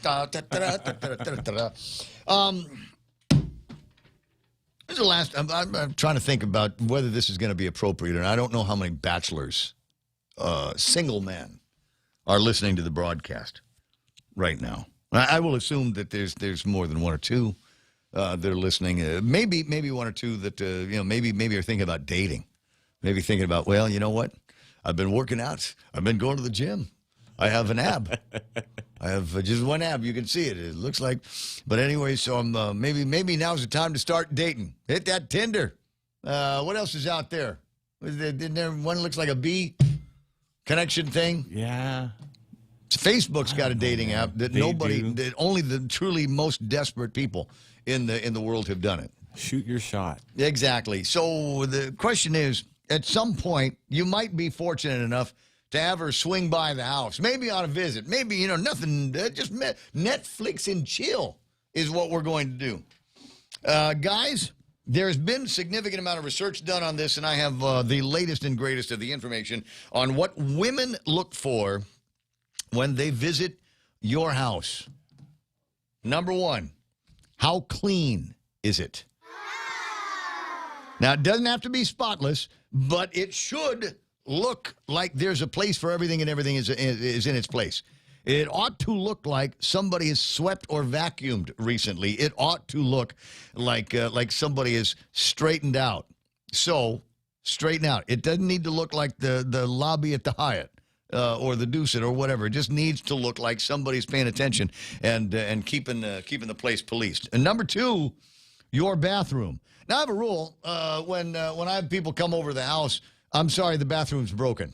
Yeah. Sorry, you won't be able to use the bathroom. You have a bathroom? Got a spot out in the back here because it's not my fault. We use the yard. It's the previous tenants. Let it go, and it is now to the point. This is one of those projects that I've got at the house that I've got to work on here.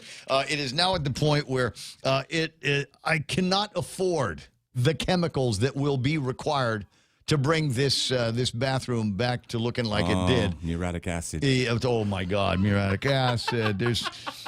I've done everything. There's a kind of mold that lives on Guam that is impervious to every kind of chemical known to man. I will need to bring something from another dimension, maybe another planet, maybe something that James Howard dreams about in the middle of the night in order to eradicate this weird kind of mold that grows in the house. And that's on top of, just on top of the dirt that I naturally bring into the bathroom. They will look for pee-pee on the toilet seat. Is there shower mildew on top of shower mildew? Lady says, I love camping, but I've seen cleaner public restrooms at the national parks than at some guys' homes. And that ought to be a standard, I think. I think, you know what, maybe if you do open up your bathroom to outside company, say, hey, at least it's not as bad as, fill in the blank. Give me an XYZ. Gaslight them. That's not EPAL Beach, right? It's not like the toilets at EPAL Beach. Come on. Not that bad. Posters. I didn't know this. Posters, apparently. So look, once you leave college or high school, leave those things behind. Or if you are going to have posters up, frame them. And have an interesting story behind them. If I had say posters up at my house, I would have the Farrah Fawcett poster in the red bathing suit. Yeah. Yes, but I'd have it framed, and I'd have it someplace. Maybe the centerpiece looked like an altar. Candles, little flickering light bulb candles over here, and then Farrah Fawcett. In the red bikini that was a size too small and shot on a very cold day. God, I love that hair. If you've seen John Travolta's Saturday Night Live, you know what I'm talking about. So it's there's that. I'd also I don't know where to get one. I should probably start looking the movie poster for Big Trouble in Little China, just because the movie's had such a big impact on me. And look at your books. Women, when they go to the house, they look at your books. So note to all of my single friends out there, have some books around the house. You don't have to have read them, but just have them there. A nice little... Not the serial killer books? That's another point. That is another point. So it's good to have books there. The woman wants to know that you are deeper than a puddle. And so have some good books out there, you know, a combination of something that might have been in the top 10, something fun, quirky, Hitchhiker's Guide to the Universe, maybe a couple of Stephen King, but not the weirdo Stephen King books that some of the can sometimes. I know Pet Cemetery. I know a guy that's got. I'm serious. This is a fact. He's got one of these bookshelves. And there are real books, I mean, books that you've actually heard of in your life. And I said, oh, that's an interesting book. What's it about? I said, I don't know. I've never read these. I just buy the books and put them in the bookshelf. Yeah. And I'm like, I could learn from this man. This man has got a degree of wisdom that you don't generally see outside of Tibetan mountaintops, etc. And creepy books are kind of a deal breaker. You might want to get rid of those, or just keep them in the drawer where you keep all of your other creepy toys, Bachelor. We know what you're all about. 9:57. I'll be right back. Hey there, folks. It's me, KFC's Extra Crispy Colonel. My KFC Extra Crispy Chicken is freshly double-breaded and fried to a luxurious, mouth-watering bronze. You see, Extra Crispy KFC Chicken isn't just a product, it's a lifestyle. And for a limited time, KFC's delicious egg tarts are back. Pick up your KFC Extra Crispy Chicken meal and an order of egg tarts at your favorite KFC today. KFC, it's finger-licking good.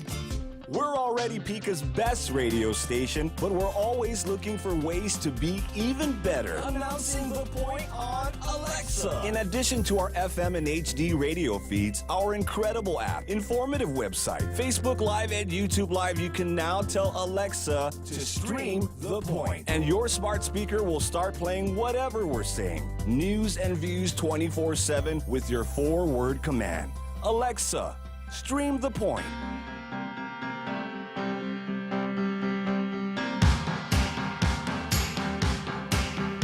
Alexa, stop. I set the alarm at the house. I have multiple alarms. I've got them at literally 4:05 is the alarm. I'm usually awake before that, but at 4:05 there's an alarm on the phone that goes off. Alexa's in the living room, so I get up out of bed, turn off the alarm on my phone, and usually the first intelligible words that come out of my mouth in the morning are, Alexa, stop.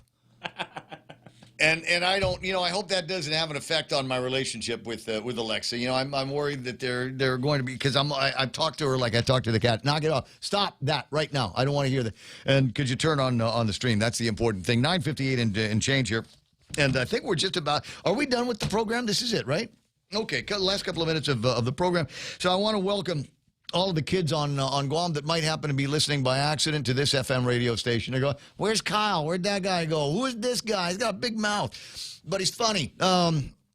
Welcome to the summer of 2022. Try to make it a good summer. That ought to be the goal. Try to learn something. And I'm not necessarily talking to little kids, but there's always been a summer of growth. You don't have all of the pressures of school and school society. You don't have to worry about what it is that wear. Whether the girl down nobody cares about that. And so this could be the year. I'm remembering a year. Went to school with Dave Torrey's brother Ken. And Ken went off to the States, and Ken and I were, toddling boys back in the day. And then I remember Ken came back first day of school, and we're playing basketball on the court, and he takes his shirt off, and somebody pointed out the gym to him. And he pointed out all of the different flexing muscles to everybody else. Guess where the gun show was that day? And I'm just saying, it's the summertime. Do something good with it. Do something to make yourself that much more incredible on day one of the first day of school. I got to go. KUSG, I got you 93.3. We are The Point. Is enough. Vice President Harris speaking in Washington after the mass shooting at an elementary school in Uvalde, Texas, west of San Antonio. As a nation, we have to have the courage to take action. President Biden expected to address the nation soon. Texas Republican Senator Ted Cruz in a statement said today is a dark day. We're all completely sickened and heartbroken. And an update on the number of casualties, 18 children and 1 teacher dead. This casualty count continues to go up. As we know, other people were being treated at other nearby hospitals. We just got off the phone with the mayor of Uvalde, Texas. He told me 2 of his staffers just found out they lost children. Fox's Bill Malugin in Uvalde. The 18-year-old gunman is among the dead, believed to have been killed by officers. A reported member of ISIS accused in a failed plot to assassinate former President George W. Bush. The man, Shahab Ahmed Shahab, an Iraqi national, has been in the country since 2020. According to the FBI, he was taken into custody in Ohio. It is believed that he traveled to Dallas last November for a surveillance mission where he shot video of the president's home and the surrounding neighborhood. This is according to an FBI search warrant application that was filed on March 23rd. Shahab also recruited an entire team to join him in this murder plot. He was planning to smuggle people here into the U.S. across the border with Mexico. Fox's Jillian Turner. In the primary election in Georgia, where polls closed an hour ago, Democrat Stacey Abrams has secured a place on the ballot. She was unopposed in the race for governor. On the Republican side, incumbent Brian Kemp, backed by former Vice President Pence, is hoping to fight off a challenge by former Senator David Perdue. America is listening to Fox News.